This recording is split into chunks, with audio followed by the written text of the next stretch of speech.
Chapter 1 begins with a party looking at the main character with disdain. The adventurer addresses Ariaki as a worthless bum and declares that he is being expelled from the party.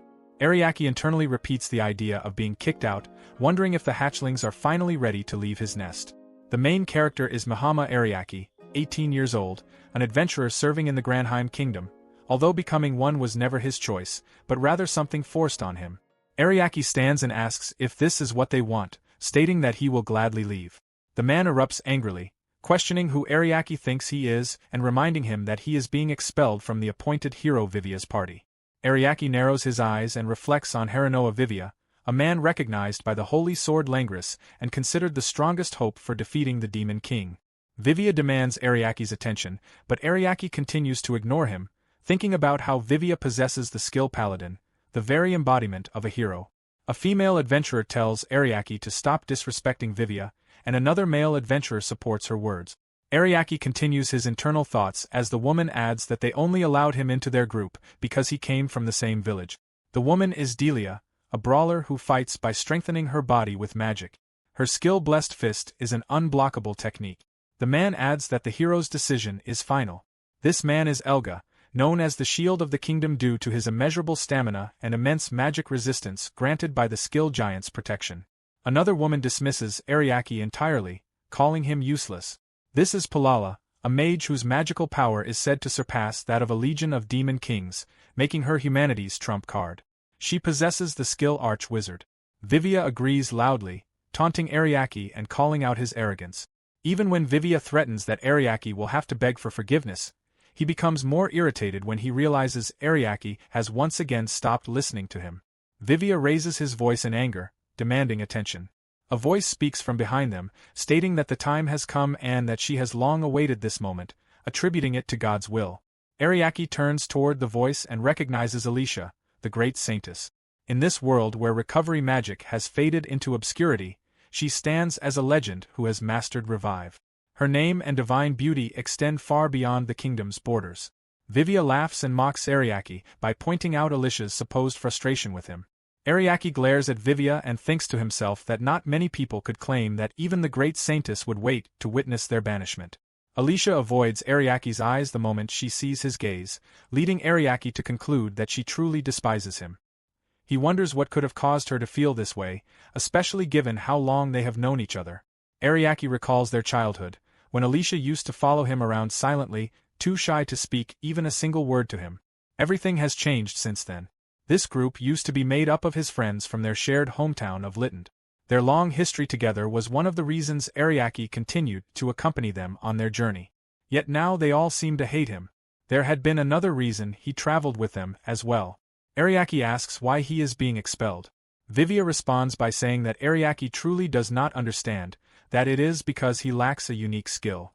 Without any combat abilities to his name, and armed only with basic support skills like Search and Detoxify, skills that anyone can learn, he is deemed inadequate. Delia remarks that he stays in the back, because he is unable to fight. Elga adds that Ariaki's weakness makes him a liability in battle. Palala criticizes him further, complaining about his strange and annoying behavior, such as his constant concerns about traps that slowed the party down. Ariaki acknowledges that their claim about him lacking skills is not entirely incorrect, but he begins to respond by offering advice before he leaves. As he starts to speak about his skill, Alicia abruptly cuts him off, commanding him to leave immediately and asserting that he contributes nothing to the party. Faced with Alicia's glare, Ariaki concedes, accepting her judgment. He reflects on the overwhelming presence of a Saintess. The party bursts into laughter at Ariaki.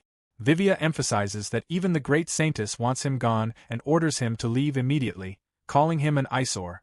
Ariaki agrees to leave, but before doing so, he pats Vivia on the shoulder and informs him about his bottle of athlete's foot medication breaking, saying he transferred it into a blue container and warning him not to confuse it with anything else. Behind Vivia, Delia reacts with confusion at the mention of athlete's foot, while Palala expresses disgust. Vivia turns to them and realizes the implication, shouting in frustration. He declares that he will not forget this act and turns back toward Ariaki, only to find him already gone. Enraged, he curses Ariaki for disappearing so quickly. Thus, Ariaki sets off alone. As a child, he once dreamed of God asking him to support his childhood friend's party until the proper time arrived. The sense of duty tied to that divine burden is what compelled him to join their party in the first place. Several hours later, Ariaki continues walking through the forest. He reflects on how long he has been moving without finding the exit.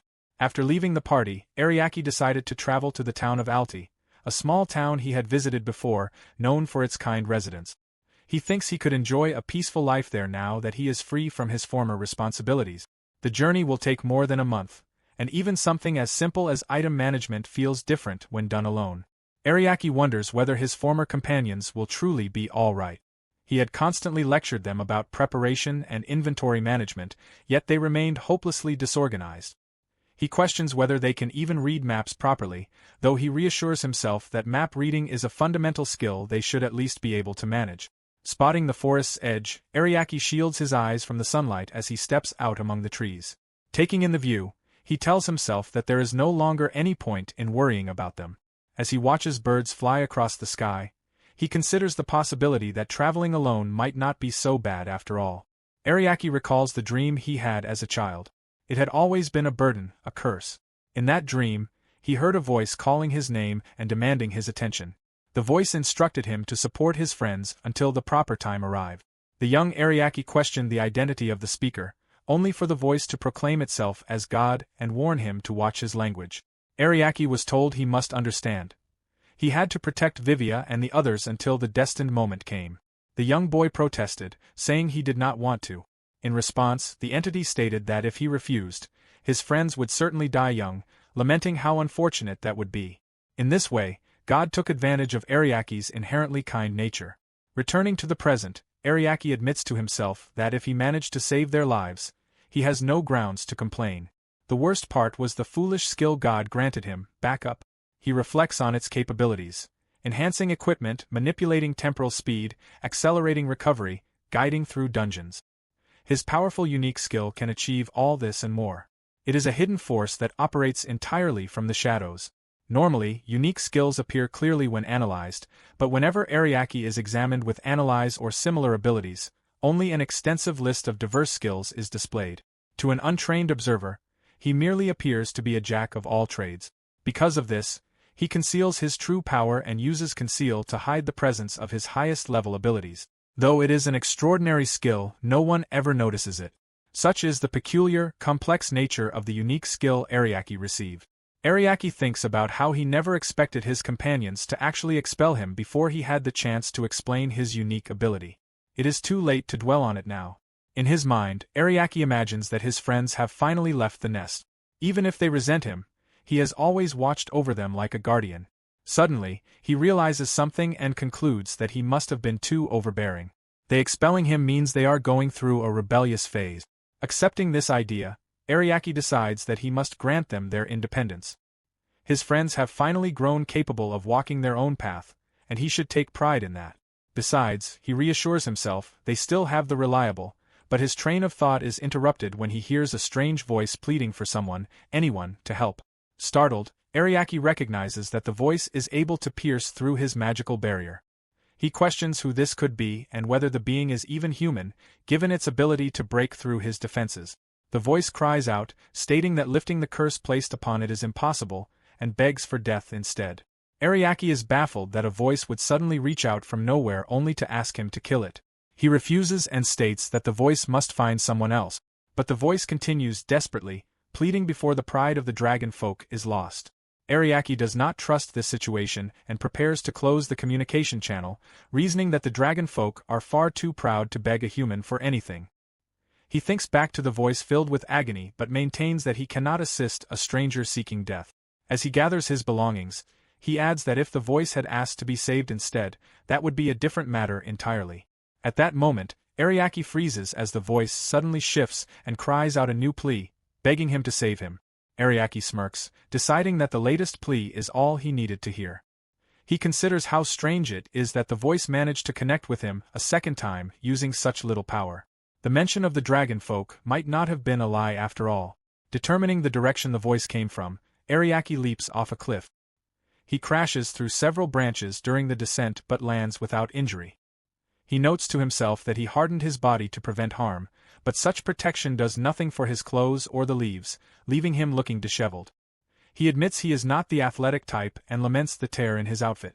Behind him, a large centipede suddenly appears. Ariaki remembers that he had activated insecticide. A crackling noise erupts behind him as the monster reacts to the skill. Moments later, Ariaki reflects on the mention of a dragon, questioning whether it is truly possible. Dragon folk, he remembers, are bound by pride. If they are defeated by a human, they must submit. For that reason, he cannot believe any dragon folk would willingly ask a human for help. Such an act would be an admission of inferiority. But this time, he wonders if external forces may be influencing the situation. After walking for some time, he reaches a door and examines it.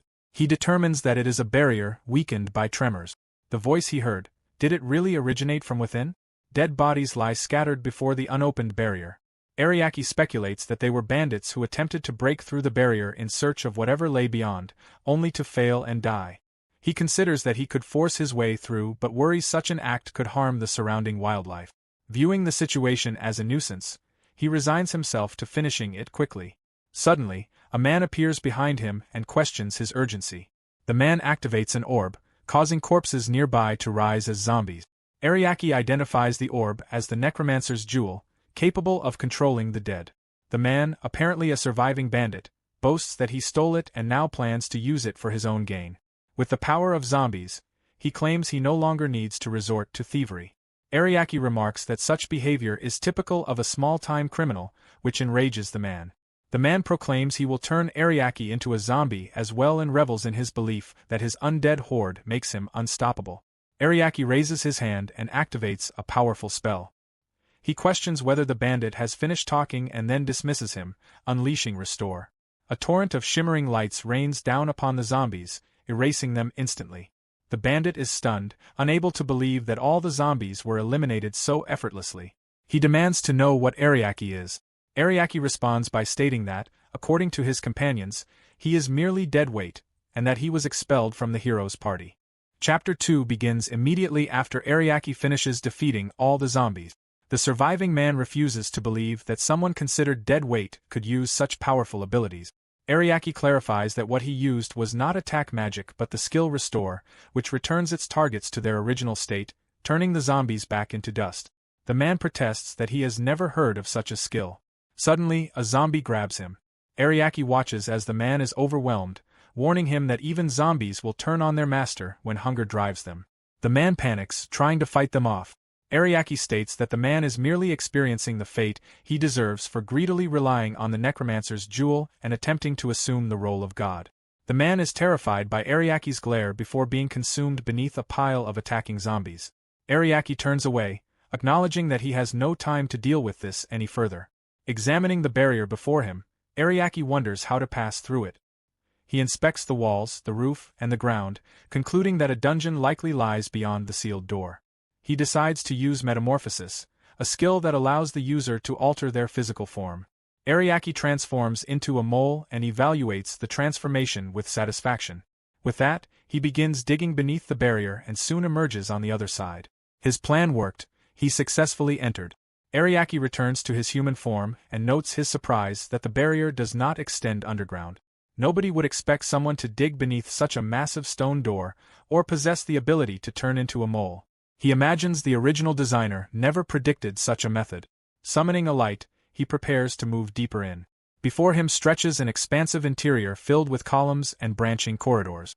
He remarks on the immense size of the structure and speculates whether the barrier is distorting the internal dimensions. This must be a higher-ranking dungeon.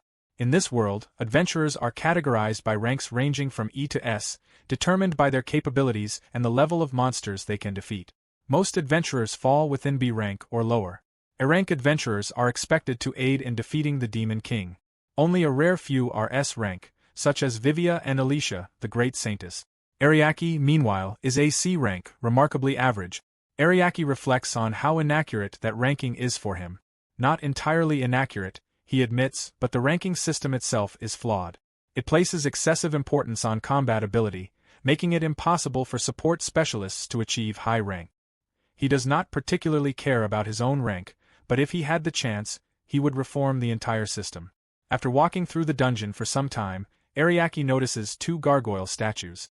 He activates a skill and approaches them, recognizing their purpose. Once he passes the statues, they activate, declaring an intruder's presence. Their eyes glow as they come to life. One of them demands to know whether he intends to release the Red Calamity. Ariaki internally repeats the phrase, Red Calamity, and wonders if this refers to the one who summoned him. The existence of guard suggests a figure of great importance. The gargoyle dismisses him as a foolish human and vows to exterminate him. Ariaki reacts as the gargoyles charge. Their speed reveals them to be around level 60, powerful enough to annihilate an entire kingdom under the right circumstances. But just as they approach him, they collide with an invisible barrier. Ariaki states that he used spatial bending, a skill that turns the air itself into a solid wall, preventing their attacks from reaching him. One gargoyle, outraged, breaks through the invisible wall, but Ariaki quickly evades. He acknowledges their strength. The gargoyles prepare to charge again. Ariaki blocks the gargoyles' attacks, keeping his focus on the ones in front of him. Because of that, another gargoyle approaches from behind, believing he has an opening. Just as it reaches him, Ariaki's figure suddenly disappears. The gargoyles cry out in confusion, unable to see where he went. Ariaki then reappears behind the attacking gargoyle, catching it completely off guard. Before it can react, he slashes off its head. A gargoyle hovering in the air is stunned, unable to believe they are being defeated so easily. Ariaki states the reality of the situation. What they consider impossible is simply what is happening. He notes that a human's low rank does not determine the true outcome of a battle. He demands the guardian to open the door, though he refers to it mockingly as a wooden doll. This enrages the gargoyle, which rushes him, but Ariaki blocks its attack effortlessly. At that moment, all the gargoyles crumble into dust. As the last one fades, Ariaki explains to himself how he won. First, he created a wall of air, then he used a decoy and provoked them into making a mistake. Finally, he used a skill that reflected their attacks back at them. Nothing he did was extraordinary, and from the start, they were already within the palm of his hand. Once the gargoyles vanish completely, he moves on and tells the previously guarded door to open. The door creaks as it grants him entry. Walking into the vast hallway, he notes that it truly is a dungeon, massive, just as he expected. Dungeons operate like living organisms, sending monsters to attack intruders. The blood and magic of these intruders feed the monsters, which in turn strengthens the dungeon. Treasure chests serve as bait to lure people further inside, though most are traps, a method similar to a creature enticing prey into its jaws. A monster tries to ambush Ariaki from behind, but he kills it immediately, remarking to himself that he has not looted anything in a long time. Eventually, he arrives at a colossal hall. As he steps deeper inside, he feels heavy thumping reverberate throughout the room. He understands what it means. There is enough space here for a major battle. A great golem emerges, appearing to be around level 80, a creature that would normally require at least an A-rank adventurer to defeat. The golem smashes its massive palm toward him, but Ariaki dodges easily. Despite its enormous size, he acknowledges its surprising speed and decides he should not confront it head-on. Suddenly, he senses more tremors. 3 additional great golems appear behind him. The situation clearly calls for someone of S-rank ability, yet Ariaki simply observes it as excessive. One of the golems attacks, but Ariaki evades it without difficulty. For him, adventurer ranks hold no meaning at all. Ariaki recalls Vivia's harsh words, calling him nothing more than a weak C-rank adventurer. Vivia had compared him to their group, S-ranks whose abilities and very existence seemed superior, insisting that Ariaki's rank and even his humanity could not compare. When Ariaki questioned what humanity had to do with any of this, Vivia had snapped at him not to talk back. Delia had agreed, noting that even they, as A-ranks, were on a completely different level from him. When Ariaki asked how strong they believed he actually was, Vivia had laughed and said he was no different from any average villager. Palala had found it funny as well, agreeing wholeheartedly. Vivia had gone on to tell him that if he ever faced what they fought against, he would probably faint, creatures like a great golem. Delia had added that the tremors alone from such monsters would freeze him in place. In the present, Ariaki moves effortlessly through the air, dodging the massive strikes of the golems. He counts his maneuvers one by one, landing on the first golem, then the second. He admits inwardly that Vivia had at least been right about the tremors. He needs to land carefully. In a strange way, their comments end up helping him. He lands on the final golem as he counts 3 and marks each one with a strike. He calls them weaklings and dismisses them, and immediately all 3 great golems explode at once. Ariaki lands and reflects that he always knew the ranking system was broken. After all, a C-rank like him just defeated multiple great golems. A key bounces off his head. He picks it up and walks toward the door, thinking that the Red Calamity who requested death must be inside. He turns the key and the door opens. When he enters, an old man is waiting, clapping for him. The old man commends him for making it this far, bragging that no one has reached this place in over 1,000 years, praising Ariaki's skill and requesting his name. Ariaki simply stares and asks who the man even is. The old man is offended and declares himself a high priest, beginning to introduce himself, but Ariaki cuts him off. He states that he has no interest in hearing his identity and wants the person who requested aid to come out. The high priest pauses, realizing Ariaki was summoned here by someone. He considers the possibility that someone inside managed to contact the outside, theorizing that the barrier may have weakened over time. The high priest then resumes his theatrics, declaring that the dungeon is not yet complete. He insists that Ariaki must be exhausted after everything he faced and claims Ariaki must be at death's door. Ariaki states otherwise, saying he barely took any damage. The high priest calls that impossible and demands to know how he survived the golems. He cannot believe Ariaki defeated them without injury. Ariaki tells him that the golems were troublesome, powerful and unexpectedly fast, and that it would have been difficult to deal with them normally. The high priest acknowledges this. Ariaki then reveals he defeated all of them in a single move. The high priest denies the possibility, saying no matter how strong he claims to be, such a feat is impossible. Ariaki explains that it had nothing to do with strength. He did not rely on direct attacks. He used magnification. The priest knows that golems are delicate constructs, powered by intricate magical nervous systems that require extraordinary precision to control the flow of magic within them. The high priest affirms this knowledge proudly. Ariaki continues, saying that this is precisely their weakness. If magic is forcibly pushed into them from the outside, their delicate systems overload and they explode. The high priest rejects the idea as impossible, insisting that a small amount of magic would never affect a golem and that an enormous amount of magical power would be required. Even if all the kingdom's mages combined their strength, it still would not be enough, yet Ariaki destroyed 3. Ariaki confirms this is why he stands unharmed. The high priest begins laughing, refusing to believe him and declaring that he cannot be tricked. Still, he admits Ariaki is strong and states that he will use him as a sacrifice in his quest for godhood. Ariaki questions the claim. The high priest proudly declares his ambition, to become an immortal god and rule over all things. He attempts to recount ancient events involving the evil god Archmatter, but Ariaki slips past him, searching the room, and asks where the one who summoned him is located. The high priest yells at him not to ignore him but resigns himself and says he will reward Ariaki for making it this far. He activates a mechanism above them and claims he has been hiding nothing.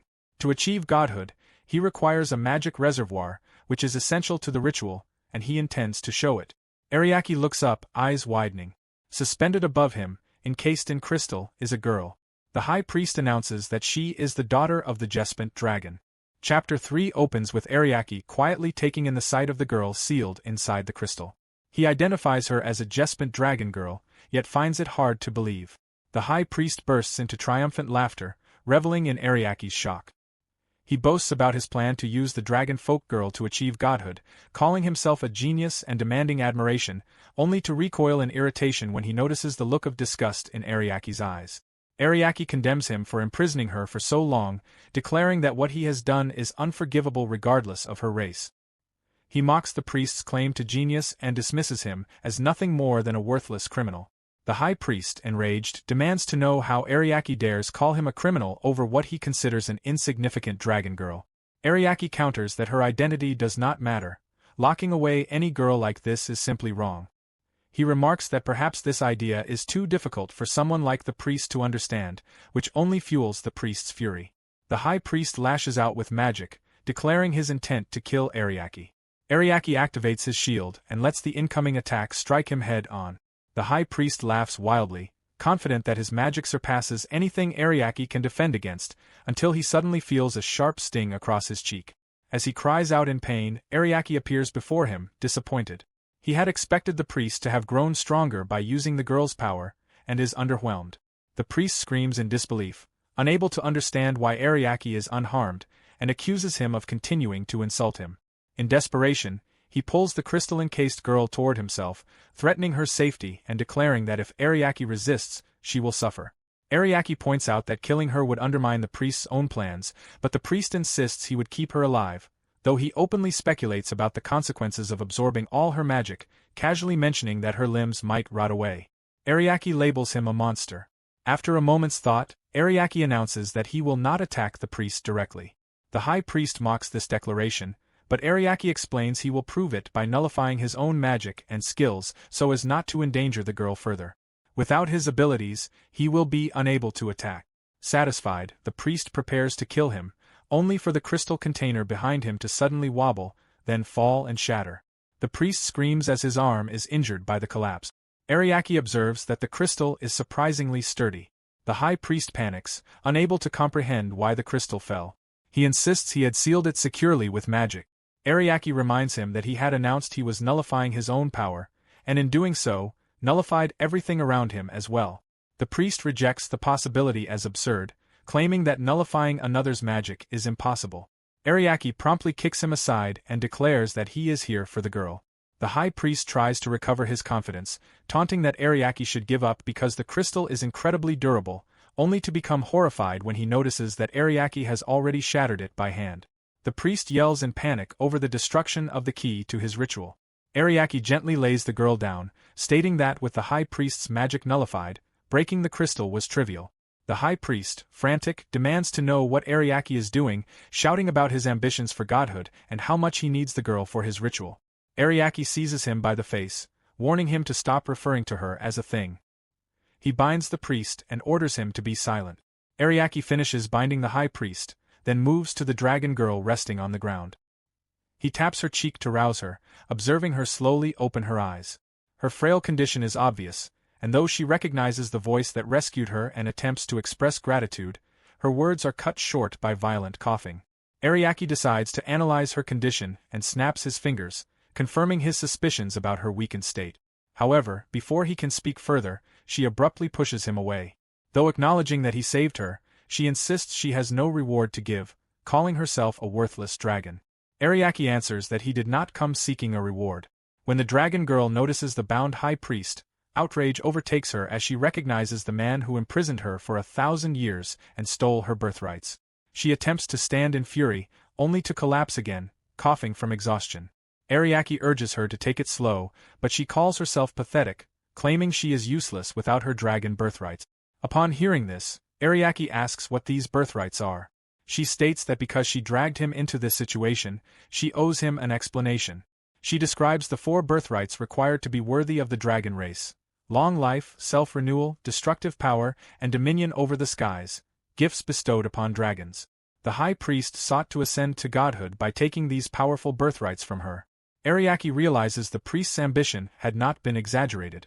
The girl admits she does not know whether a human could truly become a god, but emphasizes that her sovereign lineage is closely tied to divinity.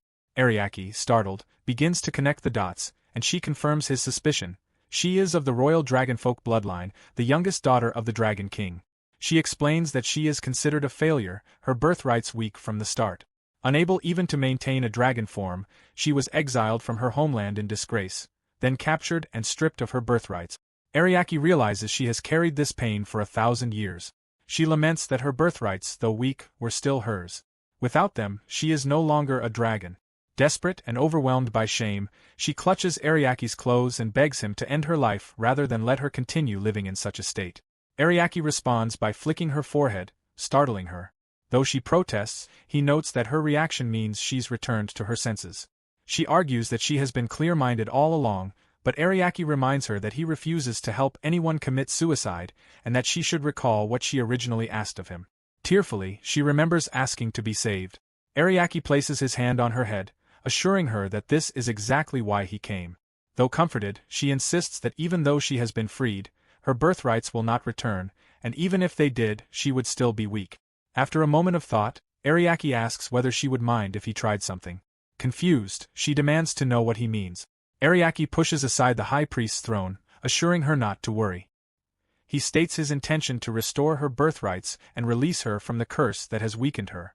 As he activates his spell, the dragon girl's body begins to glow. Chapter 4 begins immediately after Ariake activates his spell. The dragon girl starts glowing as the effects take hold, reacting in shock as she realizes she had been cursed. Ariake confirms it, relying on the readings from his skills, abnormal status detection and uncover, which reveal that she has been afflicted with a fairly uncommon curse. The dragon girl struggles to accept it, but Ariake explains that the curse had lowered her 4 birthrights to their weakest state. Because of that weakening, the high priest had been able to steal them. Once the curse is removed, her birthrights should return to their original condition, and Ariake prepares to give her the backup she needs. She is stunned, barely able to grasp that such restoration is possible. Ariake pushes forward, telling her to ready herself. He activates Disenchant, then merges it with the skill Restore in order to lift the curse and restore her birthrights simultaneously. He enhances Accelerate to its highest level to intensify the recovery process and speed up her restoration. He warns her that the process will hurt, but she needs to endure it. As the spell activates, Ariake watches her eyes widen as her vision blurs, her voice rising in agony. A black substance begins to seep from her mouth. Her eyes darken until they turn pitch black as she continues screaming from the pain. The black mass suddenly bursts out of her, then she collapses to her knees and loses consciousness. Ariake catches her before she hits the ground, shaking her and checking if she is still alive. Moments later, her eyes flutter open. She abruptly jumps up, now fully recovered. Relief washes over her, and Ariake is startled by the resilience she displays, having expected her to remain unconscious much longer. She realizes the black object was the curse itself, horrified that such a thing had been inside her. Ariake explains that it had been expertly concealed, hidden so well that even Analyze could not detect it. It was crafted specifically to steal her very reason for existing. The evil dragon's curse drastically weakens a dragon's birthrights, and this was the true reason she had been dismissed as a failure. She struggles to process the truth, but before anything else can be said, the curse suddenly lets out a scream and darts toward the high priest, forcing itself into his mouth. The high priest convulses and cries out in agony. The dragon girl watches in disbelief as the curse overtakes him. Ariake remarks that the curse is simply completing the cycle, though the one who created it ensured it could not return to its original target. Seeking the weakest vessel it could find, it inevitably chose the high priest, even though the curse was meant for dragons, not humans. The dragon girl approaches the high priest's body slowly, sadness and anger in her expression, while Ariake notes that a human cannot survive such a curse. She stares at the corpse, furious, but suddenly stops as a surge of power overwhelms her from within. The curse on her has finally been lifted, and Ariake observes that her self-renewal ability must have accelerated her recovery. The dragon girl raises a finger toward the ceiling, and a massive sphere of magic erupts from it, shooting straight upward through the roof and into the sky. Ariake is shocked as the dragon girl blasts a massive hole through the ceiling. Her eyes glitter with newfound power, clearly displaying her true strength. Ariake notes silently that she has reached a level far beyond ordinary comprehension. The dragon girl expresses her exhilaration, claiming she could easily reduce the entire dungeon to dust. She acknowledges Ariake as her savior, having lifted the curse that suppressed her power, and expresses immense gratitude. Ariake downplays the event, insisting it was no big deal, though she insists it was monumental, praising him as someone truly on another level. She seeks Ariake's opinion on her current form, wondering if he finds her appealing. Ariake, in his calm and indifferent manner, explains that he has always recognized her beauty, even before her powers were restored, and apologizes if his indifference hurts her feelings. He observes her as a beauty of the ages, noting her gem-like eyes and lips, and the slim, graceful proportions of her arms and legs. Ariake surmises that she draws attention wherever she goes. Flustered and red-faced, the dragon girl protests, claiming she cannot take any more praise and refers to him as an unwitting ladies' man. Ariake asks for clarification but quickly shifts focus, requesting permission to analyze her. Blushing, she consents and admits that he is the only one she would allow to see her completely. Ariake, ignoring her comment, examines her status. He discovers she has reached level 99, possesses 1 million HP, 280,000 MP, and 98,000 attack power. She reacts in astonishment at the magnitude of these numbers. Ariake reflects that another level barely begins to describe her strength and questions whether all dragons possess such overwhelming abilities. The dragon girl insists that the numbers are far too inflated to reflect reality. Suddenly, a notification appears before Ariake, revealing a new title: Celestial Dragon and Her Rider. Ariake notes the grandeur of the title. She points out that the key detail is that it designates him as her rider. Ariake, puzzled, turns his attention to this new designation, realizing its significance. The dragon girl explains that the title is bestowed only upon those a proud dragon truly trusts. Such riders are known as dragon knights, and having one greatly empowers a dragon. Ariake reflects that this explains why she has become a celestial dragon. However, she clarifies that becoming a celestial dragon is not simple. Although she has holy roots as the Dragon King's daughter, it is likely his potential as her rider that triggered the transformation. Ariake realizes that by becoming her rider, he caused her ascension, recalling his conversation with God and gaining an understanding of the divine influence involved. The dragon girl then explains that they became dragon knights because they are kindred spirits, though she has yet to formally introduce herself. She reveals her name as Colette Duboises, the youngest daughter of the Jespant dragon leader. Ariake introduces himself, explaining that he recently left his party and has been traveling alone. Colette acknowledges his name and suggests that they discuss their plans as they travel. Ariake questions her assumption that she can simply accompany him. Colette insists that he is her knight and kindred spirit, and that he saved her from her plight, demanding that he take responsibility.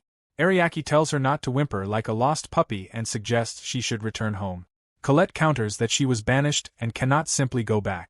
Ariake acknowledges this, noting that she now has her birthrights restored.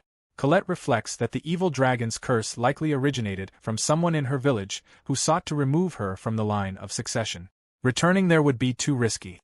Ariake expresses regret at forcing her to recall such painful memories, but Colette assures him that it is fine, as it led to their meeting.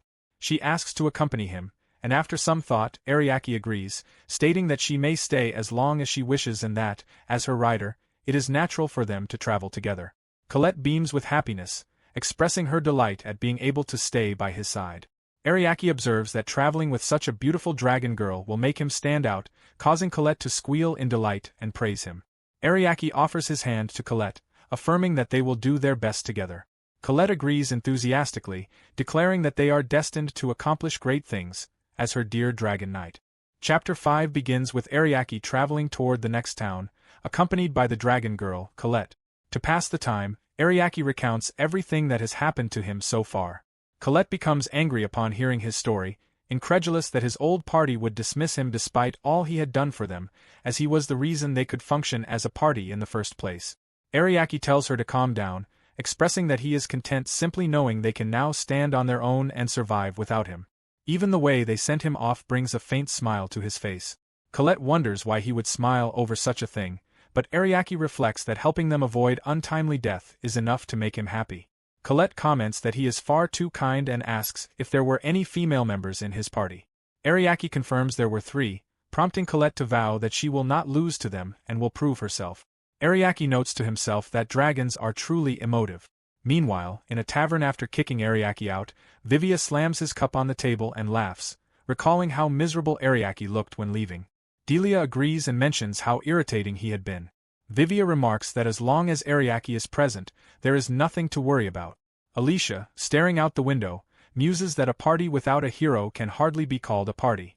Vivia reassures her, while Delia suggests raiding the cursed grotto again now that they have lost a member, presumably Ariake. Palala adds that it would be easier without dead weight. Vivia laughs and calls for Alicia's attention, and she responds, noting that something essential is still missing. Vivia asks if she means an item, but Alicia clarifies that it is something intangible. Back with Ariake and Colette, they arrive at the town of Medicine. Ariake remarks that Alti is still far away, and they decide to stop and rest. Colette admires the town, remarking on its beautiful buildings, and marvels that even after a millennium, old towns can appear brand new. Ariake muses over her summary of 1,000 years in 2 words. As they continue walking, Colette notes the town's prosperity, and Ariake agrees, questioning the reason behind it. He notices her admiring a kitten while also observing the curious stares of the townspeople. Colette then exclaims that something smells delicious nearby and urges them to investigate. Ariake calls her back, agreeing to join but trying not to draw too much attention. They enter a restaurant, and Colette is immediately enthralled by the sight of the food. She grabs a large portion and begins eating enthusiastically, savoring every bite. Ariake, understanding her hunger, takes a more measured approach to eating. Colette chomps on her food with delight, exclaiming how delicious it is, revealing her enormous dragon appetite. The cook observes her voracious eating, complimenting her, while Colette praises the deliciousness of the food. Ariake comments that he would expect the restaurant to have many customers given the quality of the meals. Ariake wonders why all the tables in the restaurant are empty. The cook explains that a devil's grove suddenly appeared near the town. Although the kingdom has dispatched knights, most shops have already closed due to the danger. He admits he is not sure how much longer they can continue operating and warns them to leave before things worsen. Ariake thanks him, while Colette asks what a devil's grove is. Ariake explains that it is essentially a monster nest created by the Demon King. Unlike normal dungeons, monsters can freely leave the grove and cause harm. Devil's groves progress through 5 phases, with the 5th being catastrophic. If the boss at the end is not swiftly defeated, the grove will expand, and its monsters will grow stronger, which marks the beginning of true danger. Since the townspeople are still present, Ariake assumes the grove is likely only in its first phase. Normally, a hero would be dispatched before things escalate. Still, because it may affect their journey, he wants to investigate further and decides they should visit the Adventurers Guild. Colette becomes excited at the idea, but Ariake reminds her the visit is not for entertainment. After eating, they make their way to the Adventurers Guild. As soon as they enter, they are met with the tense stares of several adventurers. Colette comments on the atmosphere, and Ariake remarks that it is due to the Devil's Grove. They approach the guild staff, and Ariake asks the receptionist a question. The receptionist requests his name, and he identifies himself as Mahama Ariake, a C-rank adventurer, seeking information about the Devil's Grove. The receptionist suddenly reacts in shock upon hearing his name. Adventurers nearby begin murmuring, recognizing him as the man expelled from the hero's party. Colette becomes confused by the sudden commotion. The receptionist hurriedly instructs them to wait and mentions a royal decree, requesting that he not attempt to run away before rushing off. Ariake is surprised to hear of such a decree, while Colette excitedly notes his fame. They overhear someone expressing disbelief about contacting authorities at such a moment. Moments later, a man arrives and inspects him, confirming that he is indeed Ariake. The man identifies himself as Ashim, the guild master, and states that the king has issued a decree regarding Ariake. As a result, Ariake's adventurer license is revoked. Ariake is stunned. Adventurers behind them whisper that he must have committed something severe. Colette growls in anger over how Ariake is being treated. Ariake remarks that he expected his rank might be lowered, but having his license revoked is unexpected. Laughing lightly, he comments that he can no longer take requests or purchase guild resources, pretending to lament the situation. Colette shouts in frustration, unable to believe he sounds pleased. Ariake admits the outcome is far beyond what he expected but shrugs, saying he only joined the guild because he had to. Ashim is taken aback by his attitude. Ariake shifts the topic to the nearby Devil's Grove, noting they will need every bit of help available. He asks why they would revoke his license now. Ashim responds coldly that they have no need for assistance from a rejected outcast of the hero's party. The royal knights have already been dispatched and are more than capable of handling the situation. The surrounding adventurers laugh, mocking Ariake and accusing him of trying to regain his license. Some shout that he is pitiful and a reject, Colette offering to incinerate the other adventurers, while Ariake rejects the idea, knowing it would only bring him more trouble. As he considers the situation, he wonders why the royal knights were sent instead of the hero's party. The hero's party should have been closer to this town than the knights from the capital. Something must have happened. His thoughts are interrupted when Ashim declares that they have no need for Ariake, insisting that once the knights defeat the dungeon boss, the adventurers will clear out the remains. The surrounding adventurers encourage this sentiment, mocking Ariake and telling him to head home. Colette reacts with hostility, but Ariake, sighing, instructs her to leave as they heard what the adventurers said. Colette protests, but before anything more can be said, the doors burst open. A knight, drenched in blood, staggers inside, leaving bloody handprints on the door before collapsing to their knees. The adventurers watch in shock as the knight, struggling to breathe and speak, announces the devastating news. The siege of the Devil's Grove has failed. A massive horde of monsters is now heading toward the town. The royal knights have been annihilated. The adventurers are officially ordered to defend the town immediately, and anyone who attempts to flee will be executed. With those final words, the knight loses consciousness. The room erupts in disbelief and fear. Some refuse to believe the knights were defeated. Others panic at the threat of execution. One adventurer laments that he never signed up for this level of danger. Despair spreads as many question what chance they have if the knights themselves were wiped out. Ariake and Colette move toward the fallen knight. Ariake assesses him and determines that he is unconscious but still alive. It appears the monsters pursued the few surviving knights, driving them toward the town. The adventurers fall deeper into panic. Colette asks whether Ariake could easily defeat the monsters, but Ariake prefers to avoid drawing too much attention. Even so, the situation has clearly exceeded his expectations. Suddenly, Asham slams his fist onto a table, furious at the chaos. He berates the adventurers for losing their composure, calling their panic disgraceful for those bearing the title of adventurer. He reminds them that fear will not save them, and that inaction will only lead to death. His words steady some of the adventurers, though many remain confused about what to do next, fearing dying for nothing.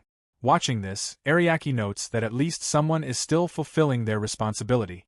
He walks toward Asham and withdraws all the coins he has. Asham demands to know what he's doing, but Ariake places the pouch on the table and tells him to leave this task to him. Chapter 6 begins the moment after Ariake makes his declaration. Asham reacts with disbelief, questioning how Ariake expects to handle an approaching monster horde by himself. Ariake brushes aside the panic, and instead asks what the official reward is for dealing with the monster cleanup. Asham, irritated, snaps that this is not the time to worry about such things and explains that the reward is only a single gold coin, far too little to risk one's life for. Ariake agrees, prompting Colette to ask what he is trying to do. Ariake climbs onto a desk and points out that no one would risk their necks for such a meager reward. Ignoring Asham's frustrated questions, he surveys the room, counting the number of adventurers present and concluding that there are enough for what he has in mind. The adventurers murmur among themselves, confused and skeptical about what he is doing. Ariake then lifts his pouch, heavy with coins, and tips it over. The coins spill across the floor with sharp clinks, drawing everyone's attention. He then announces boldly that he will personally reward anyone who fights to the very end, offering 100 gold coins per adventurer. The room erupts in shock. Many struggle to believe what they just heard. Ariake formally declares it to be a contract under royal law, an unbreakable agreement, one that binds both sides like a curse. The adventurers recoil again in astonishment at the gravity of such a contract. The shock soon gives way to excitement. One adventurer calculates that 100 gold coins could provide for his family for an entire year. Another imagines finally repairing his home. Ariake drives his message further, reminding them that 100 gold coins could give them nearly anything they desire. With the royal army defeated, they alone can defend the town. He challenges them not to allow monsters to destroy the peace they have built. They are adventurers, he proclaims, and now is the moment to risk their lives for an extraordinary reward and to protect their home. As his speech ends, the adventurers grow silent, weighing his words. Then resolve begins to stir among them. One, moved by the reminder of his hometown, declares that he cannot abandon the place where he was born and raised. Another shouts agreement, vowing not to let monsters ravage their town. More voices join, declaring determination fueled both by duty and by the promise of gold. With nowhere to run and everything on the line, they commit themselves to the fight, some dreaming of returning home wealthy if they survive. The adventurers, now fully energized, erupt into cheers and determination. They affirm that they will do this, that they will stand their ground, and that the monsters will not break through. Asham, seeing their morale restored, orders them to prepare. The adventurers echo the command with unified voices and begin making ready, checking weapons, gathering potions, and steeling themselves for the battle ahead. A woman reports to Asham that all the healing potions have been gathered. Asham responds that once everything is ready, they will join the vanguard.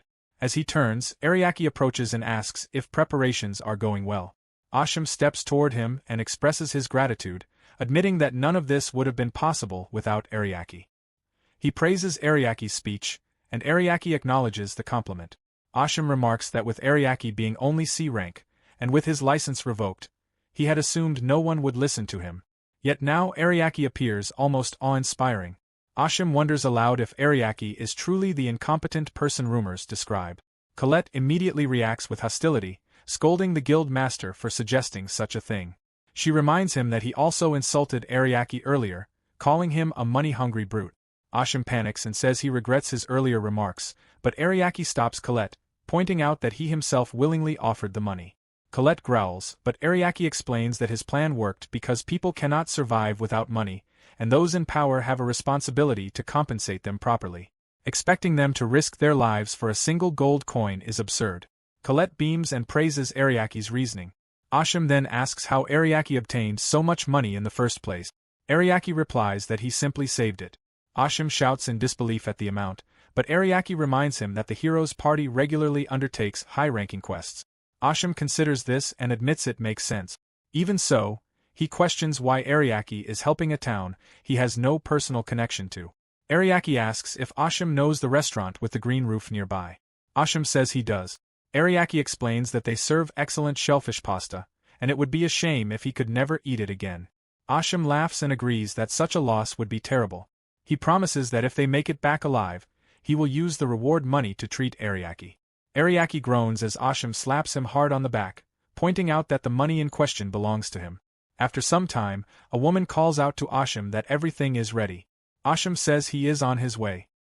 He then stands before all the assembled adventurers and addresses them. He explains that the town of Medaisen is protected only by fences and ditches, making the adventurers the final line of defense. If they fall, the town will fall with them. The plan is straightforward. Defenders will hold the front line while mages provide support from the rear. Although the knight's failure may make victory seem impossible, they must win and return home alive. The adventurers respond with a loud cheer. Nearby, Colette observes the gathered adventurers and remarks on their enthusiasm, though she worries whether they can survive. Judging by the tremors, she estimates around 1,000 monsters approaching. With only 100 adventurers moving out, she doubts they stand a chance. Ariaki admits the situation will be difficult. Colette asks if he intends to eliminate the monsters himself, but Ariaki explains that having a savior solve everything for them would not help in the long term. Without gaining confidence through their own efforts, the people of Medaisen will never be able to protect their town in the future. This is why he is approaching the problem this way. They must work together to claim victory. Colette asks if he would really do that for them. Suddenly, she notices a signal flare in the sky and announces that the battle has begun. Ariaki says it is time for them to go. Colette hesitates, but Ariaki clarifies that although the people of Medaisen must win through their own strength, he still intends to support them. Helping to that extent should be acceptable. Out in the open fields, 4 kilometers north of Medaisen, the adventurers are already engaged in combat against the monsters. On the battlefield, Asham calls out orders, urging his fighters to push forward and attack the center where the enemy numbers are thinner. Amid the chaos, a goblin leaps toward an injured adventurer, but Asham swiftly moves in and kills it, earning the injured man's gratitude. Asham orders the adventurers with less than a third of their health remaining to retreat, and demands that the support units hurry and cast strengthening magic on the attackers. Another explosion erupts in the distance, and he questions whether the Neagle brothers are positioned in that direction, wondering what they are doing. At the Neagle brothers' location, the man with the mohawk slams his fist into the ground, sending a shockwave that blasts several monsters backward. His long-haired brother cuts down enemies one after another as more monsters surge in from all sides.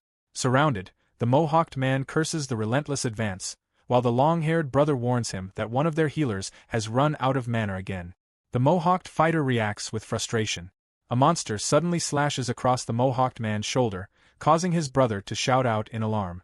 The wounded man urges his brother to stay focused, reminding him that the enemies are still coming.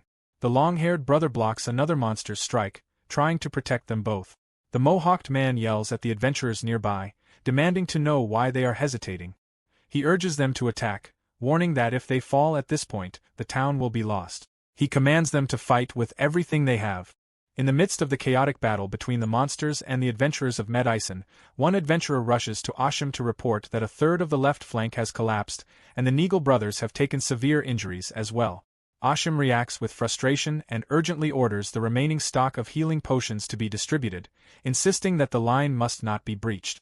Another adventurer arrives to report that the right flank is requesting reinforcements because a caterpillar dragon has appeared. They estimate that it will take at least 3 A-rank adventurers to handle it. Asham shouts back in anger, asking whether they truly believe he has spare manpower to send. He orders the right flank to handle the threat themselves, explaining that the center is barely holding and they, too, are being overwhelmed. Yet another adventurer calls for him, and Asham demands to know what the issue is this time. The adventurer points ahead in terror, struggling to speak. Asham looks toward the direction indicated, his eyes widening as an ogre king emerges. One of the adventurers cries out in horror, recognizing it as an S-rank monster. The ogre king inhales deeply. Asham instantly orders everyone to run, but the monster unleashes a roar that sends a wave of force across the battlefield, causing all the adventurers to collapse where they stand, paralyzed. Asham, struggling against the pressure, curses his immobile body and desperately calls for any healers or anyone still capable of movement. Monsters growl and laugh as they advance on the helpless defenders. One monster lunges toward an elf adventurer. She squeezes her eyes shut, bracing for death. But a spray of blood bursts outward, and the monster's head drops to the ground. Ariake has appeared, positioning himself between the elf and the threat. The elf stares at the cape fluttering behind him. Her eyes widen and she tries to speak, but Ariake, analyzing the battlefield, identifies the Ogre King's ability as Conquer, a skill that paralyzes ordinary adventurers. He checks whether the elf is injured. The elf manages to thank him and explains that, as an elf, her resistance allows her to, before Colette suddenly interjects, expressing relief that the elf is unharmed. Ashim calls out to Ariake. Ariake turns toward him and casually remarks that Ashim is holding up better than expected. Ashim snaps back, demanding to know why Ariake is on the front lines at all, insisting that a C-rank adventurer like him will get himself killed. Ariake responds that this entire operation was his request, and because of that, he bears the responsibility of ensuring the mission succeeds. Chapter 7 opens with Ariake rallying the adventurers, urging them to continue fighting as the battle is far from over. He triggers his skill, enhancing the psychic resistance of everyone on their side. The adventurers immediately feel the effect, lightness spreading through their bodies and the numbness caused by the Ogre King's skill dissipating. Ariake confirms that this counters the Ogre King's ability, Conquer, and he calls for Colette. Colette bursts forward and leaps high into the air. Gathering her breath, she unleashes a massive fireball that plummets into the enemy ranks, annihilating the monsters instantly. She lands smoothly, drawing astonished reactions from the others, and Ariake remarks that her power remains formidable. Ashim attempts to rise, recognizing that Colette's attack has bought them a momentary reprieve, but the overwhelming enemy force continues to advance. Ariake halts him and explains their tactical disadvantage. They lack defensive strength, and the monsters outnumber them 10-1. Winning under these conditions would require a miracle. Though Ashim begins to protest, Ariake states that the real problem lies in the difference in numbers, and reveals his plan. He will use a skill to multiply their party's status by 10. He also intends to reduce the enemy's stats to 1/10 of their original levels, a combination he believes will completely shift the battle in their favor. Ashim cannot believe such a feat is possible or that any skill could affect an entire horde, but Ariake insists that it can be done and urges everyone to focus solely on victory.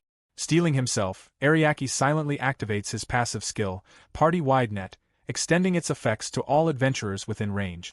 Ashim reminds Ariake that there are 100 adventurers present, and Ariake acknowledges this as he begins with a skill that reduces incoming damage, ensuring their overall safety. Ashim feels his skin harden, though he notes that this alone is far from a 10-fold improvement.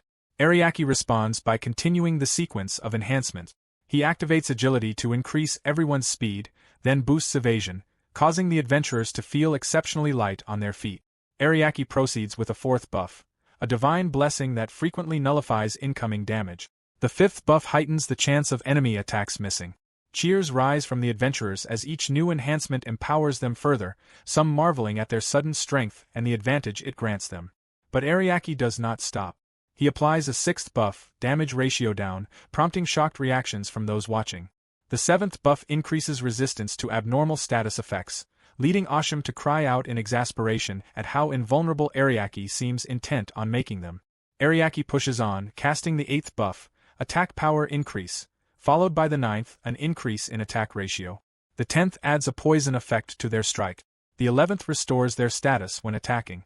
The 12th recovers stamina upon landing hit. The 13th enhances magic resistance. The 14th raises magical power. The 15th boosts the ratio of magical attack. The 16th grants passive HP and MP regeneration. The 17th negates instant death. The 18th provides a shred of hope. The 19th increases critical hit rate, and the 20th boosts it yet again.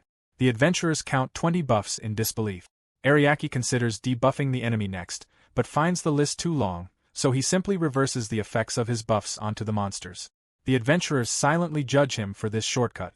Suddenly, a shout rises as the enemy charges again. Many are surprised by the quick recovery of the monsters, questioning whether the enhancements truly function as intended. An elf steps forward, ignoring warnings, and effortlessly cleaves through the monsters, astonished by her own newfound strength. Others quickly realize that the battle, previously slipping from their grasp, has suddenly become overwhelmingly easy. Ashim swings his axe with unexpected ease, marveling at how light it feels in his hands. He observes that while most people can only handle 3 buffs at once, Ariake has managed to stack 20. Ariake casually notes that he used to do this regularly while serving in the hero's party. The adventurers are stunned to learn this, and Ariake adds that if minor buffs were included, the total would be even higher. Complaints erupt among the adventurers, who realize they fought alongside the hero's party under these conditions. Some wonder if the hero's party reached its heights solely because of Ariake. Colette bursts out in frustration, insisting that he supported them for years, only to be cast aside despite all he provided. Ariake instructs her to calm herself, insisting that he has accepted their decision and likens it to a parent allowing children to leave the nest. Colette silently questions the metaphor.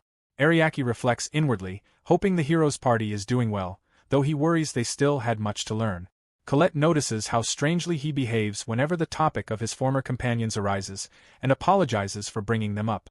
Their conversation is interrupted as Ashim yells that the monsters are still advancing. The adventurers rally, shouting their confidence as they surge forward with Ariake's overwhelming support. Ariake mutters that he needs to stop them from calling him Lord, while Colette laughs and asks what harm it does. Turning their attention to the battlefield, they note the Ogre King remaining motionless. Colette wonders if he is being cautious. Ariake suggests he may simply feel no need to act as long as his minions remain. Colette remarks on the Ogre King's confidence and points out that even with buffs, an ordinary person would find the creature formidable. Ariake agrees, noting the Ogre King's strength. Ariake finds the situation strange. Ogre Kings are not supposed to appear during the barren phase of a devil's grove. They usually emerge during the seedling or flowering phases, prompting him to question the circumstances. He notices the fierce expression on Colette's face as she stares at the Ogre King, thrilled by the prospect of battle. Recognizing her intentions, Ariake grants her permission to fight it. Colette is surprised he could tell, but Ariake insists that the adventurers cannot handle the Ogre King themselves and asks if she truly can. Colette confirms her capability. As the Ogre King cracks his neck in preparation, Ariake alerts her to his movement. Colette launches forward with excitement as the two rush toward the Ogre King. The Ogre King swings his massive hand toward a cluster of adventurers, forcing Ariake to react as he realizes where the attack is directed. The impact creates a thunderous explosion as the Ogre King's hand collides with Colette, who endures the blow while expressing her irritation at having to protect humans.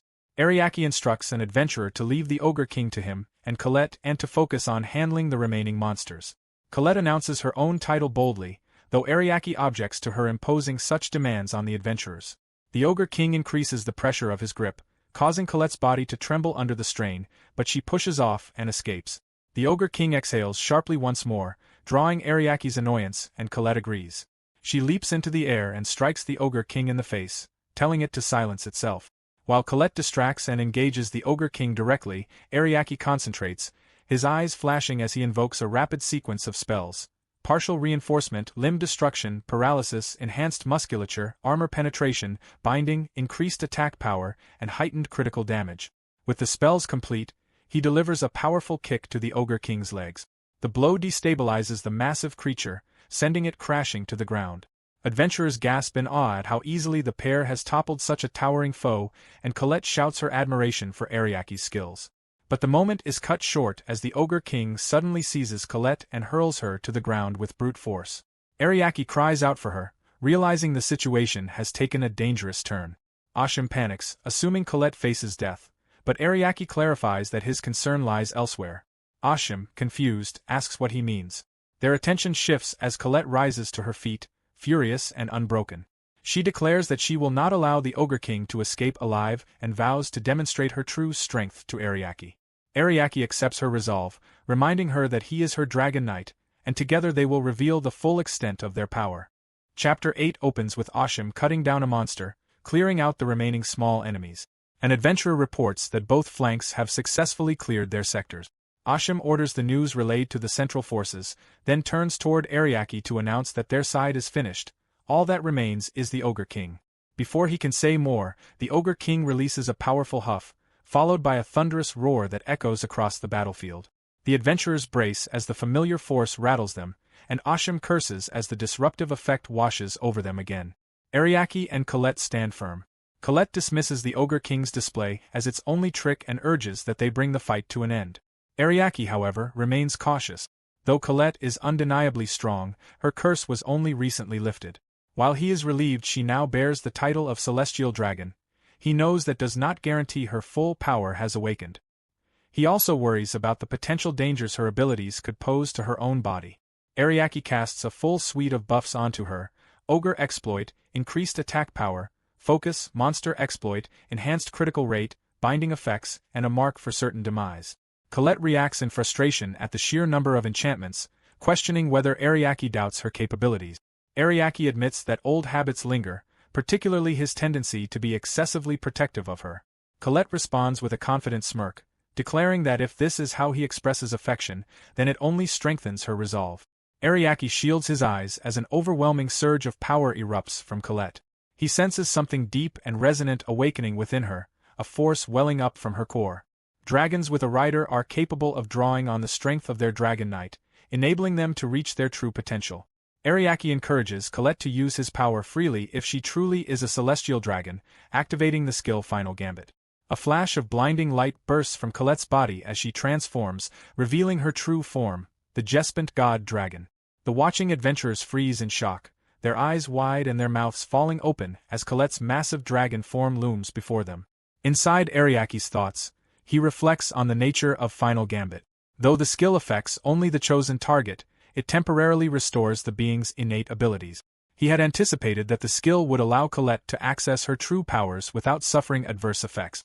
Yet the reality of witnessing such a transformation is far more overwhelming than he imagined.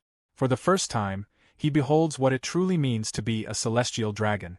Colette issues a thunderous roar, declaring judgment against the Ogre King by the combined authority of herself and her dragon knight, Miemai-chan. A tornado forms in the sky above as Colette summons her power, calling forth her inferno, Final Fury. A concentrated beam of blazing light erupts from her mouth and shoots toward the Ogre King.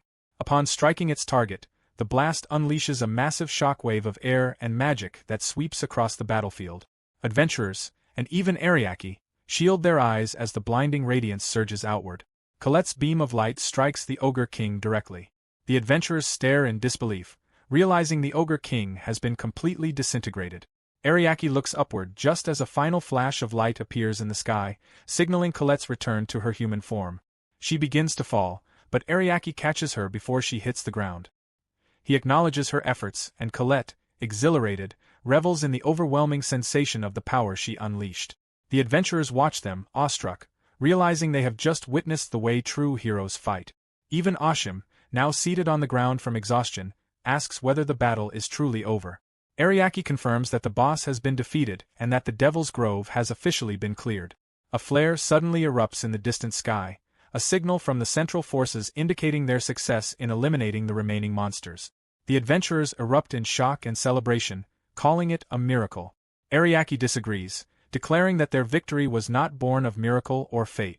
These monsters had once defeated the kingdom's knights, yet the adventurers courageously stood against them, fighting to protect their town. They risked their lives, faced overwhelming numbers, and triumphed. The victory belonged to everyone present. With that, Ariake leads them back home. When they return to the town of Medaisen, a villager announces the triumphant arrival of the heroes. The townspeople cheer and welcome the adventurers back. Ariake and Colette watch as Ashim reunites with his family, smiling at the heartwarming scene. A few days later, an adventurer reacts in shock upon learning that Ariake is already preparing to leave. Ariake explains that they have rested long enough. The adventurer insists they still owe him greatly. Remembering the intensely overwhelming hospitality of the past days, Ariake admits privately that he simply cannot endure any more of it. Ashim arrives and tells the adventurers to show respect and allow Ariake to depart. Ariake expresses his gratitude to Ashim. Ashim kneels before him, apologizing for his earlier rude behavior and sharing that he has already appealed to the kingdom to revoke Ariake's license revocation. Ariake tries to downplay it, flustered, and urges Ashim to stop being so formal. Ashim laughs, agrees, and offers his hand, telling Ariake he is always welcome to return, and that he'll treat him to that pasta again. Ariake smiles, accepting both the gesture and the invitation. Ashim bids him safety and invokes the grace of Shingret upon him. The villagers wave as Ariake and Colette depart by carriage. After some time on the road, Colette excitedly talks about her celestial dragon form, marveling at the immense power she was able to draw out, even if only briefly. With their new carriage, she asks where they are headed next. Ariaki explains that their next stop is Olden Town, as he received a letter making it a convenient destination. Colette senses something bothers him. Ariaki notes that their path will take them through the Forest of Abundance, which is home to elves. Colette reacts with fascination, saying she has heard elves are difficult to please. Ariaki explains that while it depends on the individual, they are generally known to be hard to approach. Colette confidently assures him not to worry. If elves challenge him, she will burn them, and even the entire forest, if necessary. Ariaki cautions her that just because she can burn everything does not mean she should, and reminds her she must consider options that do not involve incineration. He briefly wonders whether he is thinking too much, but another concern returns to him. Why hadn't Vivia and the others been summoned to deal with the Devil's Grove? They were closer. No matter how much he investigated, he found no answers. He worries he may simply be overthinking. His thoughts are abruptly halted when Colette stuffs bread into his mouth, insisting that this is not the time to worry. They should eat to their fill and take things easy. Ariaki eats the bread and concedes that she is right. He reassures himself that there is nothing to worry about. Everything will be fine. Meanwhile, deep inside the cursed dungeon, blood drips down Vivia's face. He curses, unable to comprehend the situation. As the hero, he questions why this is happening to them. They are on the verge of being annihilated. Panic rises as he demands to know how such a monster could possibly be there. Chapter 9 opens with Vivia and his party running through the interior of a dungeon. Vivia urges the group to move faster. Delia, out of breath, struggles to keep pace.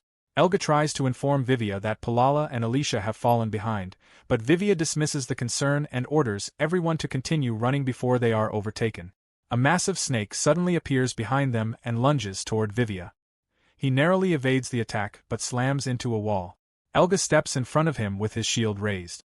The monster roars and slams its tail against Elga's shield with tremendous force. Vivia berates him to stand firm, reminding him that he is supposed to serve as their shield. Elga trembles, insisting this is how he always fights. Vivia curses internally, frustrated that he has exhausted both his potions and MP. This dungeon was supposed to be trivial. He questions why such misfortune would occur to someone of his status, an S-rank hero. The narrative shifts back to several hours earlier at the Cursed Grotto. Vivia had declared that reaching the 50th floor would serve as a suitable warm-up. Elga agreed, noting how many times they had completed it before. Delia added that even a C-rank adventurer could reach the 50th floor. Palala expressed confidence that, with an S-rank hero leading them, the task would be effortless. Alicia, however, questioned whether they had prepared enough supplies, voicing concern that they might require additional items. Vivia dismissed the notion as unnecessary for such a low-level dungeon. Alicia attempted to warn that, without Ariaki accompanying them anymore, caution might be appropriate. Vivia cut her off, accusing her of worrying excessively. Palala joined in, claiming that they were better off without Ariaki, whom she called useless, and hinted that Alicia simply wanted to rely on items instead of proper support magic. Alicia quietly denied the accusation. Palala criticized her further, prompting Vivia to intervene and direct the group onward. He reminded Palala she would be responsible for illuminating the dungeon now that Ariaki was gone. Palala complained that losing their errand boy caused inconveniences, but Vivia assured her the task should be simple for someone of her caliber.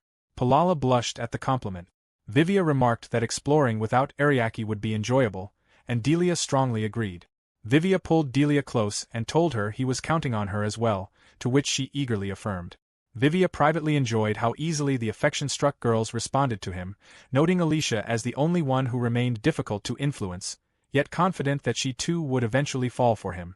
As the chosen hero destined to save the world, he imagined receiving the princess's hand in marriage after defeating the Demon King, then ascending to rule the kingdom and its people. With enthusiasm, he signaled the group onward, promising they could enjoy good alcohol once the exploration was complete. Alicia quietly resigned herself, believing the situation to be unavoidable despite her attempts to caution them. As they proceeded into the cursed grotto, a bat flew overhead. Vivia attributed the disturbance to the creature. Palala jumped in fright. Vivia then complained about the darkness, insisting that visibility was too poor to notice approaching enemies. Palala pleaded that she was unable to produce any more light than she already had. Vivia exploded in disbelief, comparing her unfavorably to Ariaki, who could illuminate the entire dungeon with ease. Palala attempted to respond, but Alicia clarified that only Ariaki possessed such ability. Vivia reacted with surprise. Alicia explains that dungeons function like the interiors of living organisms. Unlike ordinary structures, they overflow with their own magic, causing any external magic from adventurers like themselves to be heavily suppressed. She reminds them that Ariake had already mentioned this. Vivia reacts with irritation, scoffing at the idea that he should be expected to remember every minor comment Ariake ever made. A monster suddenly lunges toward Vivia, but Delia intercepts it with a swift punch that sends it flying. She urges the group to stop discussing Ariake and focus on moving forward. Before they can proceed, the monster rises again. Elga quickly interposes his shield to protect Delia, who is astonished it survived. Vivia grows alarmed, questioning why the creature is still alive when a single strike would normally be enough to defeat it. Delia channels magic into her fists, leaps into the air, and delivers a flurry of blows until the monster collapses. Panting, she asks if it is over, and Vivia checks for confirmation. Elga verifies that the monster is indeed dead. Delia wonders why it didn't fall from her first attack. Elga adds that the strength of its strikes seemed higher than usual. Vivia dismisses the concern, blaming their difficulties on the lack of proper visibility in the dungeon. He criticizes Palala for failing to provide adequate illumination despite calling herself a great mage, causing her to flinch. Elga advises him not to speak to her that way. Vivia realizes his mistake and offers a half-hearted apology, acknowledging that Palala is trying her best. He reassures the group that they can at least see the path ahead, so they should keep moving. Delia, encouraged, praises him enthusiastically. Vivia affirms that everyone is simply adjusting to their new roles, but asserts that as the chosen hero, the situation will remain manageable. Elga supports him, and Vivia apologizes once more to Palala, who tells him she was simply scared. Vivia then declares that, now that they have settled down, they will proceed. Alicia questions whether they will truly be all right under these conditions, pointing out that they are unaccustomed to fighting in such darkness and suggesting that it might be best to retreat and reconsider their strategy. Vivia responds angrily to the idea of withdrawing. Delia immediately scolds Alicia, accusing her of trying to dictate orders to their hero. Vivia intervenes, telling Delia it is fine, and rationalizes Alicia's concern as simple overcautiousness. He insists that retreating would expose them to even greater danger, so they will advance instead. As the hero, this is his command. Alicia falls silent. Delia and Palala praise Vivia, reinforcing his confidence. He scoffs and reminds them of his superiority before turning to Alicia to ensure she understands, only to realize she has already turned away. Irritated, he curses inwardly, resentful that she first attempted to challenge his decisions and now dares to ignore him. He suspects she is looking down on him. The thought of withdrawing from a C-rank dungeon infuriates him. Such an act would ruin not only his reputation among the public but also his standing with the kingdom. He convinces himself that the fault lies with Palala for their current predicament, claiming no responsibility. Delia and Elga, he believes, were too slow, forcing him to take charge. As he continues forward, he suddenly notices something unsettling and asks Delia if they have passed the same location before. The implication dawns on him: they may be lost. Vivia had questioned whether they were lost. Delia admitted that the darkness made it impossible for her to see their path. Vivia grew frustrated, demanding to know how they could have gotten lost even with a map, especially after having traversed this dungeon numerous times in the past. Ariake had been able to guide them flawlessly on their very first visit. Alicia explained that Ariake had simply been exceptional. He navigated by constantly correcting an incomplete map. But even with a fully completed one, they were essentially stumbling blindly in such darkness. She reminded them that they needed to proceed with greater caution. Alicia then pointed out a marking on the wall, one Ariake had left for them previously. According to that mark, there should be a stairwell descending to the next floor just around the corner. Vivia scoffed at the reminder and yelled that she should have mentioned this earlier. He insisted they move on immediately. Alicia questioned whether they were truly prepared. This was only the 25th floor, merely halfway to their intended destination, and they were already having difficulty because of the darkness. Ariake would have advised a retreat. She asked if continuing to push the party forward in their condition was a wise choice. Vivia angrily retorted that they had already come this far, so why was she raising objections now? Alicia responded that she simply wished to be cautious, since enemies would only become stronger as they descended. Vivia dismissed her concerns, insisting it was merely a matter of adjusting to their new team composition. Yet she continued to bring up Ariake, which irritated him even more. He insisted they hurry to the next floor. Suddenly, A thick and oppressive presence enveloped the area, causing all of them to freeze as it swallowed the entire space. Delia trembled, overwhelmed by the horrifying sensation. Palala panicked, claiming that the presence must belong to a boss monster. Vivia denied the possibility. No boss should appear at this level. Alicia stated quietly that the creature was approaching. Delia's voice shook with disbelief. Vivia ordered them to prepare for combat, but Palala struggled to remain standing. They held still as the sound of heavy footsteps echoed through the darkness. A skeleton carrying a sword stepped into view. Vivia paused, baffled at first, then exhaled in relief. It was merely a skeleton knight. He claimed that if they had remained calm, they would not have been startled by such a creature. A basic monster from a C-rank dungeon had managed to frighten them, yet it posed no threat whatsoever to an S-rank hero. Confidently, he struck down the skeleton knight with a single blow. Palala cheered excitedly, praising him. Vivia laughed triumphantly, boasting about his own strength. But mid-sentence he abruptly stopped, feeling an impact in his abdomen. When he looked down, he saw blood spreading across his torso. The others stood frozen as blood dripped steadily from his body. Confused, Vivia wondered why the monster was still alive. His attack should have killed it instantly. How had it managed to counterattack? And why was there a gaping hole in his stomach? He coughed blood, panic rising in his voice as the reality sank in. The situation made no sense. With terror and disbelief overtaking him, he screamed in denial. Chapter 10 begins with Vivia bleeding heavily as the skeleton knight's sword remains buried in his abdomen. The pain is so severe that he cannot move. The skeleton knight then yanks its blade free, raising it again to strike Vivia a second time. Elga rushes forward, shouting for Vivia to avoid the attack, but the skeleton knight slips away with unnerving speed, as if mocking them. Elga curses its agility. Vivia realizes that Elga saved him, but he cannot comprehend how Elga missed such an obvious strike. Delia, horrified, trembles as she observes that the monster not only wounded Vivia but also evaded Elga's attack, something skeleton knights were never capable of doing. Palala, equally panicked, insists that skeleton knights should not be this powerful. They were low-tier monsters normally defeated by adventurers around level 20. Their party had always dispatched them with ease. Elga braces himself as the skeleton knight launches another attack. He intercepts its sword with his own, but his arms shake as the creature forces its blade forward with overwhelming strength. Vivia yells at him in frustration, demanding to know why he cannot simply push it back and questioning the worth of all his strength. Straining under the pressure, Elga retorts angrily, reminding Vivia that despite all his boasting, he was the first one to fall, so how could he act so superior? Their shouting escalates.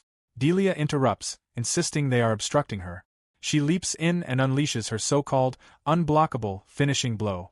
But the skeleton knight stops her attack effortlessly. Shocked, Delia stares at it in disbelief. The monster then lifts her with its force and blasts her with a surge of magic. She is hurled violently into a wall and cries out in agony. Elga calls out to her with alarm, but she does not respond. Elga, horrified, realizes that a single hit from such a low-level monster inflicted catastrophic damage. Palala, voice shaking, questions why they are all suddenly so weak. Vivia agrees and demands that she cast support magic immediately. Palala cries out that she is already using her strongest buffs, enhancing both their attack and defense to their maximum. Their stats should be exactly the same as usual. Vivia struggles to process this. If these truly were their best conditions, then something is terribly wrong. At that moment, the skeleton knight cuts down Elga, sending him crashing to the ground. Vivia stares in disbelief, refusing to accept what he is seeing. As an S-rank hero, he should never be overwhelmed by such a supposedly weak monster. Yet his party is being destroyed effortlessly. Panic rises in him as he screams, unable to comprehend why any of this is happening. In the midst of the chaos, Alicia activates her healing skill, Area Heal, known as the Angel's Breath. The injured party members begin to glow as Alicia's healing skill takes effect. Alicia approaches Vivia, stating that his confusion about their situation has an obvious answer. All of this is happening because Ariaki is no longer with them. Vivia, shocked and furious, protests. He rejects the idea immediately, insisting Ariaki had only ever stood behind them passively. He declares none of their current misfortune is related to Ariaki. As a skeleton knight charges toward them, Alicia splashes it with holy water, immobilizing it. She explains that holy water paralyzes undead monsters. Then, addressing Vivia's ignorance, she elaborates further. Ariaki's backup skill was the reason their attack, defense, and buffs had always been so powerful. With his support, even an ordinary adventurer could reach A-rank capability. Vivia denies it desperately, yelling that his strength was achieved by his own merit. Alicia continues, saying that Vivia had always ignored Ariaki's advice and responded only with insult. But whether he believes it or not, Ariaki would not be bothered by such triviality. Enraged, Vivia reacts, but Alicia coughs and asks if everyone can now stand. She announces that they must alter their strategy. Without Ariaki they cannot continue. Although withdrawing will be difficult, it is the only path that avoids certain death. A cold shiver runs through all of them at her words. Alicia states that they are retreating from the dungeon. Hours later, Vivia collapses to his knees, exhausted. They have only managed to return to the 15th floor. Breathlessly, he demands more healing from Alicia. Alicia confirms that she can heal them, but warns that wasting her MP would be unwise, as fully restoring everyone would consume a great deal of energy. Vivia suggests using potions instead, but Alicia informs him that only a few remain. Vivia orders Palala to hand over one of her potions. Palala refuses, saying she has barely any left and must conserve them because she also uses magic.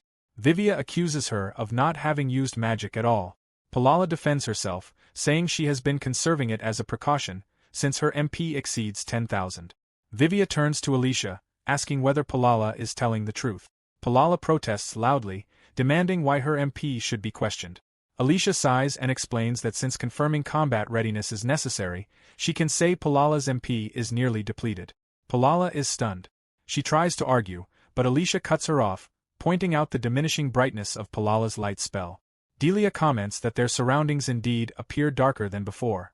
Vivia addresses Palala again. Palala insists the darkness is normal because she has been using her magic properly.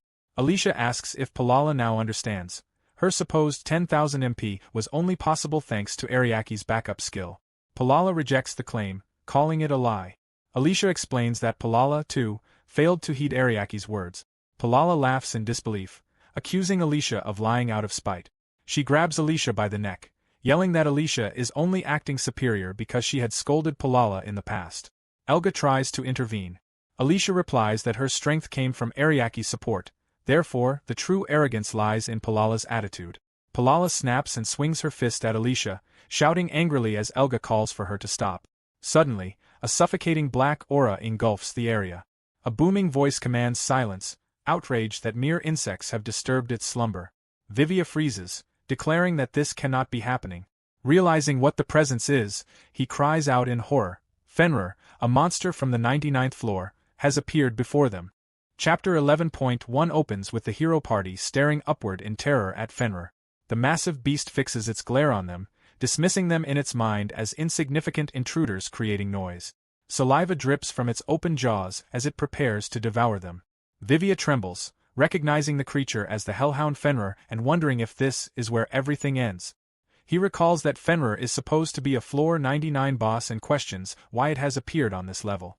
Palala squeaks in fear, knowing that even S-rank adventurers struggle against such a monster.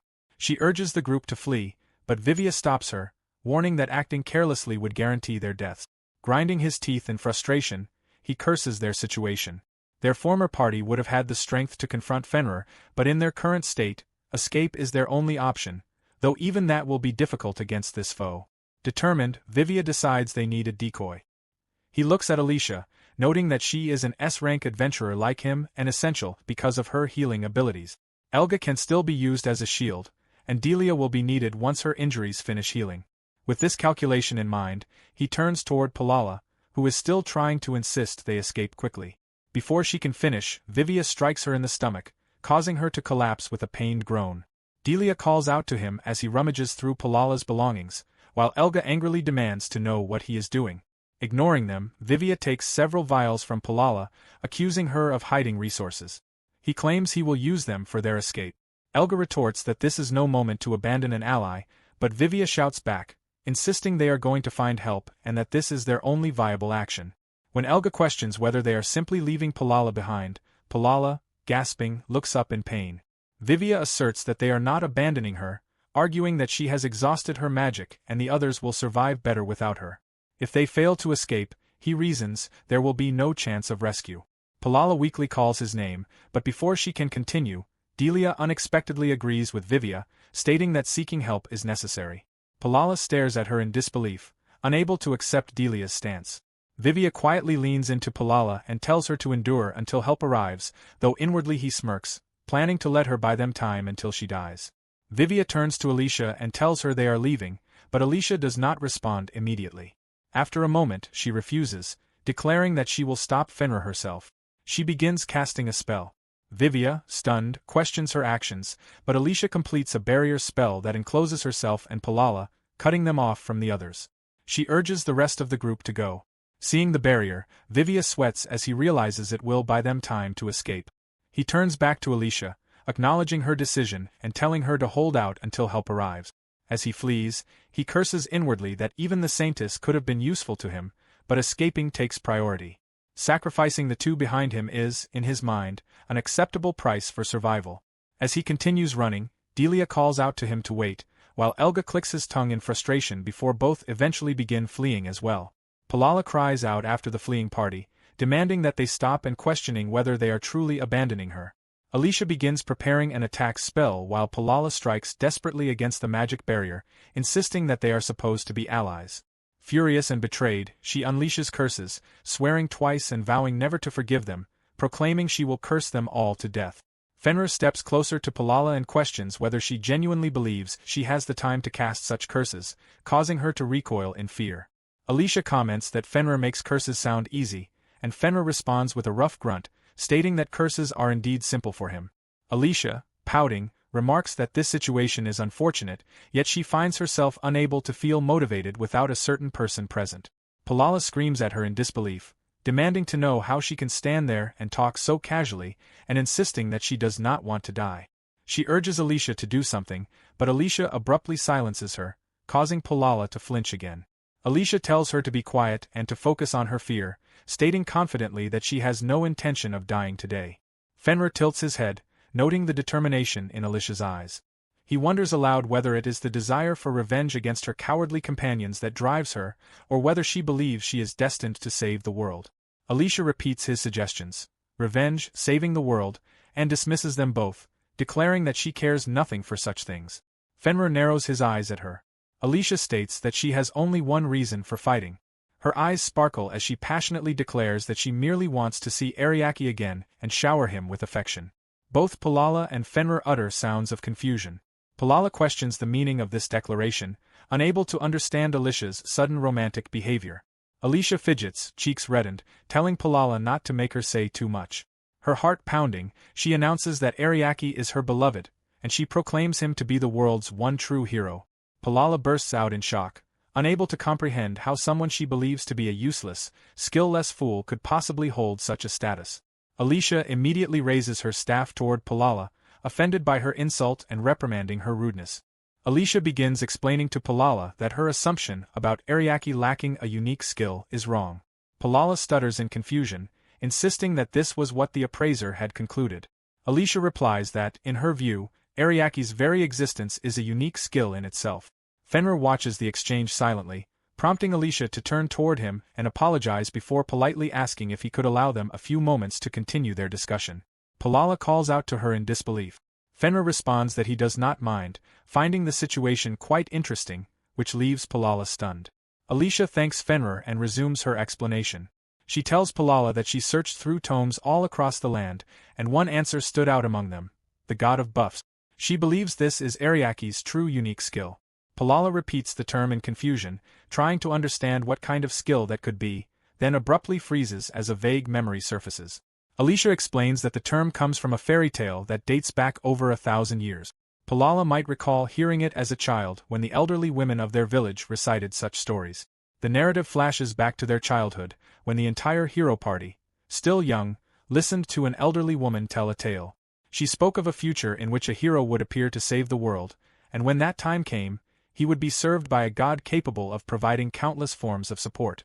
Returning to the present, Palala reacts with shock, believing Alicia is implying that Ariaki himself is a god. Alicia corrects her, saying that the legend likely used metaphorical language. Rather than being a god, Ariaki could be considered chosen by God. That is the conclusion Alicia has reached. In the fairy tale, the supportive god aided the hero in every way imaginable and was depicted as an indispensable ally without whom the demon king could not be defeated. This god performed supportive magic, managed items, guided the hero through dungeons, and ensured the party's survival. Alicia states that Ariake has done the same. His support has enabled them to reach this point. He provides perfect assistance to a hero's party, just like the god from the ancient stories. Palala, overwhelmed, mutters disbelief.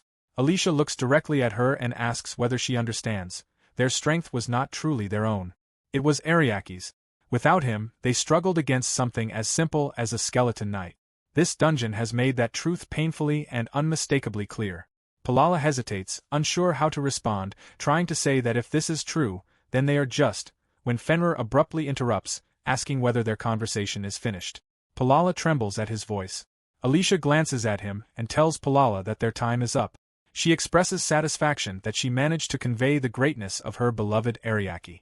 Alicia then throws a bundle of support items toward Palala, telling her to take them, stating they should be sufficient for Palala to provide support from the rear. Palala shouts desperately at Alicia, insisting she cannot comply because she can barely feel her legs. Alicia coldly responds by telling her to simply remain there and die. Fenrir agrees, remarking that crushing such an insignificant pest would be effortless. Alicia then questions why he does not simply allow a pest like that to flee, but Fenrir refuses. He declares that he has been confined in the dungeon for far too long and growls that Alicia might provide him with a moment's entertainment before he ends her, glaring at her intensely. Fenrir slams his massive paws into the ground, causing the surrounding earth to crack from the force. Startled and trembling, Palala clutches the support items in her arms and flees, screaming for someone to save her. Alicia watches her with irritation, noting how quickly Palala manages to run despite her earlier complaints. Carrying all the items, Palala's frantic courage almost impresses her. Fenrir informs Alicia that her barrier has dissipated, adding that if he wished, he could pursue and kill the others who escape. Alicia sighs and replies that it makes no difference. Fenrir studies her and realizes that something about her demeanor has changed. Alicia explains that the barrier was never meant to aid the others in escaping, it was created solely to prevent them from interfering with her. As she speaks, she drives the pointed end of her staff into the ground with deliberate force. Fenrir's hackles rise as he senses danger. He immediately slashes at her, deciding he has heard enough of her defiant declarations. His paw strikes with tremendous speed and power, colliding with Alicia in an explosive clash that echoes through the tunnel. Dust and debris cloud the air. When the dust settles, Fenrir stares in disbelief. His attack has been stopped. Alicia has blocked his claw using only her staff. Alicia smirks, asking why he appears so shocked and implying that he surely didn't believe he could defeat her with a single blow. Fenrir growls, grinding his teeth in anger. Alicia then stomps her foot firmly on the ground and swings her staff, striking Fenrir's claw aside with enough force to make him grunt in surprise. Smiling confidently, she lifts the head of her staff and aims it at him, declaring her intent to demonstrate the extent of her abilities. Chapter 12 begins with Alicia delivering overwhelming blows to Fenrir. Her strikes land with crushing force, and in one tremendous impact, she hurls Fenrir into a wall. Slowly, Fenrir rises to his feet, groaning from the blow. He marvels at the force that sent him flying and questions whether she is even human. Alicia answers that she is actually relatively weak without Ariake. Fenrir snarls at the absurdity of that claim, shouting that if this level of combat ability is relatively weak, then her bluffing has gone too far. Right on cue, Alicia lunges forward to attack again. Fenrir narrowly dodges her devastating strike and demands to know what forbidden spell she used to obtain such power. Alicia casually responds that she can tell him if he wishes. Her strength comes simply from intense, diligent training.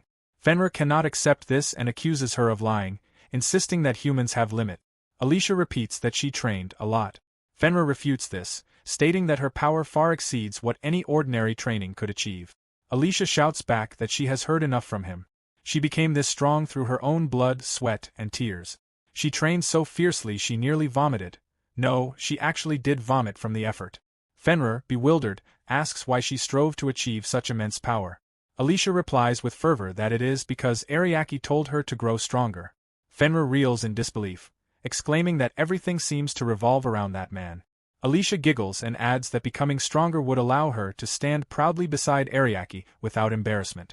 Ariake is strong and always comes to her rescue, but that might mean he doesn't see her romantically. To be equals in a relationship, there must be balance, give and take. Feeling self-conscious, she admits she might be acting shamelessly today. Regardless, she trained to the brink of collapse for Ariake's sake.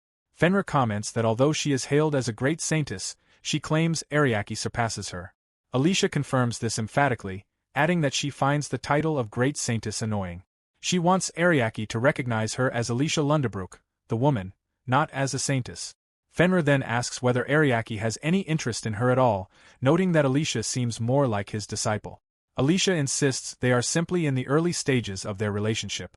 Fenrir quietly mutters that it seems he struck a nerve. Alicia continues boldly, declaring that her strength is proof of her devotion to Ariake. It is the power born from true love. Fenrir laughs, calling her a fascinating human, the most interesting one he has encountered in the thousands of years he has been sealed away here. Alicia, delighted, asks if Fenrir enjoys hearing about Ariake, offering to continue, but Fenrir quickly cuts her off, saying he has heard enough. Alicia then pauses, realizing Fenrir mentioned being sealed. Fenrir confirms this. The endless boredom is unbearable, and all he can do is await his eventual death. Thus, he is grateful for this battle. Being slain is his sole remaining desire. Alicia objects, stating that such a thing resembles assisted suicide, which is troubling to her, and Ariake would absolutely oppose it as well. She then proposes an alternative.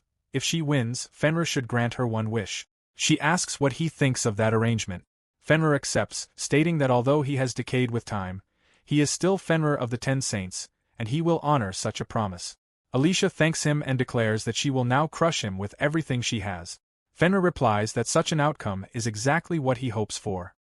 He charges at her, and Alicia braces for the clash. Time passes, and the battlefield bears the marks of their struggle, walls shattered and ground torn apart. Fenrir lies defeated, and Alicia triumphantly declares her victory. Fenrir rises slowly, acknowledging his defeat. As promised, he will grant whatever she desires. He offers her the elixir of eternal youth in exchange for his life, or perhaps the legendary sword bomb, which he swallowed long ago. Alicia rejects both and instead states her true wish. She wants Fenrir himself to become her familiar. Fenrir is stunned and asks her to repeat herself. Did she truly say familiar? Alicia confirms, insisting that they would make a formidable pair, and reminding him that he has been bored for thousands of years anyway. Alicia invites Fenrir to come with her. Fenrir pauses, then refuses, stating that leaving the dungeon alive is impossible due to a curse. Although she would be honored to serve as Alicia's familiar, the curse binds her to the dungeon, preventing her from being of use outside. She expresses her gratitude for the brief but beautiful dream that Alicia offered her. Alicia considers the situation and proposes that Fenrir simply enter spirit form and be stored in her inventory.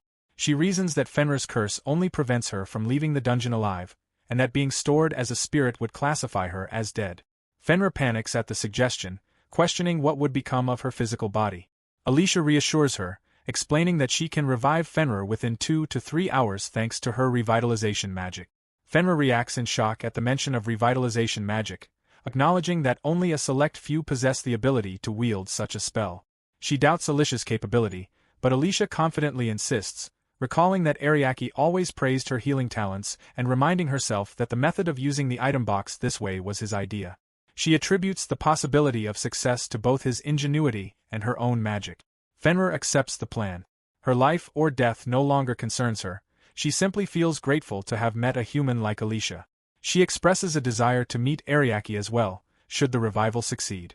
Alicia promises that Fenrir will live and that she will ensure the two of them meet.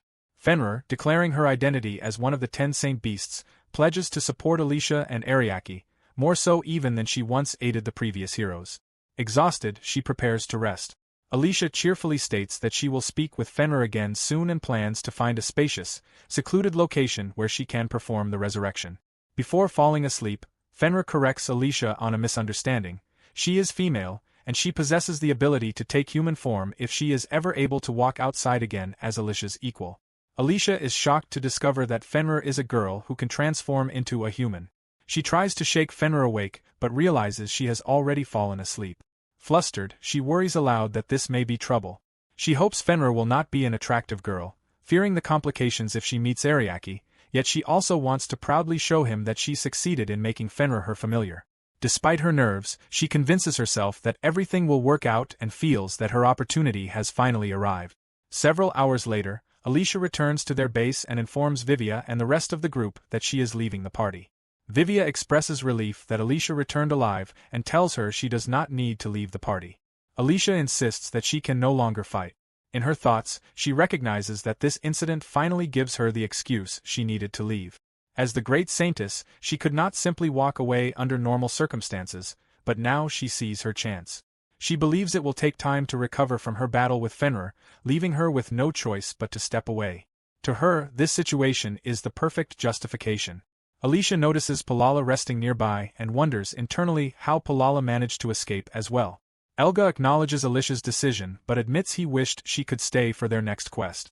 Alicia asks what he means by next quest, and Elga informs her that they received a letter directly from the kingdom. Alicia reads the letter, stating that Vuvua Haranoa is to be punished by order of the kingdom's council. He is to forfeit the holy sword Langris, and in order to do so, the party must first complete a D-rank quest. Vivia reacts with disbelief, convinced that the decision is nothing more than a bluff, stating that such a severe punishment could not have been decided in only 2 days.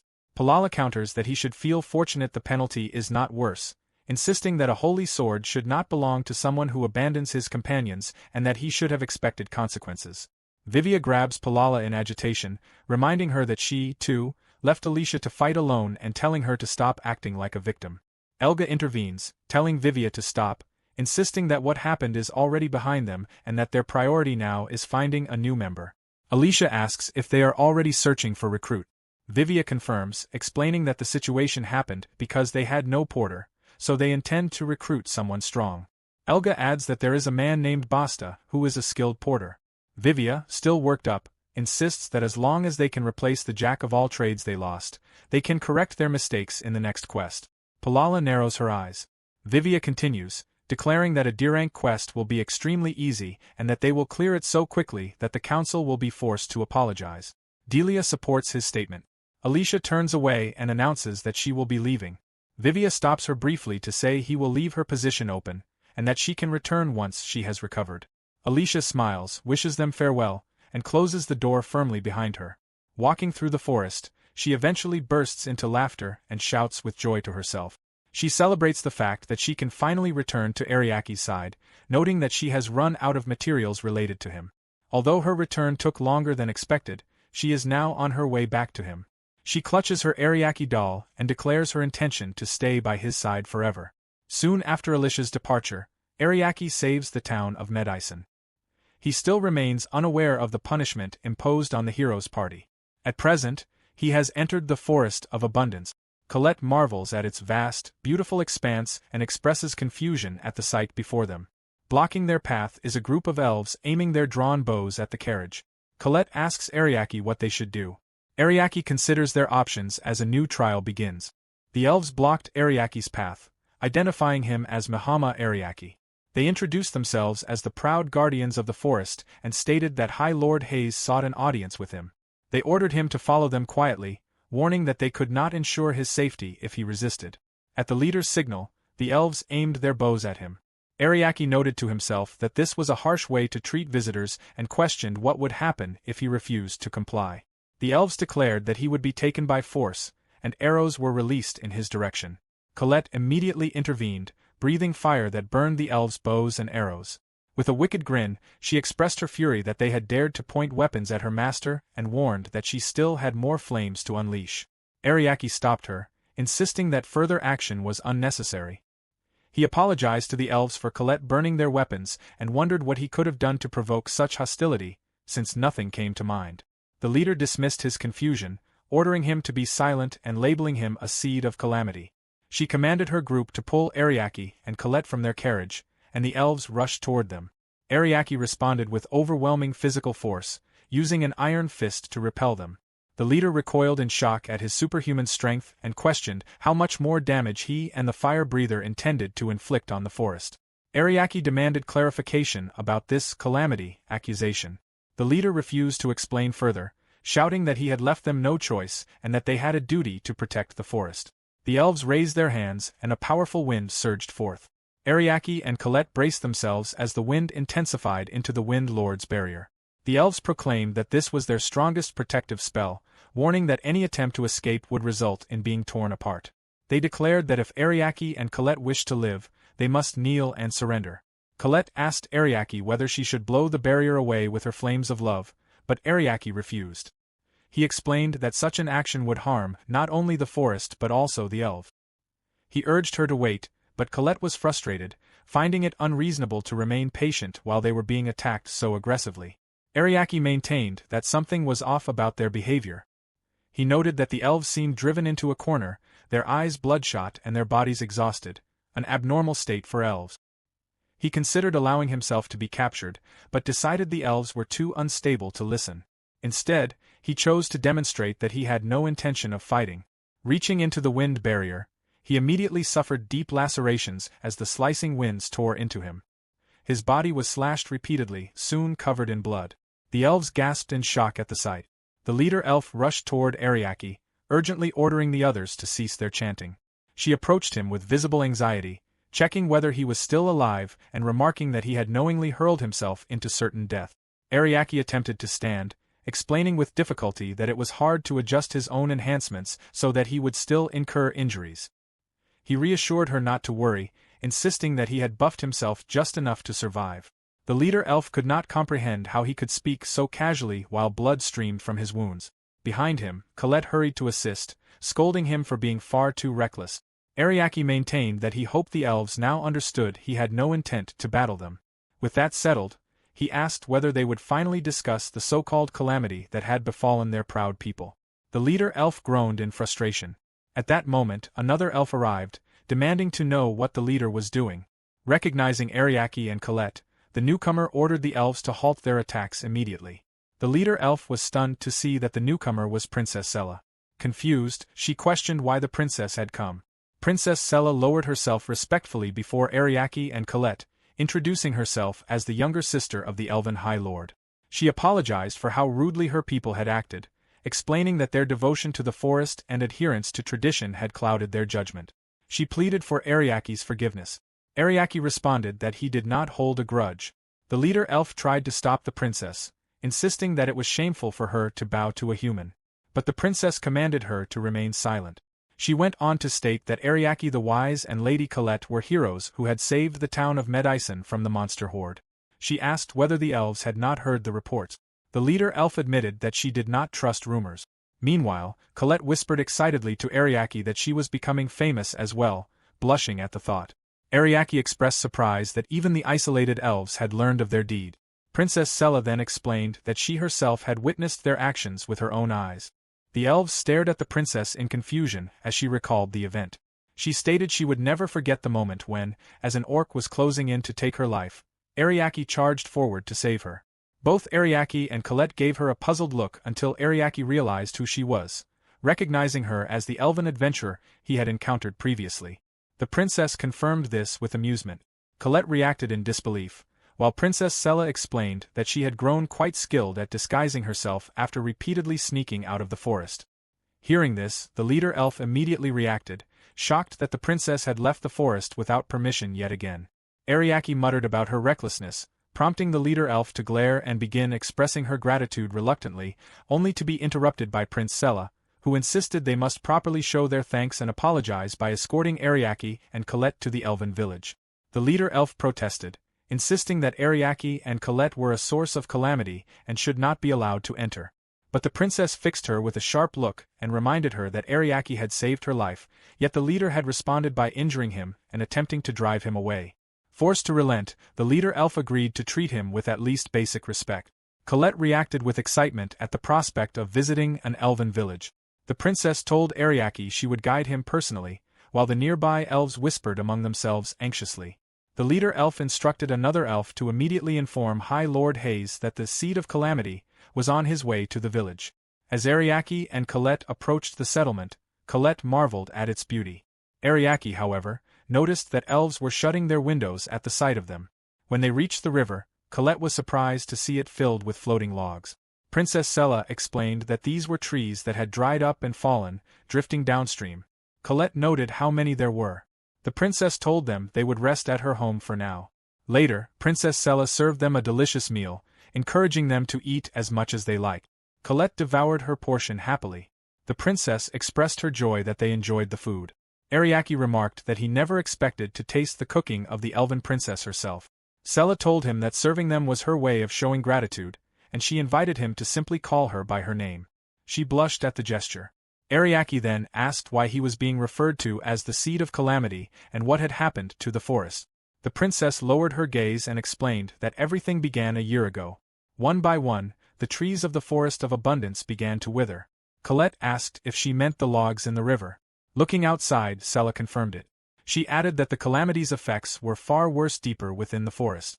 She opened a window and pointed toward the center, where a dark, sinister aura emanated. The sky above that area, once bright, had turned ominously dark. Colette commented on how foreboding the cloud looked. Ariake observed that its source appeared magical in nature, pulsing with malevolent intent, and concluded that it was likely only a matter of time before monsters emerged from it. The princess confirmed that the forest's trees, which had once formed a protective boundary, had all begun to wither, leaving the forest in a fragile state. If the forest died, so too would its people. Colette remarked that this had nothing to do with Ariake, and the princess agreed, though she explained that her brother had reached a different conclusion. He believed there was only one explanation: Ariake's mere presence was a calamity. Ariake asked whether this judgment had anything to do with a pact between the heroes and the elves, and Colette inquired about the details of this pact. Ariake explained that long ago, the heroes of old had promised to protect the elves and their forest under divine blessings. Despite their distrust of humans, the elves allowed heroes to travel freely through their lands, including Vivia. Ariake himself had been expelled from the heroes' party because they considered him a burden, and he guessed that the elves similarly regarded him as a liability. He understood that anyone entering the forest without the blessing of the heroes was believed to bring disaster, and the princess confirmed this. Colette objected, pointing out the unfairness, since Ariake had left the party long after the calamity had begun. The princess acknowledged that although Ariake's intent was to protect the forest, her brother could no longer discern right from wrong and mistakenly considered Ariake responsible. In reality, he was the forest's savior. The princess bowed deeply, acknowledging her own selfishness, and requested that Ariake save the forest just as he had protected the town of Medicine. Suddenly, the doors of the room slammed open, and her brother, Hayes, appeared. He was furious that the princess had dared to invite Ariake, the so-called Seed of Calamity, into their forest. Before she could defend her actions, handcuffs were fastened around her wrists, taking her by surprise. Hayes condemned her for addressing Ariake with respect, declaring her a disgrace and ordering that she be imprisoned until she regained her senses. The princess sniffled in distress. Without hesitation, Ariake snapped the handcuffs apart. He remarked that while he hated to interrupt a family confrontation, Hayes's attention was directed at him, not her, and suggested that the siblings leave their argument aside for now. Ariake shattered the handcuffs, crumbling the pieces onto the floor. Hayes was stunned, glaring at him in disbelief, unable to comprehend what he had done. Ariake stepped on the broken metal, declaring that the princess would no longer need them. The so-called calamity Hayes had been fearing stood right before him. Suddenly, Hayes grabbed Ariake by the collar and slammed him onto a table. The two girls watched in shock as Hayes fumed, seething at Ariake's arrogance for daring to enter the village despite being expelled from the heroes' party. Before he could continue his tirade, a chilling voice cut through the room. Colette had stepped forward, radiating pure fury. Ariake urged her to calm down, insisting that he was fine. Colette, however, was incensed, furious that Hayes had even ruined Sella's home-cooked meal. Hayes's mind reeled under the oppressive weight of Colette's wrath. He felt paralyzed by a sense of terror far greater than mere fear, though rationally, he knew he had no reason to be afraid. Ariake was merely an incompetent human, and capturing him should have been enough to stop the forest from withering. Nonetheless, panic overtook him. He ordered the other elves to apprehend Ariake and Colette, eventually locking them in a cell and sealing it with magic. The elves barged in to enforce the capture, but Colette told Ariake that it was time to act. Ariake looked around, assessing the situation, and the princess called to them from a window, guiding them toward escape. They leapt from the window, landing on the ground below. Colette remarked on the princess's skill, and the princess chuckled, noting that her frequent adventuring had made her agile. Ariake observed that there were more weaknesses in the village's defenses than he had anticipated. The princess instructed them to follow her and leave immediately. Suddenly, a loud explosion resounded. A violent gust of wind surged around them, and the princess called to Ariake and Colette. Hayes appeared, furious that the siblings were attempting to flee. Originally, he had intended to capture Ariake alive to uncover the cause of the forest's withering, but now his rage boiled over, and he resolved to show no mercy. He uprooted trees and unleashed his most powerful barrier, a swirling wind so potent it was less a shield than an offensive attack, vowing to destroy the calamity that was Ariake. The whirling wind tore through the area, accompanied by the sound of slicing air. The princess looked up in horror, fearing the worst for Ariake and Colette. When the wind finally subsided, they were gone. Hayes muttered to himself, assuming Ariake had merely bluffed. Yet a voice behind him warned him not to get ahead of himself. Ariake and Colette had survived. Hayes was stunned, unable to comprehend how they were still alive. Ariake revealed that he had used a decoy skill to create a clone that acted as a distraction, while Colette explained that they had used her master's stealth abilities to approach undetected from behind.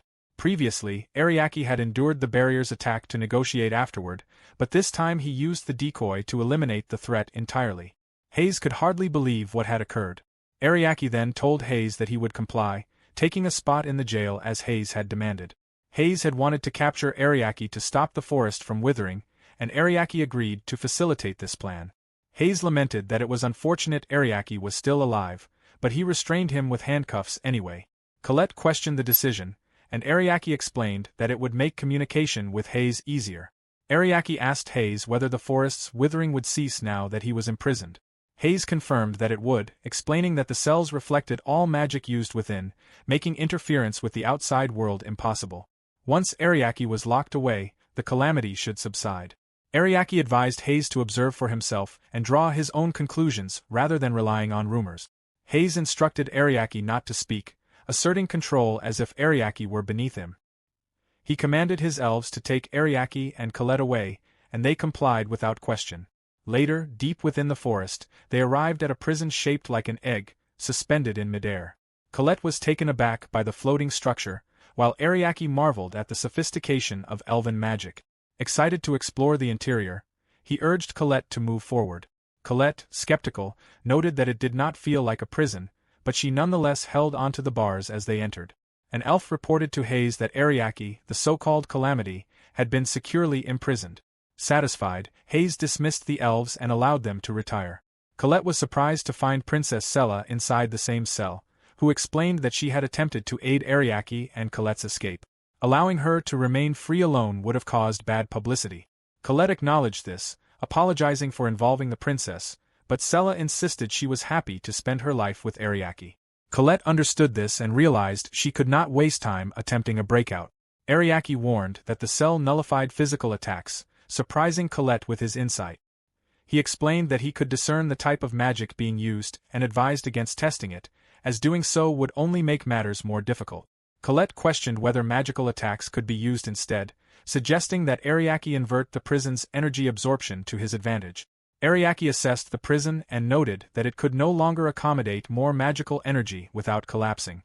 Sella, astonished, had never encountered such a magical structure before.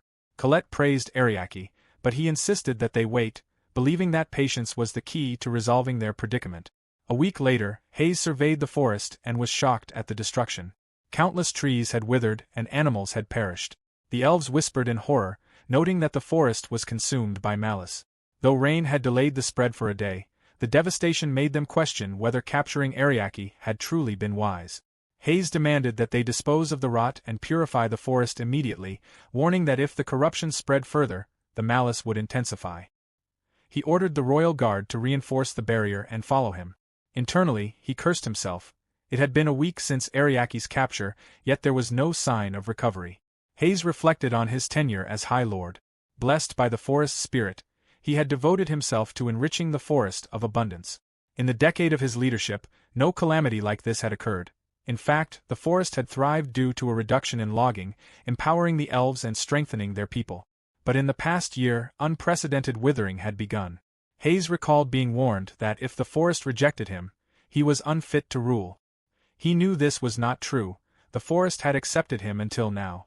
Clearly, another force was responsible.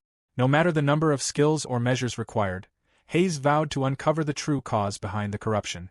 One of the elves asked Hayes if he had heard about the recent events involving the heroes' party. He inquired further, and the elf informed him that the party had expelled one of its members. At that moment, Hayes recalled that years ago he had met the heroes' party, though Ariake had not been present at the time, so they had never crossed paths. Reflecting on this, Hayes remembered how incompetent the hero was said to be back then. Convinced that Ariake was exacting revenge for being abandoned by the hero, Hayes concluded that this was the cause of the forest's withering. He was certain Ariake was a calamity.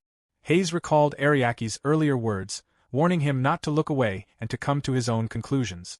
Gasping for breath, Hayes remembered his sister defending Ariake. Suddenly, a whirling wind erupted, forcing them to retreat swiftly on their horses. Hayes's expression turned serious. Meanwhile, in the prison cells, Colette expressed her frustration to Ariake that an entire week had passed. Ariake assured her that time would resolve everything, though it seemed too long already. Sella apologized for the events that had transpired, but Colette remained confident that she would survive. Ariake's innocence was gradually being recognized. Sella noted that she had been freed within a single day, highlighting her brother's stubborn overprotectiveness. She reflected on how Hayes had always treated her more like a child than a sister due to their age difference. Though strict with the elves, Hayes cared deeply for the forest, wishing desperately for the withering to cease and for his people to avoid further suffering. Ariake reassured Colette that there was no need to worry. Hayes had likely begun to realize that the illusion of a calamity he had believed in was of his own making. With that illusion removed, he could finally perceive the true state of the forest. The forest was now testing him as its High Lord, and Ariake was patiently waiting for this realization. Sella's eyes widened, sensing that it was as though Lord Ariake himself were testing them, a god descending upon them from the heavens. Suddenly, a massive explosion rocked the area, sending tremors through the forest. Another rumble followed. Ariake recognized the danger immediately, noting that the timing could not have been worse. The anomaly in the forest continued to grow, signaling a new and escalating threat. Chapter 15 begins with Hayes riding his horse, spotting smoke rising in the distance. Alarmed, he urges his people to move quickly, realizing it is an emergency distress signal from the village. As he approaches, he is struck with fear and shock. The village has been ravaged, buried under mud and fallen trees, and his people are desperately fleeing to safety. The destruction overwhelms him, and he struggles to comprehend how such a catastrophe could occur. A soldier reassures him of his safety and explains that a landslide has engulfed much of the village, burying many homes.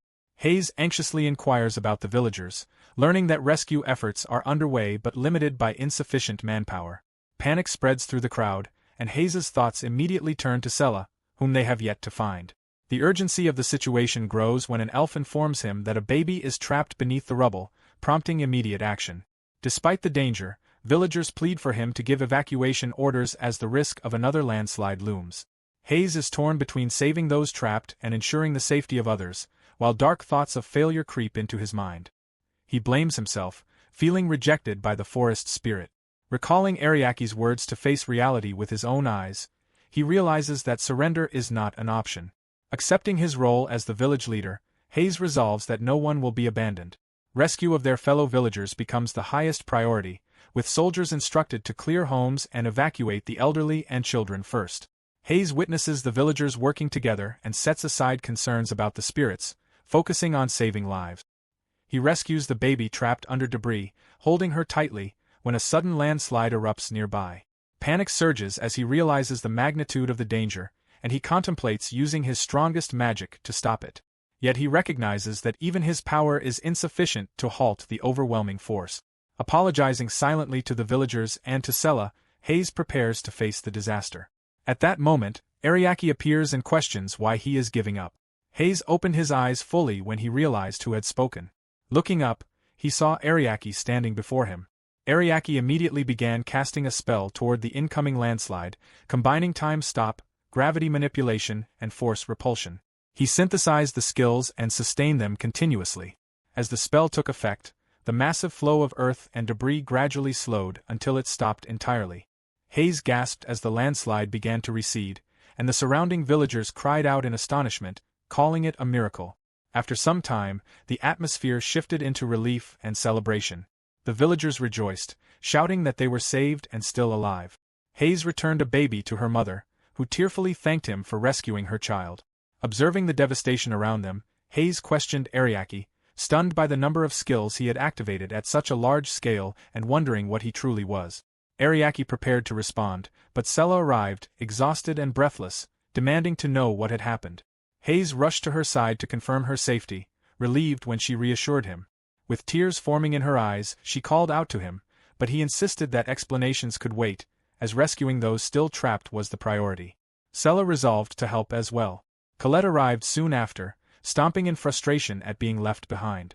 Because Sella had been slow, she had carried her the entire way.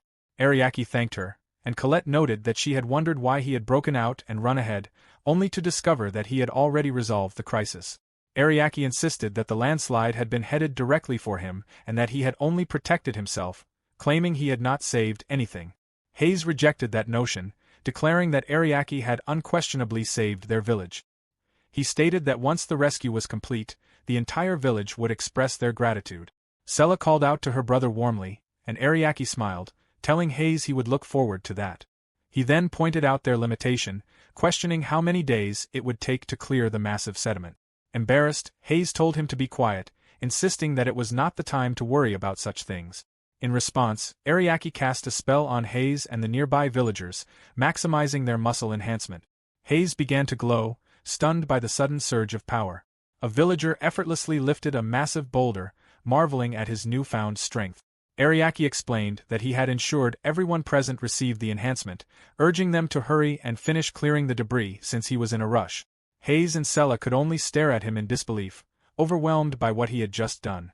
A few days after the landslide disaster, Ariake and Colette stood on a stage as villagers celebrated their savior, Lord Ariake. The villagers, alongside Colette, cheered for him, while Ariake lingered behind, sulking. They praised his skill and strategic thinking, marveling at the miracle that no one had perished, expressing gratitude for his actions. Meanwhile, Sella thanked Ariake for his heroism, recognizing him as a once-in-a-generation hero. She questioned why he was leaving as she watched him attempt to slip away unnoticed. Ariake explained that he stood out too much and intended to hide in a corner. However, Hayes blocked his path, warning that he would be responsible if their savior were sidelined, which caused Ariake to flinch. Hayes instructed him to return to his seat. While eating, Ariake remarked that he did not mind being observed from the corner and told Hayes to stop being overly formal. Hayes struck the table, drawing the villagers' attention. Sella called out to him, prompting Hayes to hesitate before attempting to apologize for his prior rudeness. He struggled to voice the apology, quivering under the weight of the moment, while Colette encouraged him to speak. Ariake reassured Hayes that apologizing was difficult for elves toward humans and that he should not strain himself. Hayes slammed the table again, then bowed deeply, finally shouting his apology. In that moment, Hayes realized he had unfairly blamed Ariake for his people's hardship. His overprotectiveness and mistrust had endangered his own people, and he acknowledged his mistakes, including mistrusting his sister and himself. Ariake finally addressed him, explaining that the landslide had been caused not by Ariake, but by the accumulation of malice, which stemmed from Hayes's overprotectiveness of the forest. Hayes, shocked, asked for clarification, seeking to understand what Ariake meant. Ariake explained to Hayes that Sella had told him the forest's history while they were imprisoned. Until a few years ago, the forest had been thinned regularly, but Hayes had stopped that practice. Hayes confirmed this, questioning its relevance, but Ariake pointed out that ever since their arrival, he had been concerned about the unusually high density of trees.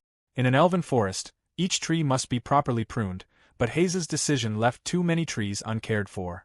The excessive density blocked sunlight, allowing malice to accumulate. Sella speculated that the heavy rain may have contributed to the landslide, and Ariake agreed, noting that the malice likely caused the storms. He then reproached Hayes, saying that as High Lord, he should have anticipated the consequences of abruptly halting the forest thinning. Hayes recalled that years ago, someone had advised him to stop, and Ariake asked who would give such irresponsible counsel. Hayes revealed it had been the hero, Lord Vivia, surprising both Colette and Ariake. Hayes recounted that Vivia had questioned the old tree-thinning tradition, arguing that elves derived their power from the trees and should let them grow, while dismissing his own advice as inconsequential. At the time, Hayes, despite skepticism, had followed Vivia's suggestion, which temporarily ended the disasters and allowed the forest's power to flourish. Ariake pointed out that the flourishing was only temporary. Colette added that by the time Hayes realized the forest was deteriorating, it was too late, venting frustration at Vivia's incompetence. Hayes acknowledged his own failure in not recognizing the underlying cause, admitting that his inexperience made him overconfident in finding a new solution. Ariake, overwhelmed, declared that none of the calamities would have occurred if he had consulted Vivia earlier, even if it meant splitting their paths. Colette remarked that Ariake was slipping into dad mode. Taking responsibility, Ariake apologized, leaving Hayes and Sella astonished. Despite having been banished from their party, he still expressed remorse. Hayes reflected on the meaning of apologies, realizing that Ariake still held his pride intact. Kneeling beside him, Hayes thanked Ariake, acknowledging his wisdom, and resolved to thin the forest and purge it of malice. It was time for both the forest and himself to start anew. A few days later, Sella was overcome with emotion, tearfully expressing her desire for Ariake to stay, even joking about starting a fan club. Hayes, however, reminded her that it was time for them to depart. Despite her continued crying, Colette offered to help, but Ariake quickly discouraged her from encouraging Sella's sentiment. Hayes informed Ariake that once everything was settled, he would send a report to the kingdom, holding them accountable for the actions of the heroes they recognized. He believed it prudent to warn Lord Vivia about his naivety. Ariake considered this and acknowledged that Hayes had a point, though he was flustered when Hayes added that he would also report Ariake's heroic deeds. Turning to Sella, Hayes asked how long she planned to cry. Sella looked at Ariake, attempting to communicate something, and he encouraged her to continue. He expressed confidence in her ability to save her people, affirming that she would become a great leader. Colette noted that Sella's presence had been crucial during their time in captivity. Ariake assured her that she possessed all the qualities necessary for leadership and predicted that when they met again, she would have guided her people to greater heights as their princess. He bade her to take care, and Sella, still tearful, promised she would, wishing for Ariake's safety as well.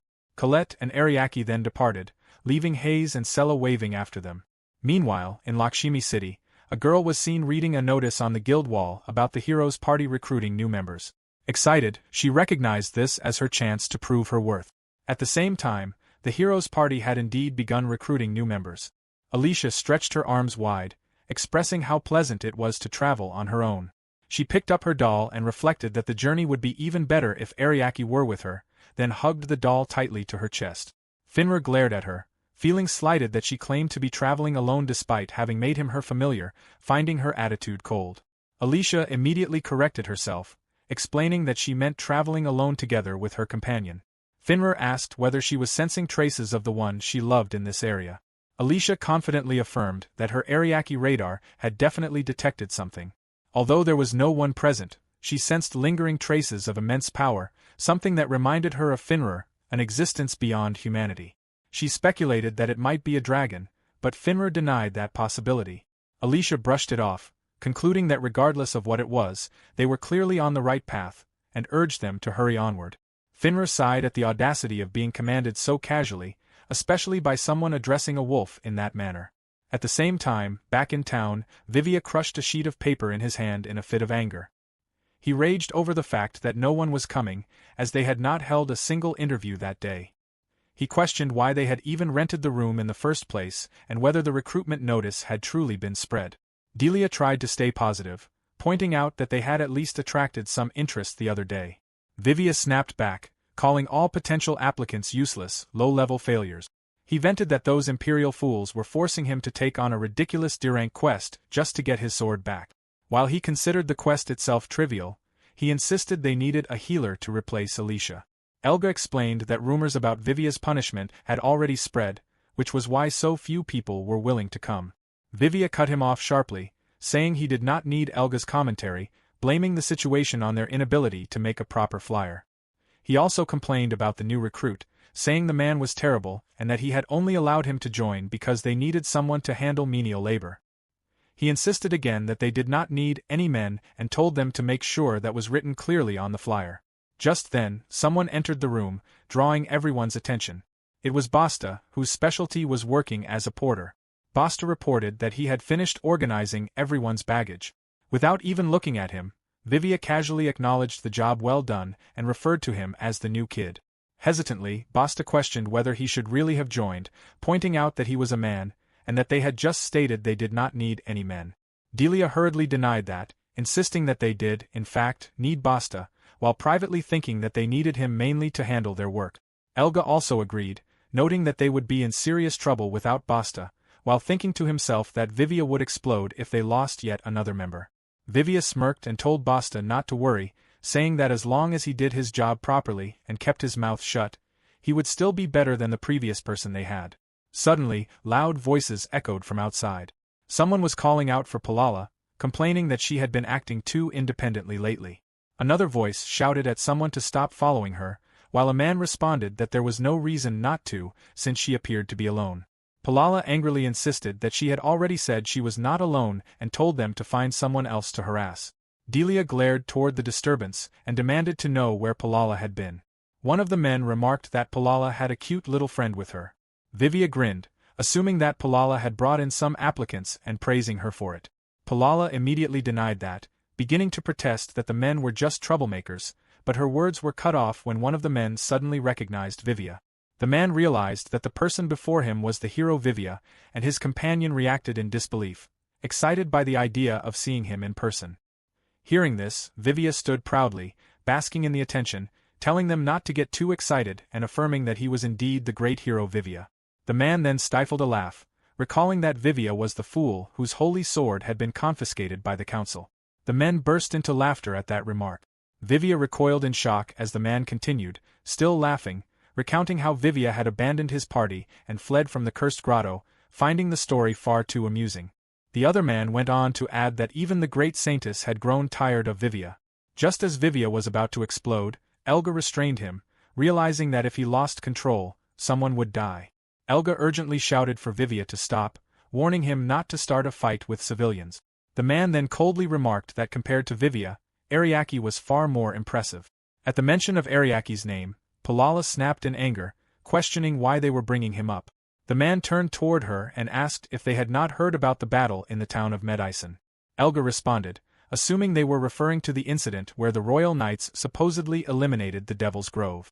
The man dismissed that explanation as nothing more than a cover story. He revealed that in reality, the royal knights had been completely wiped out, and even the adventurers sent as reinforcements had abandoned the mission. It was at that moment, he said, that Ariake appeared. With only 100 adventurers under his command, Ariake defeated 1,000 monsters. Then the true threat emerged, a king ogre. Even so, Ariake's group handled it with ease.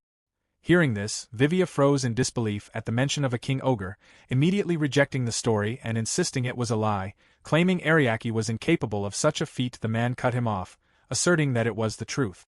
He explained that they had fought alongside Ariake themselves. Another man added that he had supported the battle from the rear, so he could not clearly see everything, but it had still been an honor to fight with Ariake. The first man then exclaimed that he could not believe they had encountered the fool who had driven away a true hero like Ariake. As those words sank in, Vivia's body began to tremble with rage. Without any warning, he stormed forward and slammed the door, shouting for them to get out. After the men were forcibly thrown outside, Vivia stood there breathing heavily, cursing them as ignorant country bumpkins and dismissing everything they had said as complete nonsense. In the sudden silence, Palala quietly muttered that perhaps they should apologize to Ariake after all. Vivia immediately snapped at her, and Delia reacted just as sharply, demanding to know what Palala was talking about. Palala tried to explain, pointing out that they had all heard what those men said. She suggested that what happened in the cursed grotto might have been the result of Ariake not being with them. She recalled what Alicia had once told her, about Ariake being known as the god of buffs, and believed that this power was his unique skill.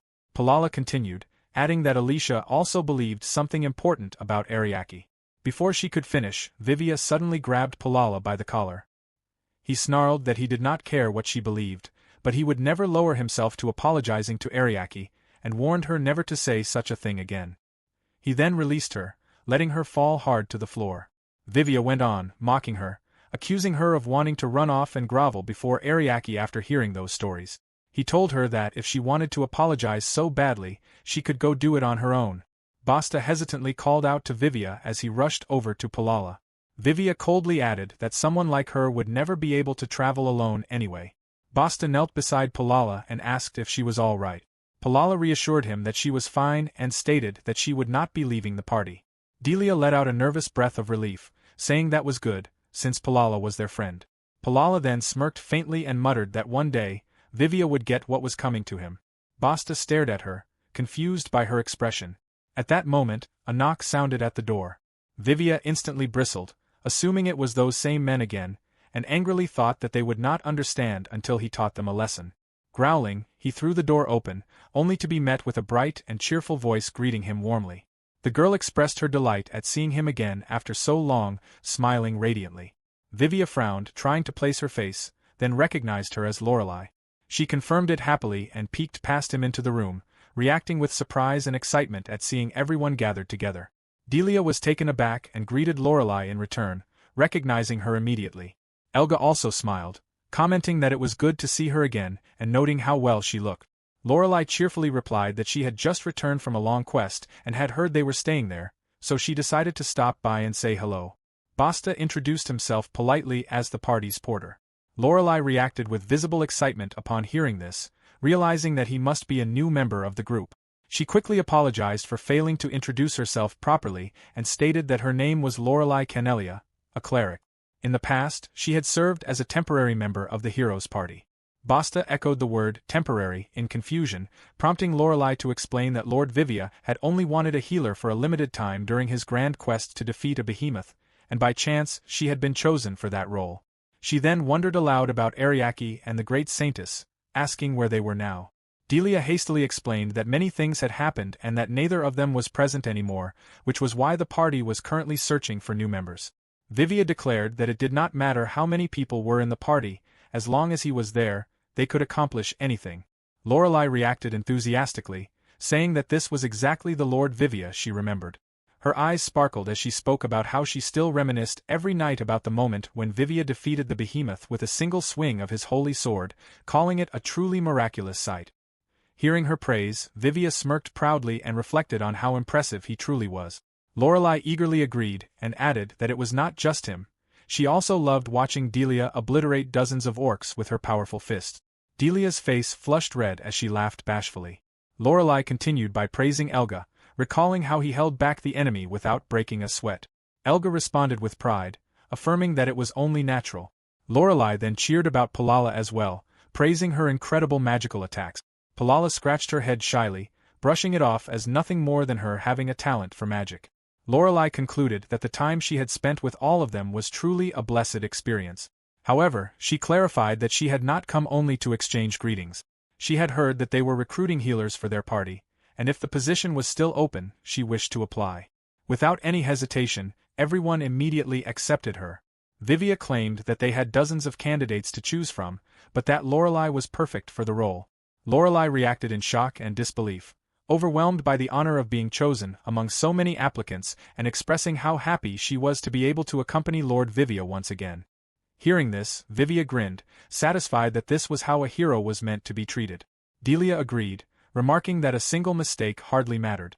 Elga turned to Palala and commented that moments like this made one reflect on how far they had come on their journey. Palala agreed, saying that she wanted to return to those days and hoped they still could. Vivia confidently declared that they absolutely could, insisting that once this quest was finished, he would reclaim his sword and everything would return to how it was before. With that, he announced that they were ready and ordered everyone to move out. Hours later, they arrived in the Edcock forest. Vivia stated that their task was to defeat the wyverns in the area. Basta confirmed that their objective was to subjugate the wyverns that had settled near the forest's lake. Vivia complained that venturing so deep into the forest just to deal with a few wyverns was a waste of his time. Basta tried to explain that the lake in Edcock Forest served as a spawning ground for low-level monsters, which in turn made it an excellent farming location for adventurers, and that was precisely why removing the wyverns from such a valuable hunting ground was important. However, his explanation was drowned out by loud complaints from the others. They grumbled about the heat, about being drenched in sweat, and demanded that Palala use magic to do something about it. Another voice cried out in disgust at a bug, complaining about how much forests were hated. Basta stopped speaking when he realized no one was listening. Lorelei complained that even though she had been using insect repellent, small insects were still swarming around them. Growing increasingly irritated, Vivia shouted that they should hurry up and finish the quest as quickly as possible. Lorelei smiled confidently, believing that wyverns would be easy to deal with, especially with the power of the holy sword. She vividly remembered its beautiful shine and, as the thought crossed her mind, realized she wanted to ask why Vivia had not brought it along. Before she could continue that thought, Vivia abruptly ordered everyone to stop. Lorelei turned toward him in confusion, unable to sense anything unusual, while Palala also noted that there was nothing around them. Vivia explained that he was simply being cautious, as he always kept watch for danger no matter how insignificant it might seem. At that very moment, a monster suddenly appeared right behind them. It was a manticore. Lorelei reacted in shock, and Vivia was momentarily stunned, but he quickly regained his composure and dismissed it as nothing more than a C-rank monster, claiming it posed no threat to an S-rank hero like himself. He slashed at it and severed one of its limbs, but immediately afterward, a sharp appendage lunged toward him. Lorelei urgently tried to warn him about the manticore's poisonous stinger, but it was already too late. Unable to dodge in time, the stinger scraped his arm, causing Vivia to panic at the realization that he had been poisoned. Elga urged him to calm down, pointing out that it was only a superficial wound. Palala questioned why the manticore had not gone down in a single strike. Elga moved quickly to block another incoming attack. Delia smirked, assuming she would land the finishing blow herself, but the manticore slipped past her in an instant and lunged straight at Elga. Delia was shocked by its speed, while Palala snapped angrily, criticizing their poor aim. Delia screamed in disbelief, unable to accept that her attack had missed. Palala shouted in frustration as Elga cried out desperately for someone to help him. Watching the chaos unfold, Lorelei stood frozen in shock, urging everyone to work together. At that moment, the manticore suddenly dashed toward her, forcing Delia and Palala to halt their movements. Lorelei urgently warned them to move aside as her staff began to glow with radiant light and she released a spell. However, the manticore broke free with ease. Palala immediately retaliated by unleashing a fireball, which struck the monster directly. The flames roared around it, and the creature finally collapsed, defeated. Vivia clicked his tongue in irritation, dismissing the entire battle as a waste of time. He then ordered Lorelei to cure his poisoned status. When she did not respond, he turned toward her, calling her name again. After a brief silence, Lorelei finally spoke, addressing him with a calm but cutting tone. She reflected on how Vivia was supposedly an S-rank adventurer who had once defeated a behemoth, while the enemy they had just faced was merely a C-rank manticore that should have been easily dispatched. Yet, against that single monster, the entire party had struggled and been forced to work together just to bring it down. She coldly questioned why, if he was truly as great as claimed, they were all having such difficulty against something that should have been insignificant. Lorelei questioned why everyone was struggling so much, pointing out that the enemy had only been a single low-level manticore. Vivia brushed it off, claiming they were simply a bit out of sync that day. He reasoned that it was their first quest with a new team and that they had not yet found their rhythm, prompting the others to agree half-heartedly. Elga responded weakly, and Delia echoed the sentiment, while Vivia confidently concluded that everything was fine now. Lorelei quietly expressed doubt at that explanation. Not far ahead, Vivia noticed movement and sharply called out. Palala flinched. Vivia demanded to know where she thought she was going. Palala hesitantly replied that her stomach hurt. She tried to step back, but the others quickly stopped her. She protested loudly, insisting she did not want to go forward and questioning why she had to walk in front again. Vivia accused her of trying to turn tail and run, while Delia criticized her for being cowardly and sneaking away. Palala angrily shot back that she did not want to hear that from them, insisting they were just planning to use her as bait again. She claimed she knew their intentions and that she needed to get away before that happened. Vivia immediately shut her down, telling her to stop speaking badly about them before others misunderstood. Hearing this exchange, Lorelei turned to Elga and asked what Palala meant by being used as bait. Elga broke into a cold sweat and hastily dismissed it, telling her not to worry. Basta muttered that it did not sound like nothing, quietly seeking Lorelei's opinion. Lorelei, taking Elga at his word, reacted with innocent relief, saying she was glad it was nothing after all. Basta stared at her in disbelief as she accepted the explanation so easily. Noticing his reaction, Lorelei explained that if the hero's party said it was nothing, then it must truly be nothing. Basta muttered to himself, wondering how someone so naive had managed to survive as an adventurer. Meanwhile, Vivia shouted at Palala to stop complaining and lead the way. Just then, Delia froze in surprise, while Elga groaned in discomfort, complaining of intense itching. Vivia was confused, demanding to know what was happening. Basta, who had been walking behind him, suddenly reacted in alarm and began rummaging through the baggage. He realized the problem immediately. They had run out of insect repellent. Black flies had appeared once the repellent was gone, insects known for draining adventurers' MP and leaving behind severely itchy welts. Vivia ordered Basta to hurry and get more repellent. Basta apologized and admitted they were completely out. Vivia came to a stop, shocked, declaring that they could not tackle a forest dungeon without insect repellent and angrily demanding to know why Basta had not brought enough. Basta repeated the question back to him, reminding Vivia that he had been told not to. He recalled how, hours earlier, Vivia had dismissed the need for insect repellent, saying they would rush through the dungeon and would not need much of it. Even after remembering this, Vivia still insisted that it was the porter's responsibility to ensure sufficient supplies. Basta argued back that he had only just joined and could not make such decisions without permission, emphasizing that Vivia was the leader. Delia stepped in, scolding Basta for making excuses and claiming that Ariaki had never once let the party run out of supplies during their adventures.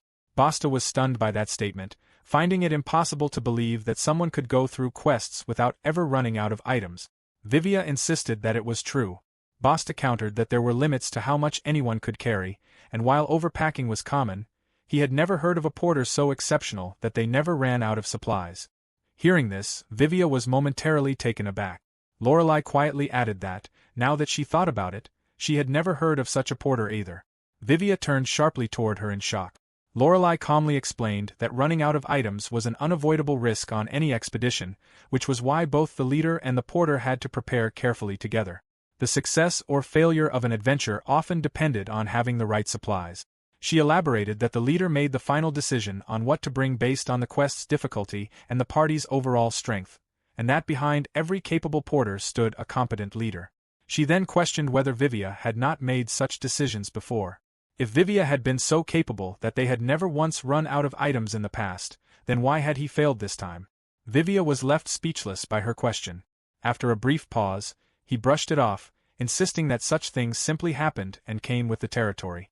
He added that insects were not a serious issue anyway, dismissing them as a mere annoyance. Lorelei smiled gently and accepted that explanation, saying she had been worried there might be a more serious reason behind their struggles. Vivia echoed the word reason in surprise, while the others averted their eyes. Palala began to speak up, but Vivia immediately cut her off, insisting that there was no reason and that everything was fine. Lorelei apologized politely and then offered them insect repellent, explaining that she had prepared extra for herself and was happy to share. Vivia trembled and tried to refuse, claiming there was no need, but before he could say more, the others rushed toward Lorelei with visible relief. Elga declared that they owed Lorelei one, Delia cried out that bugs were the one thing she could not stand, and Palala expressed her happiness that Lorelei had joined them. Basta smiled and added that Lorelei had truly saved them, promising to be more diligent himself in the future. Behind them, Vivia shouted in protest, asking whether they had not heard him, but they ignored him. Lorelei cheerfully told them that if anyone wanted to let bugs drain their MP, they were welcome to walk at the back, and urged everyone to move on.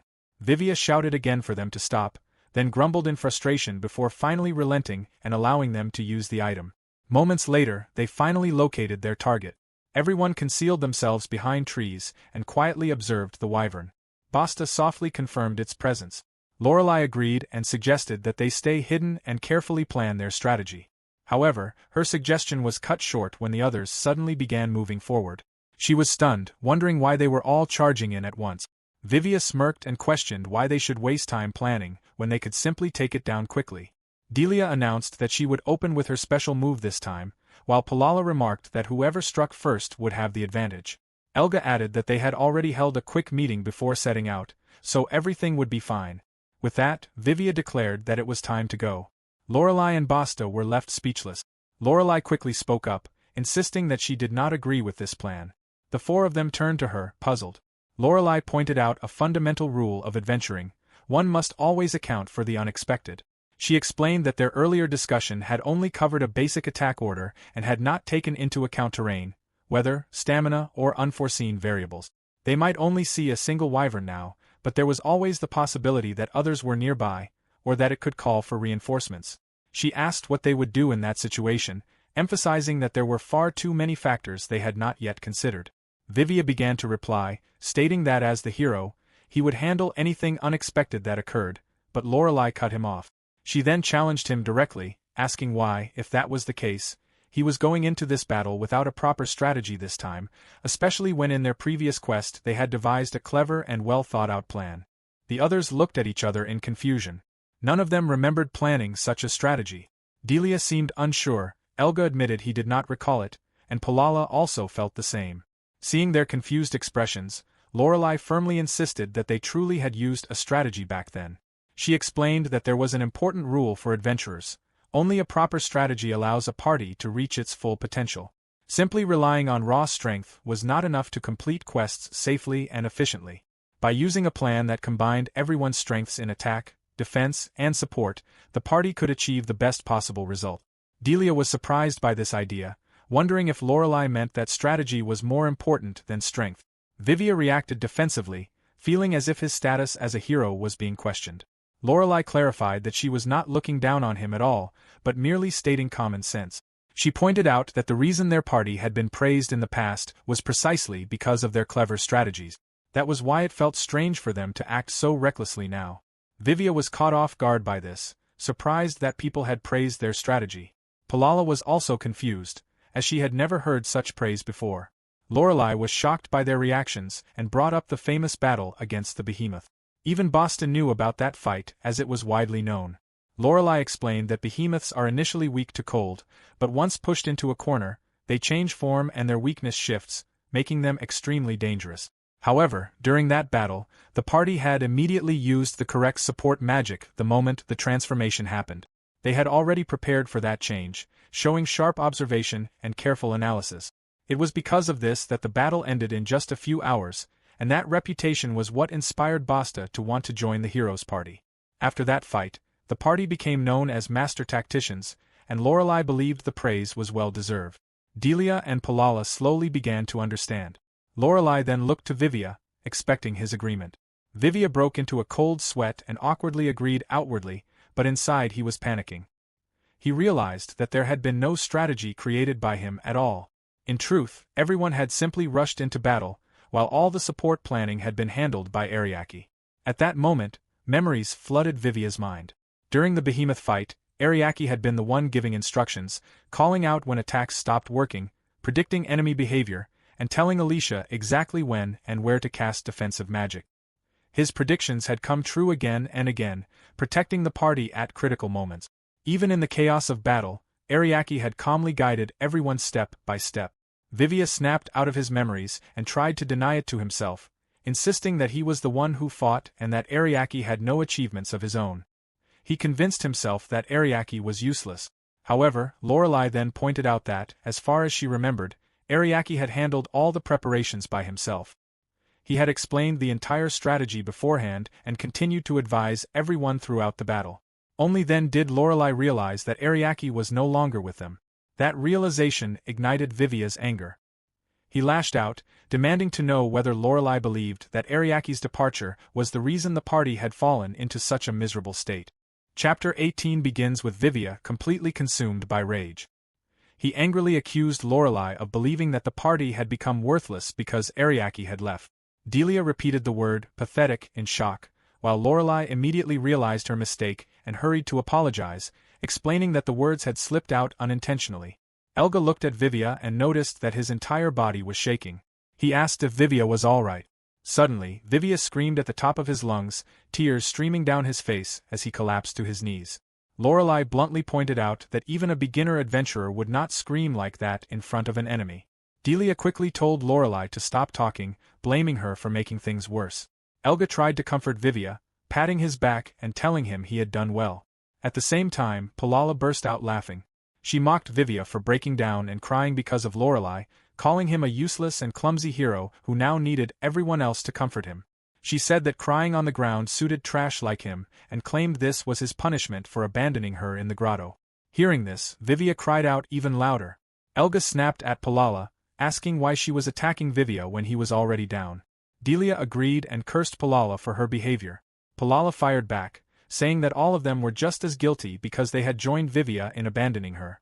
Elga shouted for her to stop bringing that up, while Delia said she hated how Palala always caused scenes like this. Suddenly, Basta shouted that he had had enough. He declared that he could not stay with adventurers like them anymore and said he was going home. He said they could do whatever they wanted, because he did not care anymore and would be crazy to remain in such a foolish party. As he turned to leave, Elga and Delia called out to him in panic. Elga worried that if Basta left, strange rumors would spread again. Delia cursed under her breath and said she would chase after him. Lorelei was shocked by what was happening and questioned whether they were really about to split up while an enemy was still nearby. Elga yelled at her to be quiet, saying they were busy. Delia tried to add something but was interrupted. Lorelei then turned to Palala, hoping to ask for help, but Palala only laughed and said that if needed, they could just use the hero as bait. Lorelei grabbed Vivia by the shoulder and desperately asked if he would defeat the wyvern. Vivia ignored her, muttering to himself. Lorelei slapped him hard and shouted at him to pull himself together. Vivia sniffled and demanded that she apologize to him. Lorelei was stunned. After a moment, she admitted that she had given up. She said she did not want to believe it, but every one of them was selfish, and even now, this group did not deserve to be called the hero's party. Those words made Vivia scream even louder, shocking everyone. He shouted for them not to look at him that way and reminded them that he was the hero. He swore that he would remember this humiliation and that anyone who mocked him would die. As he raised his sword, a powerful wave of mana burst out from his body. Palala screamed in alarm, realizing that he was about to unleash his ultimate technique, the final sword. Lorelei was confused and asked what the final sword was. Elga explained that it was one of the hero's strongest moves, consuming more than half of his mana and cutting through everything in a wide area. Even without support magic, it would erase everything nearby, including the wyvern and their own party. Lorelei was horrified. She shouted that the forest was a valuable resource for the kingdom and that destroying it would cause serious consequences. However, her words stopped abruptly when a massive creature suddenly flew up into the sky. Looking up, she realized that it was the wyvern. Lorelei panicked when she saw the wyvern and realized what was about to happen. She believed they were all doomed and tried to get everyone to stop Vivia and prepare to deal with the situation. However, Palala cut her off in confusion, not understanding why Lorelei was so frantic. Elga suddenly realized the danger and shouted that they needed to run for their lives.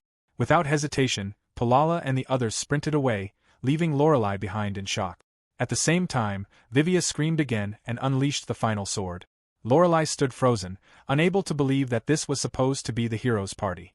After the chaos ended, all of them were taken to jail. Inside the cell, Vivia raged, demanding to be released and questioning whether this was how a hero was treated. The guards silenced him and called him a criminal, which stunned Vivia. He protested, saying that the kingdom had asked them to defeat the wyverns, yet instead of being thanked, they were being locked up. The guard sarcastically thanked him and explained that the lake in Edcock Forest was one of the kingdom's most important resources. Destroying it just to kill a single wyvern was completely unreasonable. The guard added that many adventurers passed through that forest every day, and it was a miracle no one had been killed. If there had been casualties, Vivia would have been charged with murder. The guard also mentioned that he had heard about Vivia abandoning his allies before and told him to reflect on his actions while awaiting punishment. Vivia dismissed the guard's words, telling himself to let them talk. At that moment, Lorelei raised her hand and politely asked to speak. She explained that she had nothing to do with the destruction of the forest. In fact, she had tried to reduce the damage caused by Vivia's out-of-control attack, and if not for her efforts, the destruction would have been far worse. Vivia angrily accused Lorelei of trying to save herself. The guard checked the records and noted that Lorelei was not even registered as a member of the party. Vivia hurriedly explained that she had only joined that day, so it had not been updated yet. Without hesitation, Lorelei told the guard that she barely knew the others. This infuriated Vivia. The guard then scolded the rest of the party, accusing them of being shameless for abandoning their friend to save themselves. Palala tearfully claimed that she had also risked her life trying to stop the hero. Delia, with tears in her eyes, said she had done the same, but Vivia had been too powerful, so all she could do was try to reduce the number of casualties. Elga agreed, saying they had all done their best. Basta briefly confirmed this as well. Hearing everyone speak against him, Vivia was left speechless, unable to understand what had come over them. The guard concluded that since the other party members were injured while trying to stop the hero, the only one who should be imprisoned was Vivia himself. Everyone immediately agreed. Vivia shook with rage, cursing them all in his mind. The guard accepted their statements and decided that, given the circumstances, the hero alone would be held responsible for the incident. Vivia gasped in disbelief. Delia told him to accept his punishment. Elga said that although they would be free, they would be waiting outside.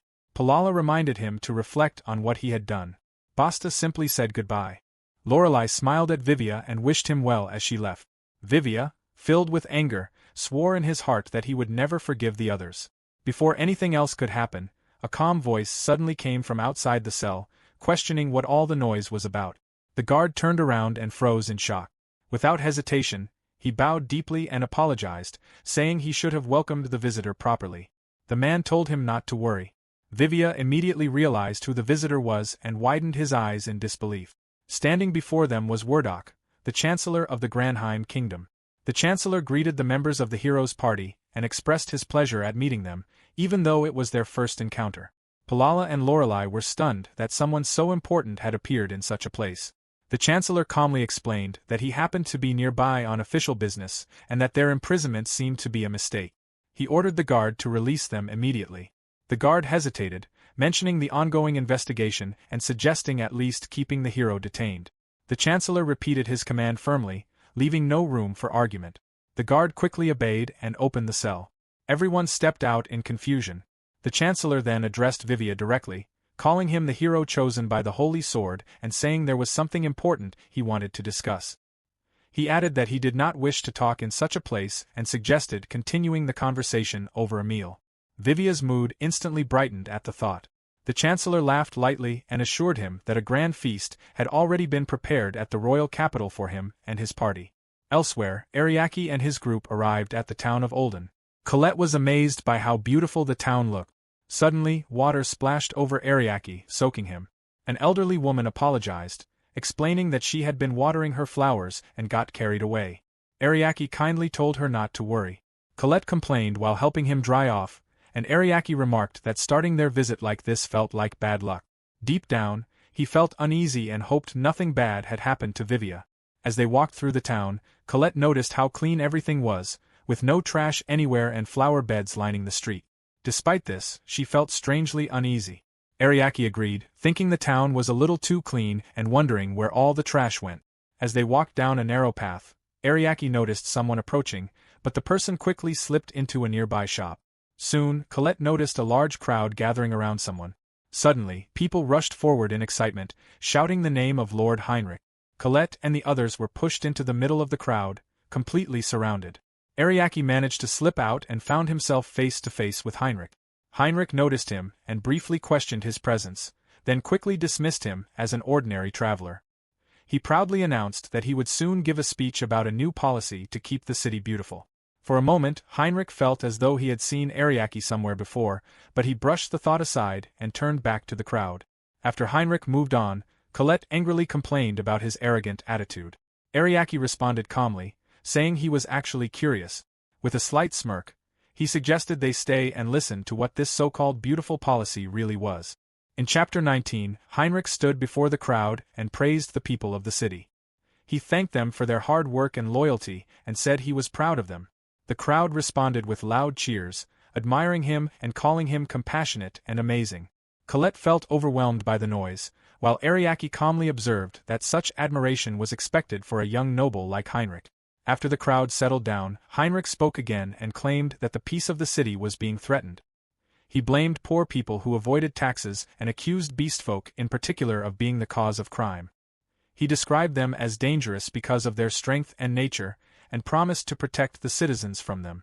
He declared that the slums would be cleaned up and that crackdowns on beastfolk would increase. The crowd cheered enthusiastically and demanded protection from those they saw as enemies. Watching this, Ariake realized that beastfolk were being treated as villains in the city. Colette quietly worried that people like her could be attacked simply for being dragonfolk. Heinrich then announced that he would listen to appeals from city representatives. The first representative was the district chief of Sexta. The old man stepped forward and tried to explain that theft had increased in his district and that he needed help. A guard repeatedly interrupted him, telling him to handle it himself and calling the issue trivial. Heinrich stopped the guard and claimed that no problem of his people was too small and that he only wanted peace for the city. The guard apologized, praising Heinrich's generosity, which made it clear to some observers that it was all part of a performance. Heinrich then pointed out that Sexta had many low-class beastfolk and suggested that they were obviously the thieves. He claimed they were taking over the district and insisted that removing them was the solution. The district chief hesitated, explaining that Sexta relied on beastfolk labor for its industrial work. Heinrich accused him of trying to profit from criminals and declared that the city must stop depending on such labor. He ended by calling for the complete removal of all beastfolk. The crowd cheered loudly and demanded that beastfolk be driven out. Under pressure, the district chief finally agreed to support Heinrich's plan. Seeing this, Ariake felt uneasy, realizing that even those who doubted Heinrich were forced to go along with him in the end. He sensed that something was very wrong. Next, the guard announced the guild master of Olden City. Another elderly man stepped forward and reported that the adventurer killer had appeared again, having killed 10 adventurers in just 1 month. The crowd reacted with fear and shock as murmurs spread through the plaza. Colette was surprised to hear about such a threat, and someone nearby warned them that if they were adventurers, they should be very careful. Everyone already knew that the adventurer killer only targets adventurers. No one knows their identity, but they are extremely dangerous. Hearing this, Ariaki felt uneasy, sensing that something was not right. Heinrich told the crowd that this threat worried him deeply. He explained that the adventurer killer had last appeared more than a year ago at the Temple of Purgatory. Heinrich claimed that he had tried to capture them but failed, describing the killer as very elusive. Still, he promised the people that he would hunt the adventurer killer down. He declared that even if the killer was hiding among adventurers, he would find them and execute them. Ariaki felt that something about Heinrich's words did not sit well with him. As Heinrich spoke, his gaze suddenly met Ariaki's. Heinrich recognized him as the adventurer he had seen earlier and openly pointed him out to the crowd. After learning who Ariaki was, Heinrich revealed that he was Mahama Ariaki, the former member who had been removed from the heroes' party. The crowd immediately turned their attention to him, whispering and mocking him as a useless cast-off. Heinrich pretended to calm the crowd and acted generous. He suggested giving Ariaki a private tour of the city as an act of kindness. The people praised Heinrich for his compassion toward someone who had fallen so low. Colette became angry at this treatment, but Ariaki decided to accept the offer, feeling it would be rude to refuse and wanting to see the city more closely. Soon after, Heinrich led Ariaki and Colette through the town. He proudly showed them a monument designed by a famous artist and praised how well it matched the lively city. Ariaki acknowledged the beauty of the city, while Colette agreed but noticed suspicious people following them. Heinrich dismissed her concern, saying precautions were necessary because of his fame. As they walked, Ariaki carefully observed the surroundings, especially the homeless people scattered around the street. Heinrich then politely offered his hand to help Colette over a step, showing a courteous front. Ariaki's attention shifted to Heinrich's sword, which seemed unusually intimidating for a noble so heavily guarded. When Ariaki mentioned this, one of the guards angrily interrupted, but Heinrich brushed it off and claimed Ariaki simply did not understand. Heinrich then proudly hinted that his sword was exceptional, reinforcing his image as a powerful and important figure. Ariaki tried to examine Heinrich's sword, but Heinrich immediately stopped him and shouted for him not to touch it. Both Ariaki and Colette froze. Heinrich quickly corrected himself, saying that a commoner was not allowed to lay hands on such a weapon. Ariaki apologized calmly and changed the subject. Ariaki then asked about the city, noting that he had not seen many beast folk around. He questioned whether they were truly the main cause of the rise in crime. Heinrich reacted sharply, insisting that beast folk were poor, cowardly criminals and that the city needed to rid itself of them. He then abruptly shifted his attention to Colette, praising her beauty and comparing her to a princess. Colette pointed out that she was a dragonfolk, but Ariaki quickly stopped her from saying more. Colette then teased Heinrich, saying he had good taste for a human. Heinrich took this as encouragement and claimed that her talents were being wasted with Ariaki.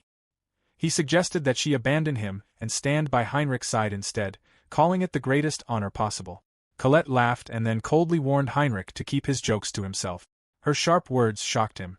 She openly declared that her master, Mahama Ariaki, was far superior to Heinrich and that Heinrich was nothing more than a third-rate politician with an inflated ego. Heinrich was left shaking with anger and humiliation. Ariaki tried to calm Colette, but she said she could not stay quiet after Heinrich insulted him. Before Heinrich could explode, his attention was drawn to a homeless man nearby. Disgusted, Heinrich recoiled and ordered his guard to clear the way. The guard shouted at the man, who quickly begged for forgiveness. Colette criticized Heinrich for going too far, but Heinrich proudly claimed that controlling such people was a noble's right and that the man's life was in his hands. When Heinrich ordered the guards to remove the man, the homeless person suddenly ran away at incredible speed. The guards chased after him, but Heinrich mocked the man as a fleeing pest. Unknown to him, Ariaki had quietly cast a speed-enhancing spell to help the man escape. Heinrich then remembered another event planned for the day, the public execution of several beast folk. He invited Ariaki and Colette to watch it together, claiming that seeing this punishment would finally make Colette understand his way of ruling. Heinrich led Ariaki and Colette to the public execution site. 2 young beast folk, a boy and a girl, were tied to crosses, their bodies covered in wounds. A guard slapped the boy across the face while another barked at the girl to stay silent. Colette protested, shocked and angry that children were being treated this way, while Ariaki's expression darkened. Heinrich explained that these children had opposed his policies and must be punished to prevent future insurrections. Without warning, he grabbed the boy by the ear, and when the boy cursed, Heinrich kicked him in the stomach. He then announced that the siblings would be stoned to death. Colette gasped in horror, unable to believe they were being punished for simply protesting. As the guards hurled stones at the children, a magical barrier appeared, deflecting the stones. Heinrich realized immediately that Ariaki had intervened. Furious, he shouted at Ariaki for defying him. Ariaki calmly stated that if he was truly useless, saving these children was no trouble. Heinrich, enraged, accused him of disobedience and ordered the guards to seize Ariaki. Heinrich threatened that Ariaki would watch helplessly as the siblings he had tried to save were killed. Colette called out to Ariaki, but he shook his head, signaling that the children no longer needed their help. Suddenly, one of the stones exploded in a guard's hand, and the guard fell instantly, horrified. Alicia Lundebrook, the great Saintess, stepped forward. Heinrich's face turned pale at the sight of her, shocked and unsure why she had arrived. The barrier magic and its immense power made it clear that she had come to stop the execution and confront Heinrich directly.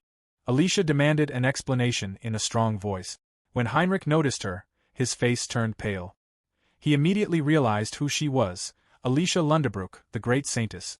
The guards nearby were shocked, and whispers spread through the area as people recognized her.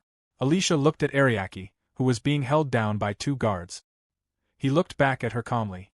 She ordered the guards to stop restraining him and to let him go at once. The guards were confused but obeyed her command. Alicia then walked past them and moved toward Heinrich. Heinrich tried to act polite and suggested that the execution grounds were not a suitable place for someone like her. Before he could say more, Alicia pointed her staff at him and accused him of treating the beastfolk unfairly. She stated that discriminating against people because of their race went against their religion. Hearing that the church was involved made Heinrich nervous. Alicia reminded him that their faith clearly forbade racial discrimination, yet he had broken that rule.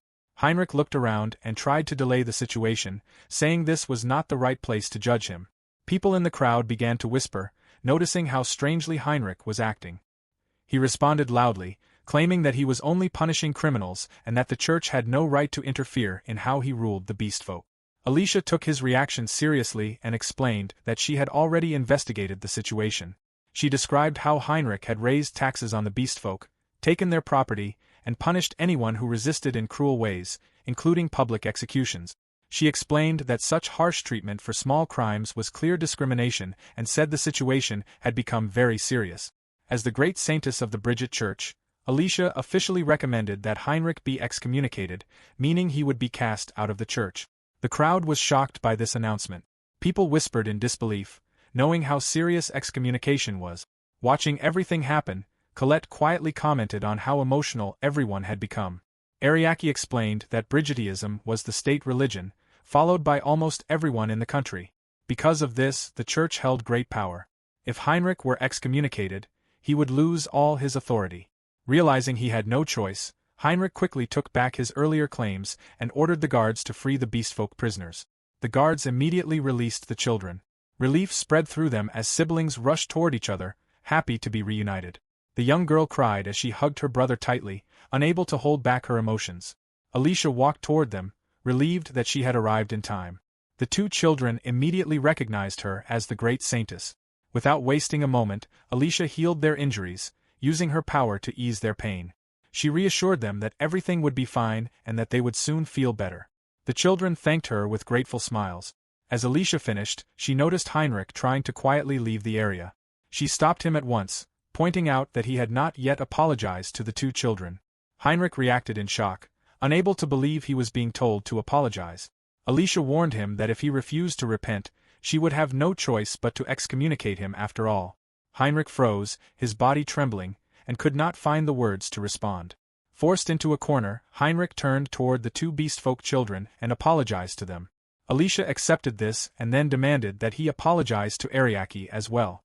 Heinrich was stunned, but Alicia explained that if the children had been executed, Heinrich would have certainly been excommunicated. Because Ariaki had protected them, Heinrich had narrowly avoided that fate. Alicia made it clear that Heinrich's treatment of Ariaki was unacceptable and that he owed him an apology. Under Alicia's intense stare, Heinrich's resistance collapsed. Shaking, he finally apologized for his actions. Alicia accepted it and considered the matter settled. Ariake responded calmly, saying that as long as Heinrich truly repented, he should never repeat such actions again. The crowd watched in disbelief. Many people whispered among themselves, shocked to see Lord Heinrich bow his head to someone as powerless as Ariake. Others spread the news that Heinrich had even apologized to the beastfolk children. Overcome with shame and anger, Heinrich could no longer stand the situation and decided to leave. The guards quickly pushed through the crowd, ordering civilians to move aside as Heinrich departed. Watching him go, Colette felt satisfied by what had happened. Soon after, someone familiar spoke to Ariake, greeting him after a long time apart. Ariake responded warmly, saying he was glad to see her doing well. At that moment, Alicia's face turned bright red. Inside, her thoughts raced. It had been weeks since she last saw Ariake, and she was overwhelmed with happiness. She was glad she had gone after him, and couldn't help thinking that he looked even more impressive than before. As Alicia calmed down, she noticed someone standing behind Ariake. Her attention shifted to Colette, whom she studied closely. Her tone grew serious as she wondered who this cute young girl was. Colette politely introduced herself.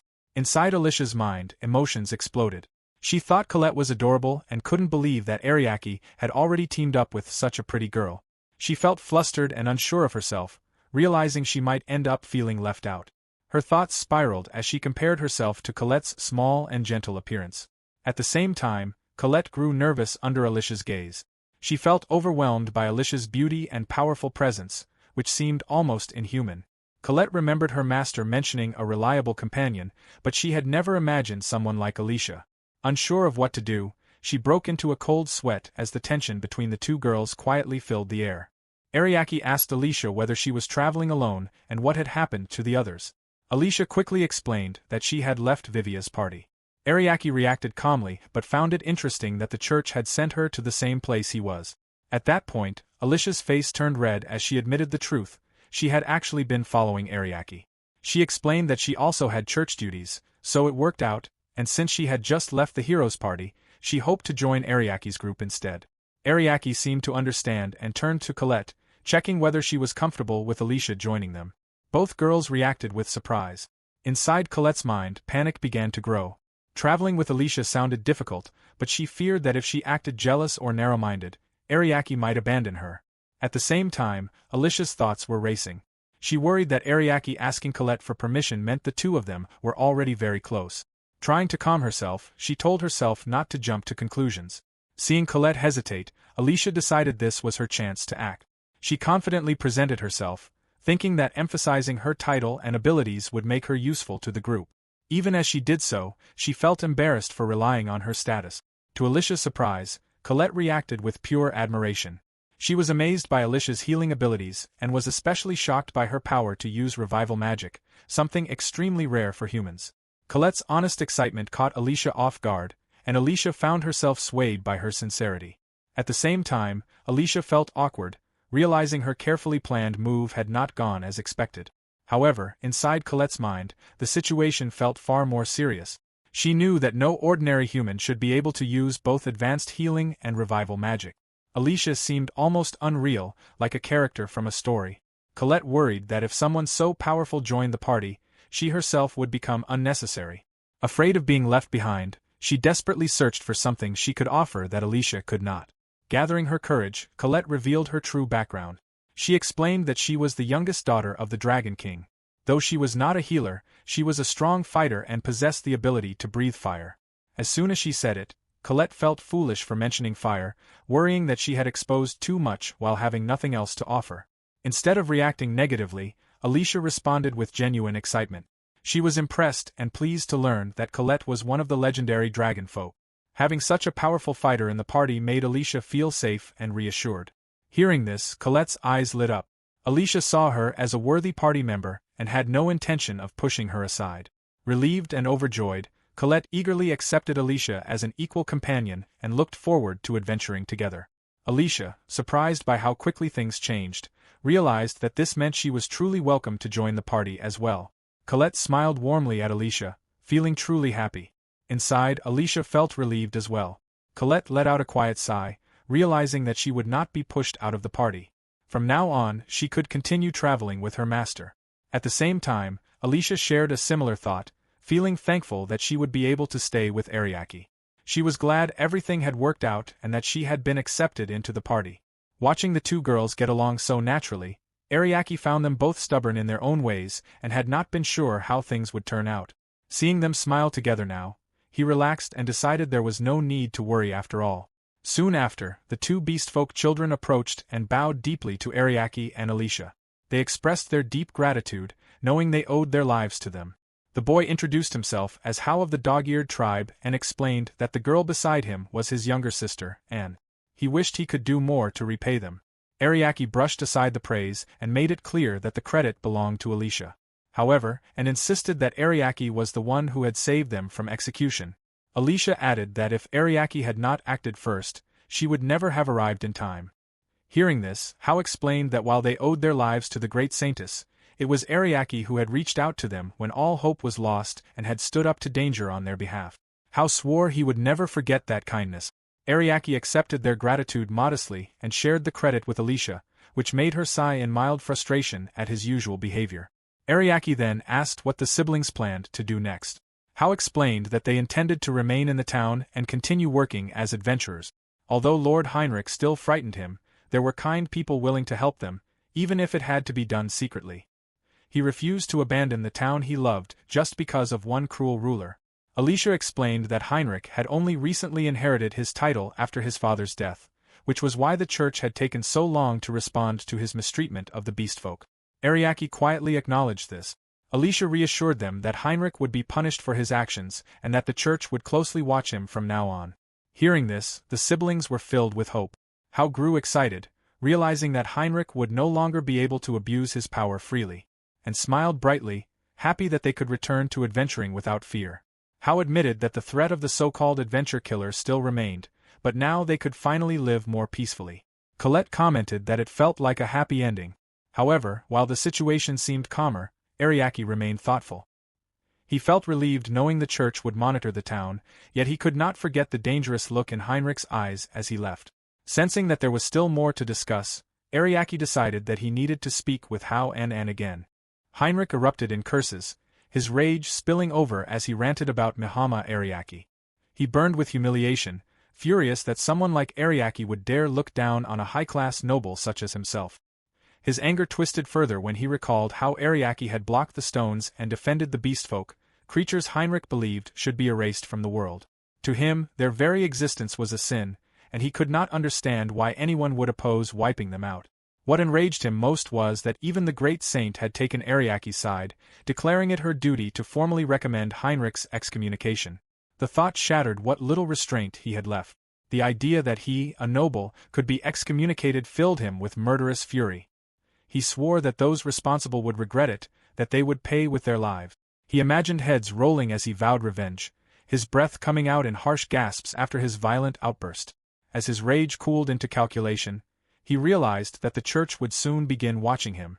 Before that happened, he needed to burn away the slander and silence anyone who threatened him. He would show them his true power.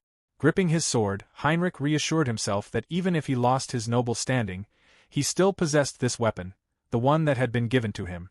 When the door opened, he snapped to attention, blood still streaking his forehead. A subordinate appeared, trembling as he reported himself. Heinrich wiped the blood away and issued orders. First, they would deal with the so-called adventurer killer. But before that, he demanded confirmation of whether anyone suspicious had entered the Temple of Purgatory and ordered the man to bring him the names. The subordinate immediately presented a list prepared by the guild, as they always did. Heinrich flipped through the pages, and the moment he read the names, a wide, cruel smile spread across his face. He ordered the knights to prepare themselves, announcing that they would depart the next day. The command was acknowledged without hesitation. Heinrich's grin deepened as he focused on two names, How and Anne of the Dog-Eared Tribe. To him, they were nothing but filthy beasts, and he took it as proof that fortune was on his side. Later, Heinrich arrived at the Temple of Purgatory with his guards and surveyed the area. One guard reported that no suspicious adventurers had been seen entering the temple. Heinrich acknowledged the report, and then his eyes locked onto his true objective.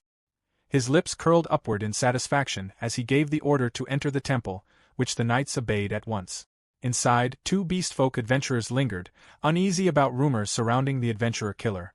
Despite the tension, they pressed on, more concerned with the inflated prices of loot and dismissing the danger as little more than an urban legend.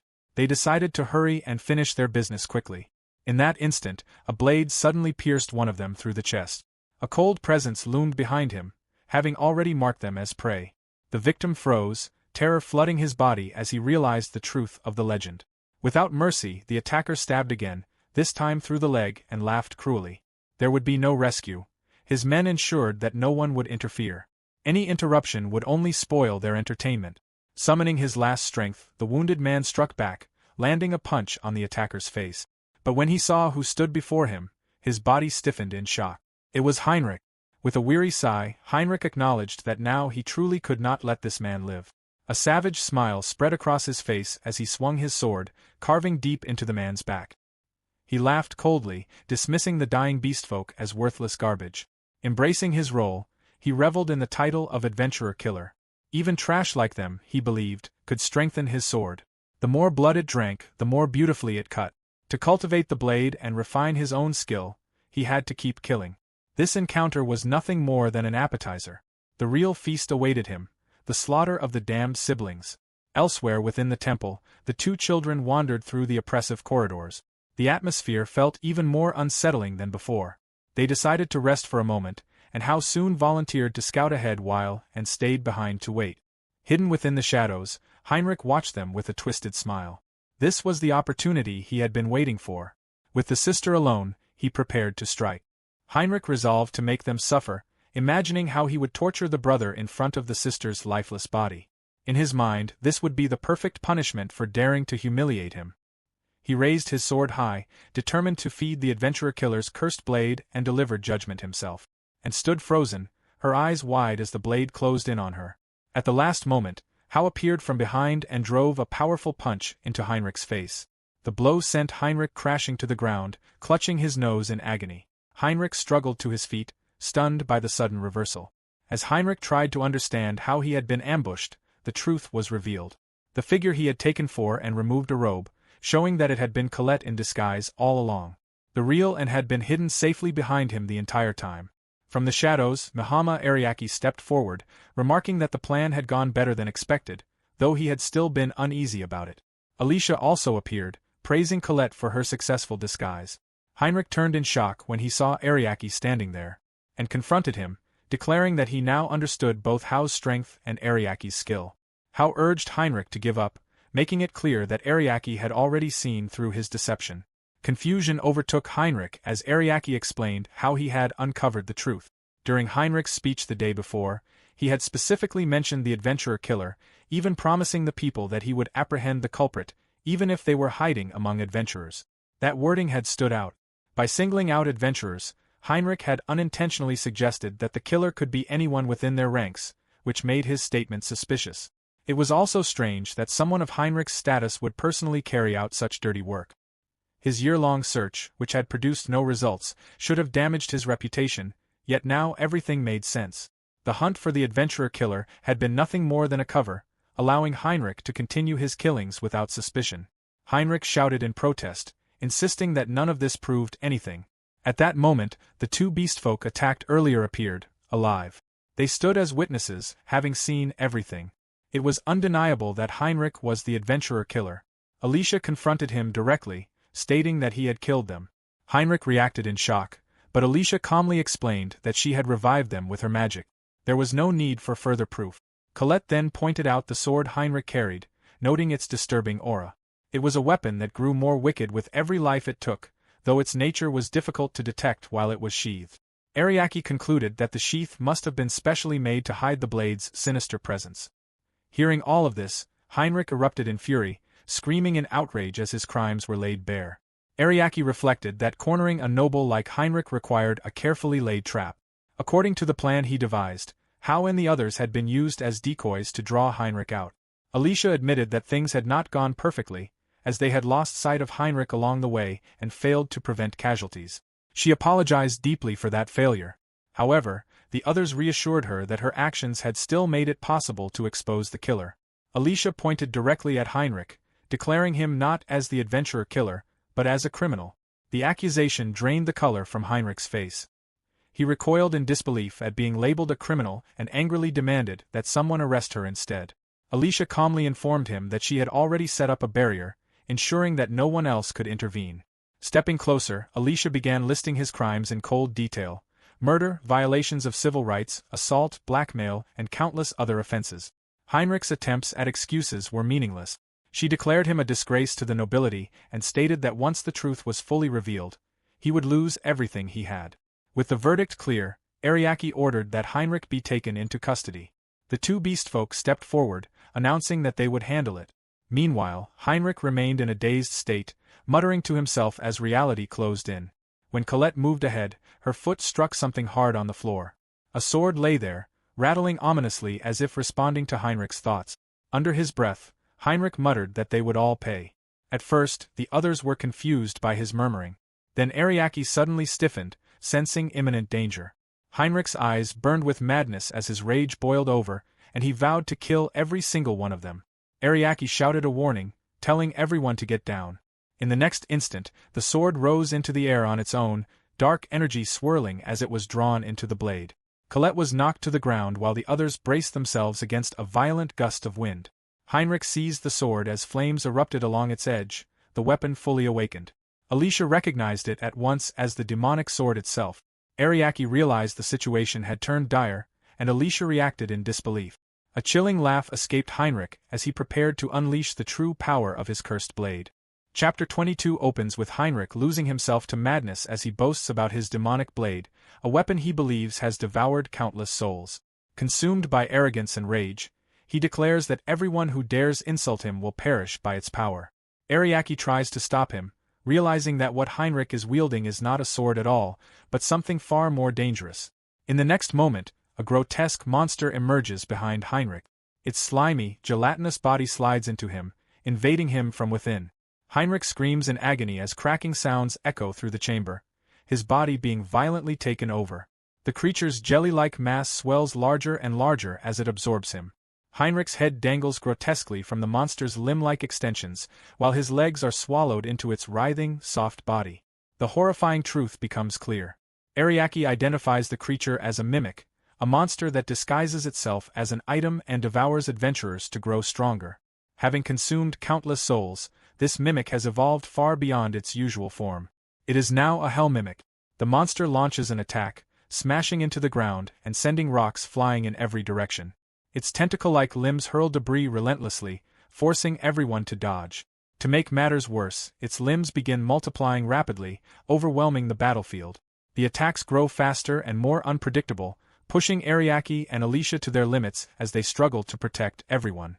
Ariaki explains that mimics are not limited to treasure chests, and after consuming so many souls, this one has reached its final evolution.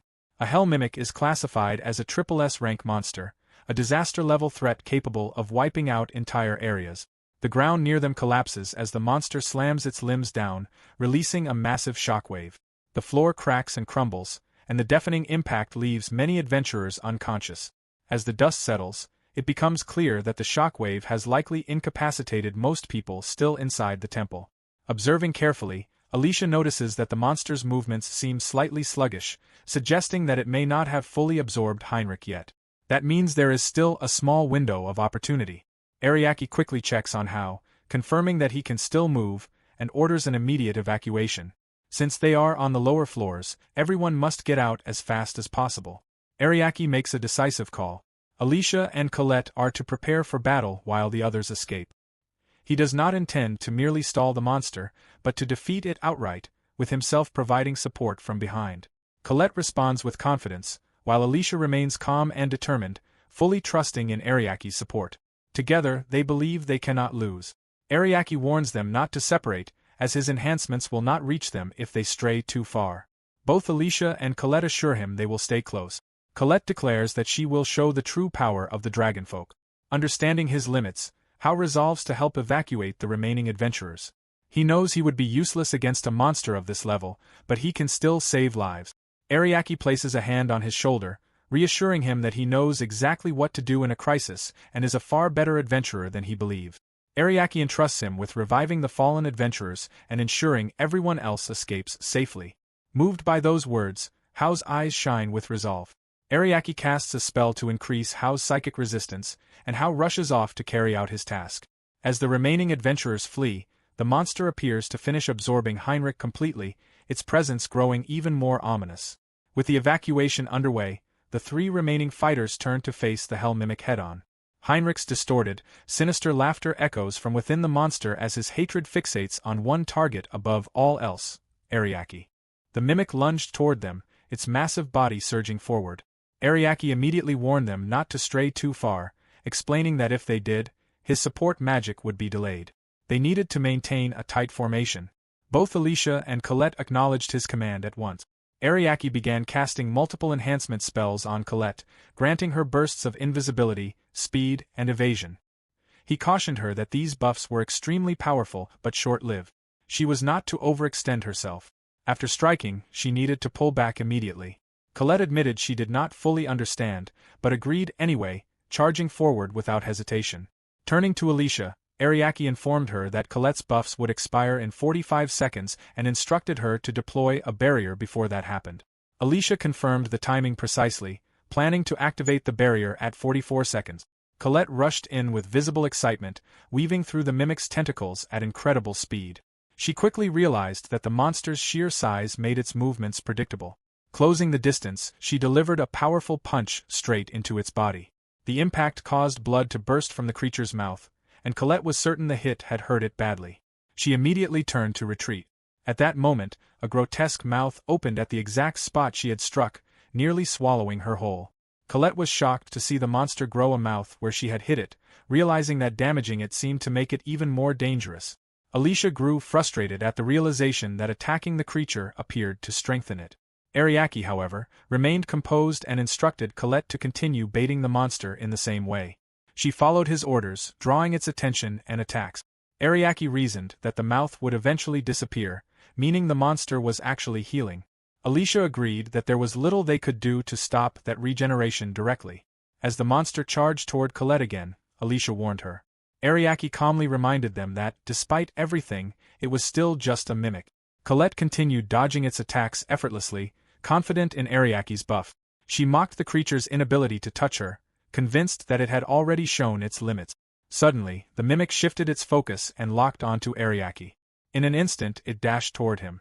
Colette panicked as she realized it had changed targets. Before the monster could reach him, a powerful force struck it head-on, halting its advance. Ariake calmly noted that the timing was perfect. Alicia had stepped in exactly when needed. She asked Ariake to use his own skills on himself as well. He explained that he had anticipated the monster targeting him eventually but had chosen to conserve his magic until it was necessary. Alicia worried about what might have happened if he had been injured. Ariake dismissed the concern, stating with absolute confidence that as long as Alicia was supporting him, nothing would happen. He reminded her that she had saved the hero's party countless times, and with her there, he knew they would be fine. When Ariake looked at her, he noticed that Alicia was trembling. Her face flushed red as she struggled to focus, overwhelmed by his unwavering trust in her even in the middle of battle. Embarrassed, she scolded him for staring, worried that it would break her concentration and cause the barrier to fail. Ariake immediately apologized and looked away, realizing he had upset her again. Colette landed behind them just as the barrier went up. Ariake praised her performance as the monster's limbs slammed against the barrier and wrapped around it tightly.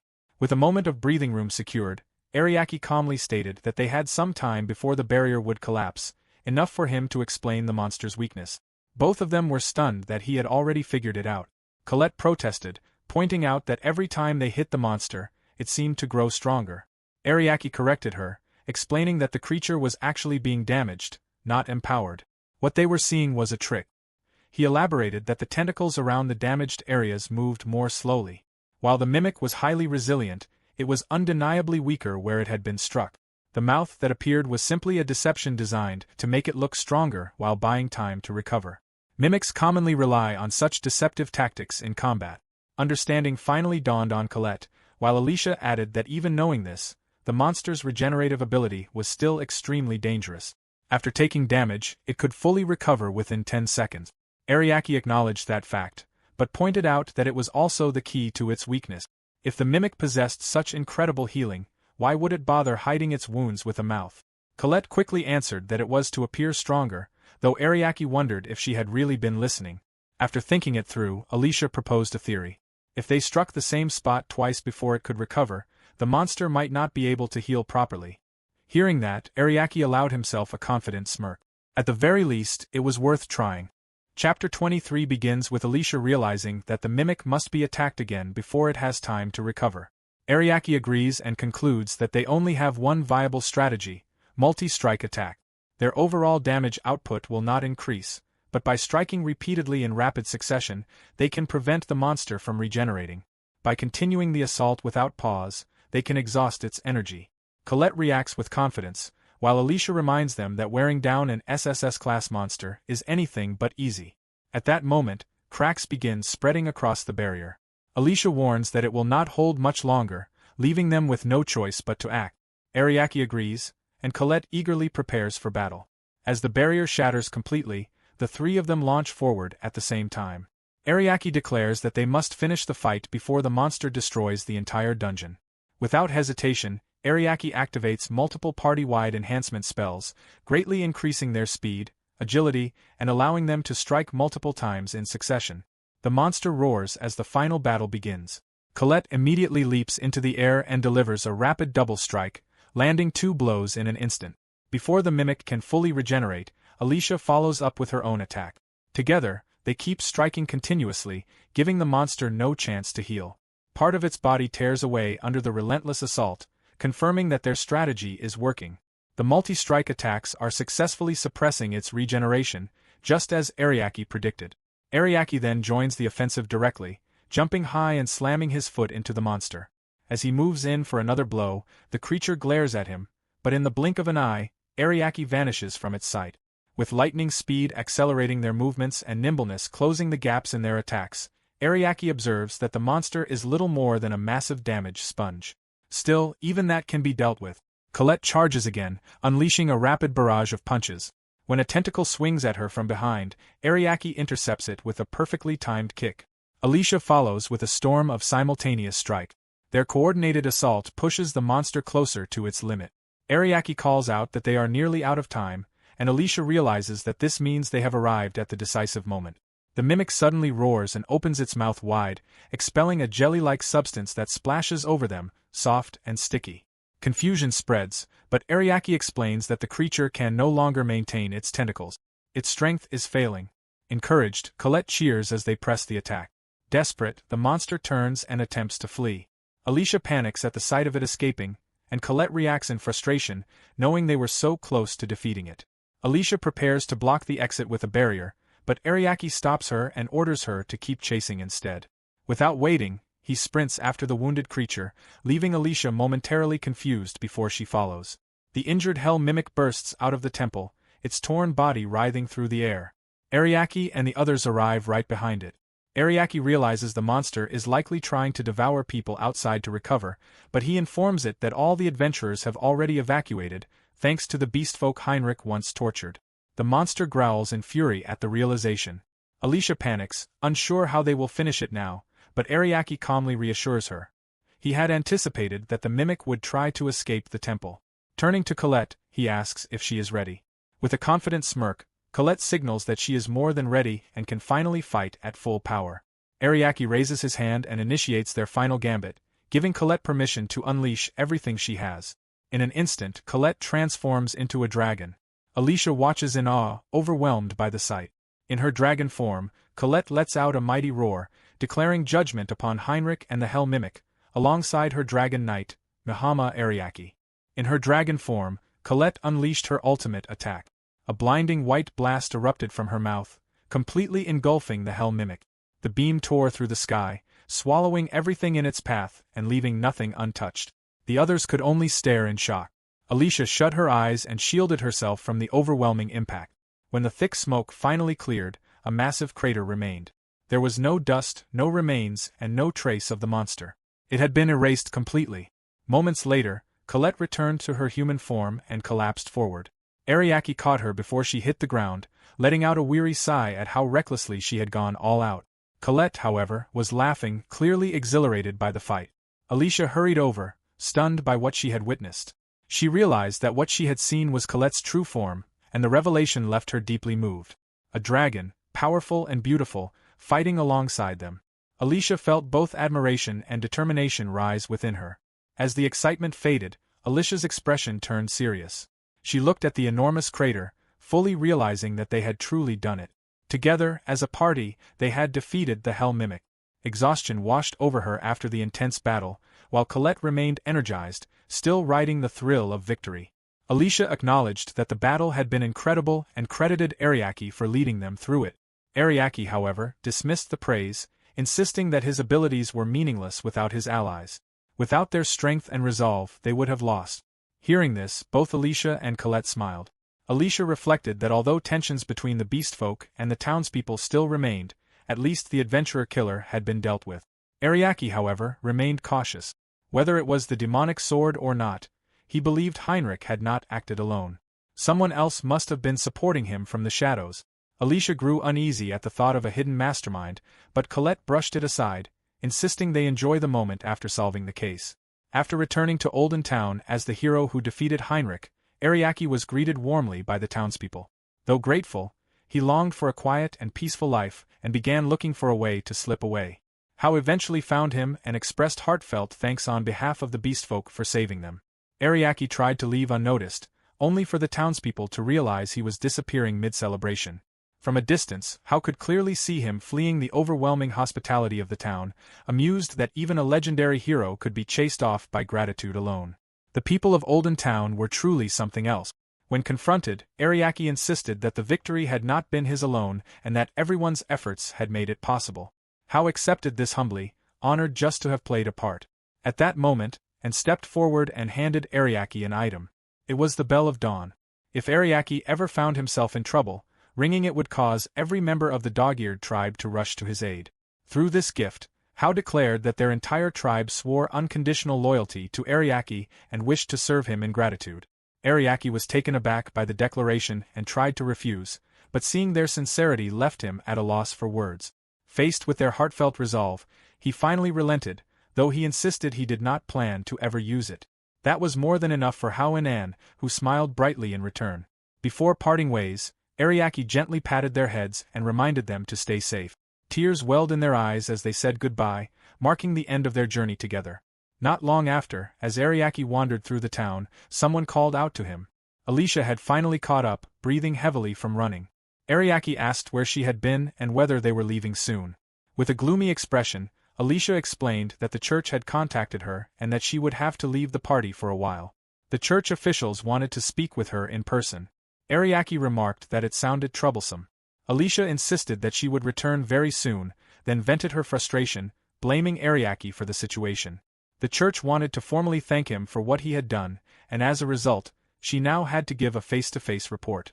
Overwhelmed, she wondered how things had ended up this way. She then admitted that she was genuinely grateful to him for taking care of Heinrich. She also revealed that the archbishop had referred to him as Lord Mahama Ariake, the hero, and that the church wished for him to accompany her so they could properly express their gratitude. Ariake refused without hesitation, saying he would rather not go.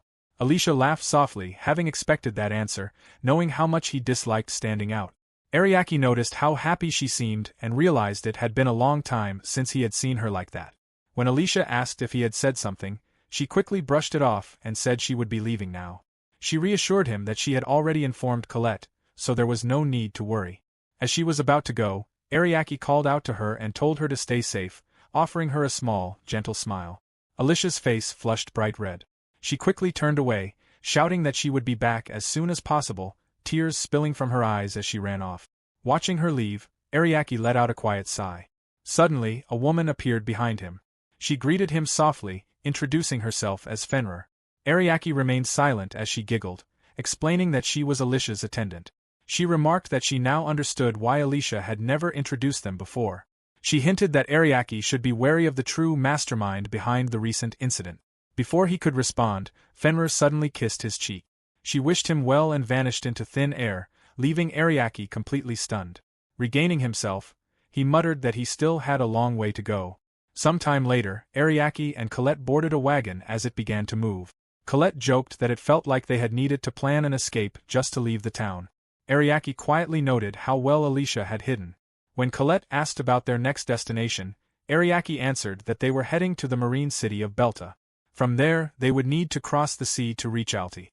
Hearing this, Colette reacted with excitement at the thought of traveling across the ocean. As the wagon rolled onward, Ariake sank into deep thought. Fenrir's words lingered in his mind, strengthening his belief that someone had been manipulating Heinrich from the shadows. Despite this, he could not find any concrete trace of that presence, only a lingering sense of disgust. The feeling had followed him for some time now. The withering of the elven forest, the Devil's Grove and the town of Medicine, each incident felt disproportionate to the forces supposedly responsible. He had sensed the same unease when he saved Colette as well. Ariake could not ignore it any longer. Somewhere, someone was deliberately spreading darkness across the world. Chapter 24. Soon after the overthrow of Lord Heinrich, Ariake and Colette made preparations to head toward the coastal town of Delta in order to cross the sea. During the journey, Colette brought up the recent news about the heroes' party. Ariake already knew most of it, having heard the details from Alicia, including the fact that Vivia's sword had been taken from him, something he had not expected. Colette commented that a hero without a weapon was like a stew without meat, an oddly vivid comparison. Ariake reacted with mild exasperation and began listing various unlikely mishaps the hero might suffer, only to be stopped by Colette before he could continue further. As they traveled on, Colette suddenly noticed figures ahead on the road. The wagon came to a halt when it became clear that the people waiting were Royal Knight. One of them addressed Ariake directly, confirming his identity as the Great Sage. Another knight explained that they had come on behalf of the Granheim Kingdom to deliver a royal decree. Ariake reacted with surprise as he received and read the document. The decree ordered the great sage Mahama Ariake to participate in an imperial duel against the hero Harano of Vivia. The duel was scheduled to take place in Belta 1 month from that day. Colette reacted in shock, realizing that the duel was meant to be a public spectacle. Ariake explained that such events were commonly used by kingdoms to demonstrate the power of their heroes, though inwardly he suspected there was another motive behind the decision. Colette immediately urged him not to submit to the kingdom's demands and suggested ignoring the decree entirely. The knights reacted in alarm, insisting on the authority of a royal order. Colette responded coldly and contemptuously, questioning the true power of human kings and ordering the knights to remember their place. Her words left them visibly shaken. Ariake, however, calmly remarked that the situation might not be a bad thing. He saw it as an opportunity to witness how much the heroes' party had grown. Colette protested, accusing him of being far too kind. Ariake reflected with quiet confidence that the party had surely made many mistakes since his departure, but that such mistakes were necessary for genuine growth. Even if his methods seemed harsh, he believed this attitude embodied what was known as parental love. Colette bluntly pointed out that he was not their father, then turned back to the knights and told them they should be grateful for her master's generosity. One of the knights hesitated, clearly unsure how to respond. In the end, Ariake gave his answer. He instructed the knights to inform the king that Mahama Ariake would accept the duel. At the same time, in Wardok Mansion within the capital city of Paspathi of the Granheim Kingdom, the news of the imperial duel spread. Vivia reacted with shock and outrage upon hearing that he was to face Ariake. The chancellor calmly confirmed the decree and assumed Vivia's acceptance, a smug smile spreading across his face. Vivia, now relieved, loudly declared that he had feared the special treatment meant some unpleasant task, and scoffed at the idea of facing Ariake, whom he dismissed as utterly beneath him. He was certain of an effortless victory. Delia cut in, remarking that the hero did not need to waste time on someone like Ariake and boasting that she herself could defeat him in a single strike. Elga agreed, criticizing Ariake as soft and lacking in muscle. Delia immediately snapped back at him, ordering him away with visible irritation. Palala quietly added that she also wanted to put Ariake in his place and intended to prove her superiority. Throughout the exchange, Lorelei remained silent. When she finally spoke, she questioned how everyone could be so carefree about the situation. Her words brought the room to a halt, and the atmosphere shifted as her concern lingered unanswered. Lorelei warned the group that she had heard reports of Ariake gathering numerous adventurers in the town of Medicine and leading them to safety by rescuing them from the Devil's Grove. She believed that if they were truly going to face him, proper preparation was necessary. Her concern was immediately dismissed, with the claim that she was being naive and that such stories were nothing more than rumors. According to the official narrative, Medicine had been saved by the kingdom's royal knights, not by Ariake. The Chancellor confirmed that position, stating that failure was not an option for the Royal Knights and that the kingdom had publicly announced that they were responsible for the eradication of the Devil's Grove. This revelation unsettled the atmosphere, as it became clear that the truth had been deliberately concealed. When pressed further, the Chancellor refused to elaborate, citing the need to respect his position. Silence followed. Palala expressed open frustration, insisting that Ariake was nothing more than a supporter and that any success must have come from the strength of the other adventurers. She mocked the idea that Ariake deserved credit, claiming that anyone who thought about it seriously would see through such exaggerations. Others echoed this sentiment, agreeing that the rumors were clearly inflated. Lorelei, however, continued to insist that if the stories were accurate, Ariake's role had gone far beyond simple support. Her persistence was abruptly shut down, and the room fell into an uncomfortable silence. Lorelei, visibly disheartened, resolved to leave the party. Basta immediately declared that he would leave as well and follow her.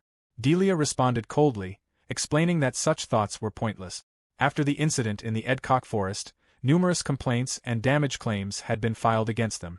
As long as they remained members of the Heroes' Party, the kingdom shielded them from all responsibility. However, if they were to lose their titles, the protection would vanish, leaving them buried in debt and despised by the public. Their lives, she warned, would effectively be over. The weight of those words caused Lorelei and Basta to tremble. The situation felt deeply unjust and hopeless. Delia mocked their despair, declaring that they were all bound together now and that none of them had any chance of escape. Basta quietly described the situation as a nightmare. Palala burst into laughter, openly enjoying their misery, while others commented on her cruel nature. The Chancellor then addressed the group directly, explaining that the true purpose of the Imperial Duel was to restore the standing of the heroes. Their current reputation was unworthy of their title, especially when compared to Ariake, whom some citizens now regarded as the real hero. He challenged them to consider whether they would continue to allow such opinions to spread unchecked. This duel, he emphasized, was an opportunity to correct that imbalance and publicly determine who the true heroes were, before the eyes of the entire kingdom. The possibility of redemption began to sink in. Clearing their names, ending the harassment, and restoring public trust suddenly seemed attainable. The Chancellor assured them that although they had failed in Lakshmi, if they proved that their strength alone justified their status, public opinion would inevitably change. At that moment, the glass in Vivia's hand shattered from the force of his grip. He declared with absolute certainty that Ariake was weak and unworthy of serious consideration. He expressed disdain for a match whose outcome he believed was already decided. Even as others reacted to his outburst, he continued, asserting that as the hero, it was his duty to carry out justice. He rejected the notion of Ariake being a hero, viewing it as nothing more than self-deception. In his mind, Ariake was seeking revenge for being expelled from the party, and the duel represented a trial of justice. Ariake would be judged for his perceived deception and arrogance. With that conviction, Vivia announced his decision. He would accept the Imperial duel. The others broke into laughter, acting as though the outcome of the coming duel was already obvious to them. The Chancellor then rose from his seat, remarking that he was looking forward to what was to come, but added that there was still one more matter to address. This unexpected addition caught Vivia off guard. At the Chancellor's signal, a young boy was brought into the room. He introduced himself as Lakri, expressing his anticipation at the prospect of traveling alongside them. The moment Vivia saw him, his expression hardened, clearly displeased and confused by the boy's sudden appearance. The Chancellor explained the reason for Lakri's presence. He intended for Vivia to take the boy under his care for the time being, appointing him as a disciple within the Heroes' Party. The announcement left Vivia stunned, as he struggled to process the idea that he was being assigned a disciple at all.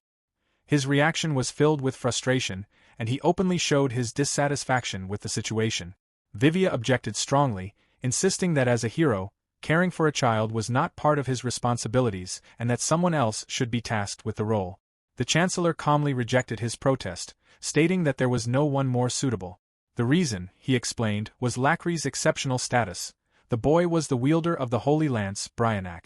Since Vivia himself wielded a holy weapon, the Chancellor concluded that Vivia alone was qualified to guide and oversee Lakri. The next chapter opens with the start of Lakri's special training under Vivia's supervision. The training begins immediately, with Lakri earnestly throwing himself into the session, fully aware that he is being taught by a hero and deeply appreciative of the opportunity. Vivia, however, shows little patience and urges the training to move along without ceremony. Lacri launches his first attack, charging forward with his weapon. Vivia avoids the strike with ease, causing Lacri to lose his balance and crash to the ground. Refusing to give up, Lacri quickly recovers and charges again. The clash of metal rings across the training grounds as the session continues. Elsewhere, while the others are absorbed in what appears to be casual training, Lorelei reflects on the upcoming Imperial duel with Ariake, who is currently traveling toward the marine city of Belta. She watches the scene with growing unease. Palala urges Elga to hurry, while Elga responds irritably, asking for more time. Lorelei questions whether it is truly acceptable for them to be so relaxed under the circumstances. Delia reacts with confusion, while Palala explains that they are simply using their break to train. Lorelei sharply points out that what they are doing hardly resembles serious preparation, insisting that they should be focused on the duel. Palala dismisses her concern, remarking that Lorelei is always overly serious and that their opponent is only Ariake. Standing beside her, Basta quietly tells Lorelei that arguing is pointless, as the others will not change their minds. Even so, he notes that Lacri seems far more sincere and focused than the rest. Lorelei agrees, admitting that this realization only makes her more uneasy. At that moment, Lacri's weapon slips from his hands, spinning through the air before striking the ground. He immediately rushes to retrieve it. Vivia watches him closely, his expression darkening as he recalls the Chancellor's words about Lacri wielding the holy spear Bryanak and being entrusted specifically to Vivia. The idea that Lacri might grow into someone who could surpass him resurfaces in his thoughts. Vivia scoffs inwardly as he evaluates Lacri's movements, finding his thrusts slow and his techniques crude and predictable. The notion that this clumsy boy could ever surpass him feels laughable. His irritation grows, and he begins to see Lacri not as a disciple, but as an annoyance. To him, Lacri is nothing more than a talentless child who was chosen by chance and now mistakenly believes himself to be special. The thought of having an apprentice disgusts him, and his resentment toward Lacri intensifies. When Lacri returns after retrieving his weapon, Vivia strikes without warning, driving a hard punch into Lacri's stomach. Lorelei, witnessing the attack, immediately condemns the act as unfair, calling it a dirty move.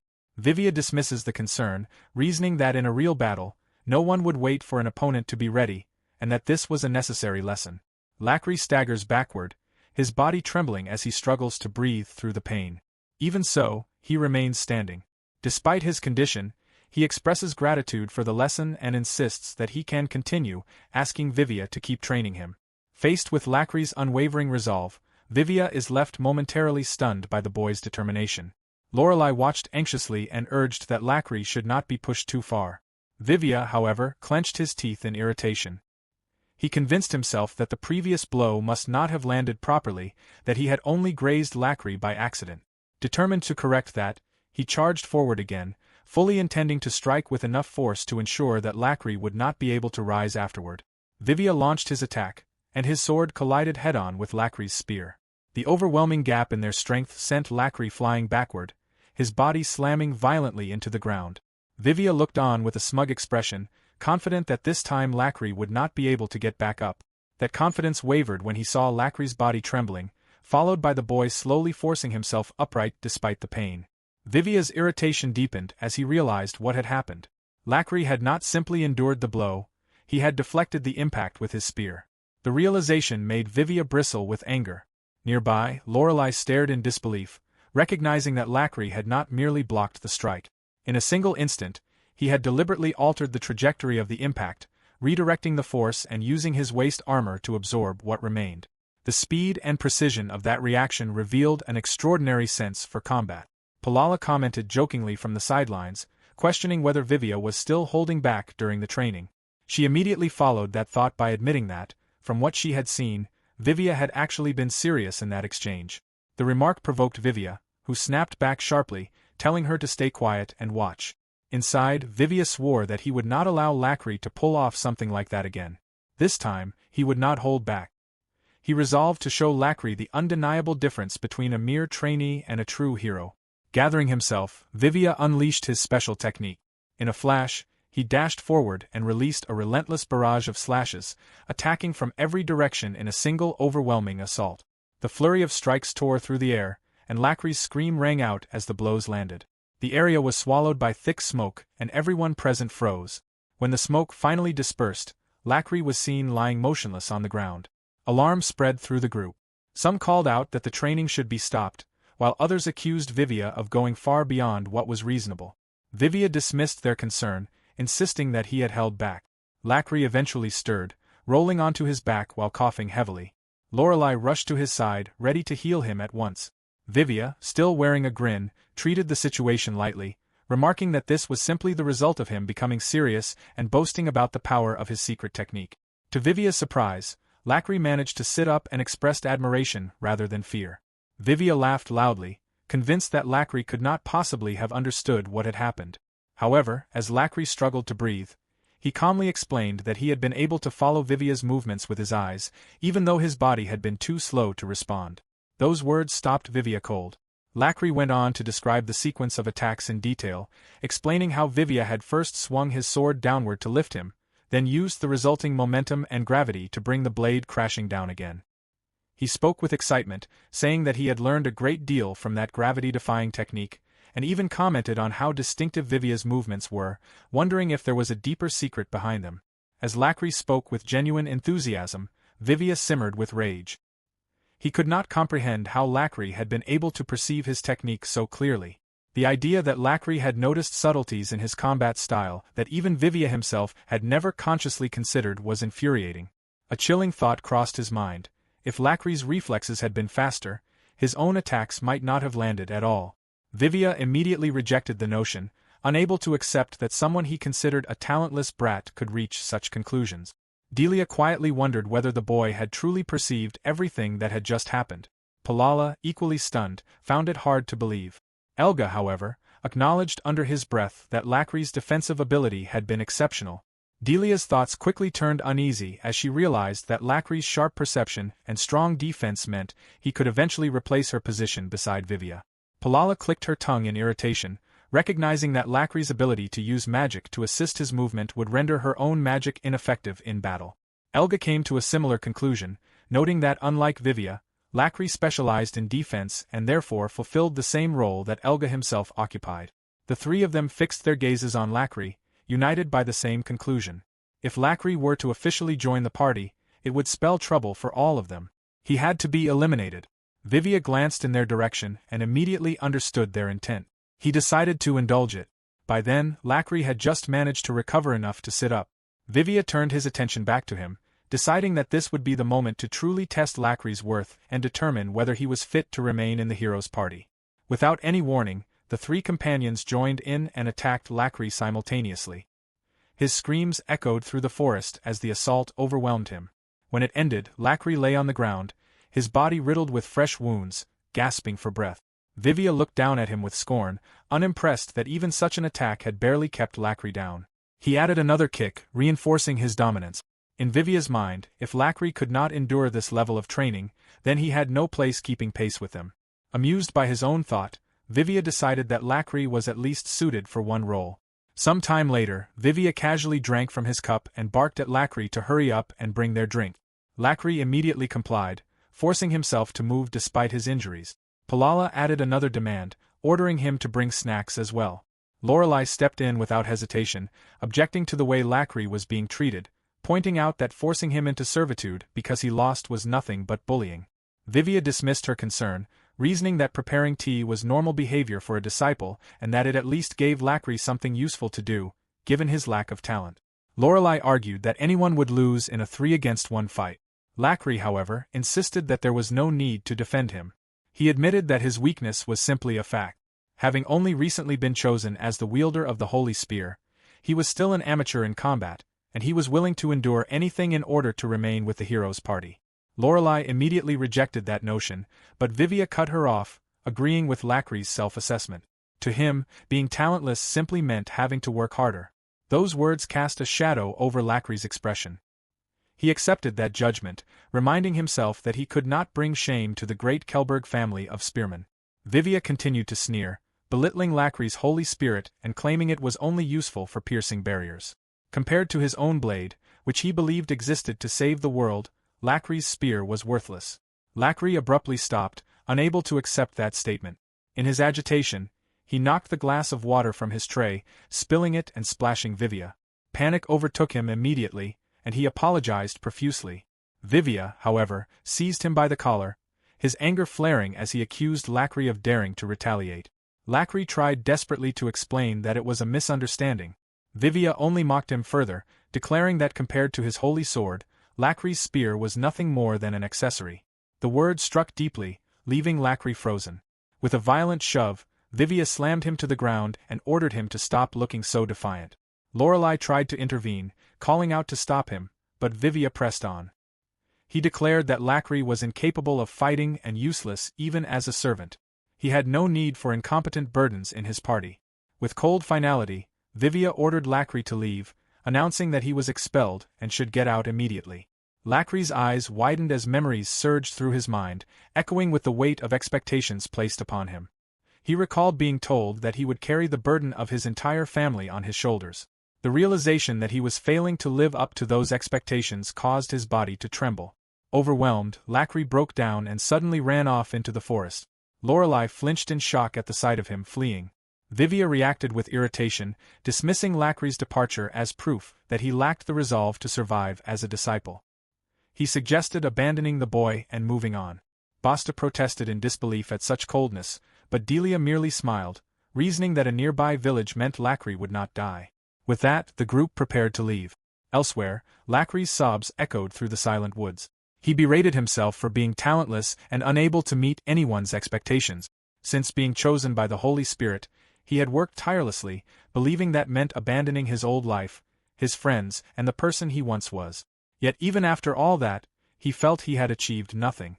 Tears streamed down his face as he questioned why the Holy Spirit had chosen him in the first place, directing his anguish toward Bryanak itself. At that moment, unfamiliar voices broke through his despair. Two men appeared behind him, commenting on his distress and noting his misfortune in wandering into their territory. One of them noticed the spear in Lacri's hands and immediately recognized its value, remarking that it would fetch a high price. As the men advanced, they demanded that Lacri hand it over in exchange for his life. Lacri retreated instinctively, but the ground beneath his feet collapsed. He lost his balance and fell down a cliff. The men cursed in frustration, realizing that following him would be dangerous, and decided instead to call for reinforcements. Bruised and groaning, Lacri forced himself upright at the bottom. He realized they were summoning help. Checking himself over, he found that he had managed to break his fall enough to remain mobile. Even more fortunately, the healing potions given to him by Basta were still intact. He knew he needed to heal immediately. Estimating that several enemies would soon arrive, Lacri understood that this was likely hostile territory. Even so, he resolved that he must at least protect Bryanak. The thought steadied him.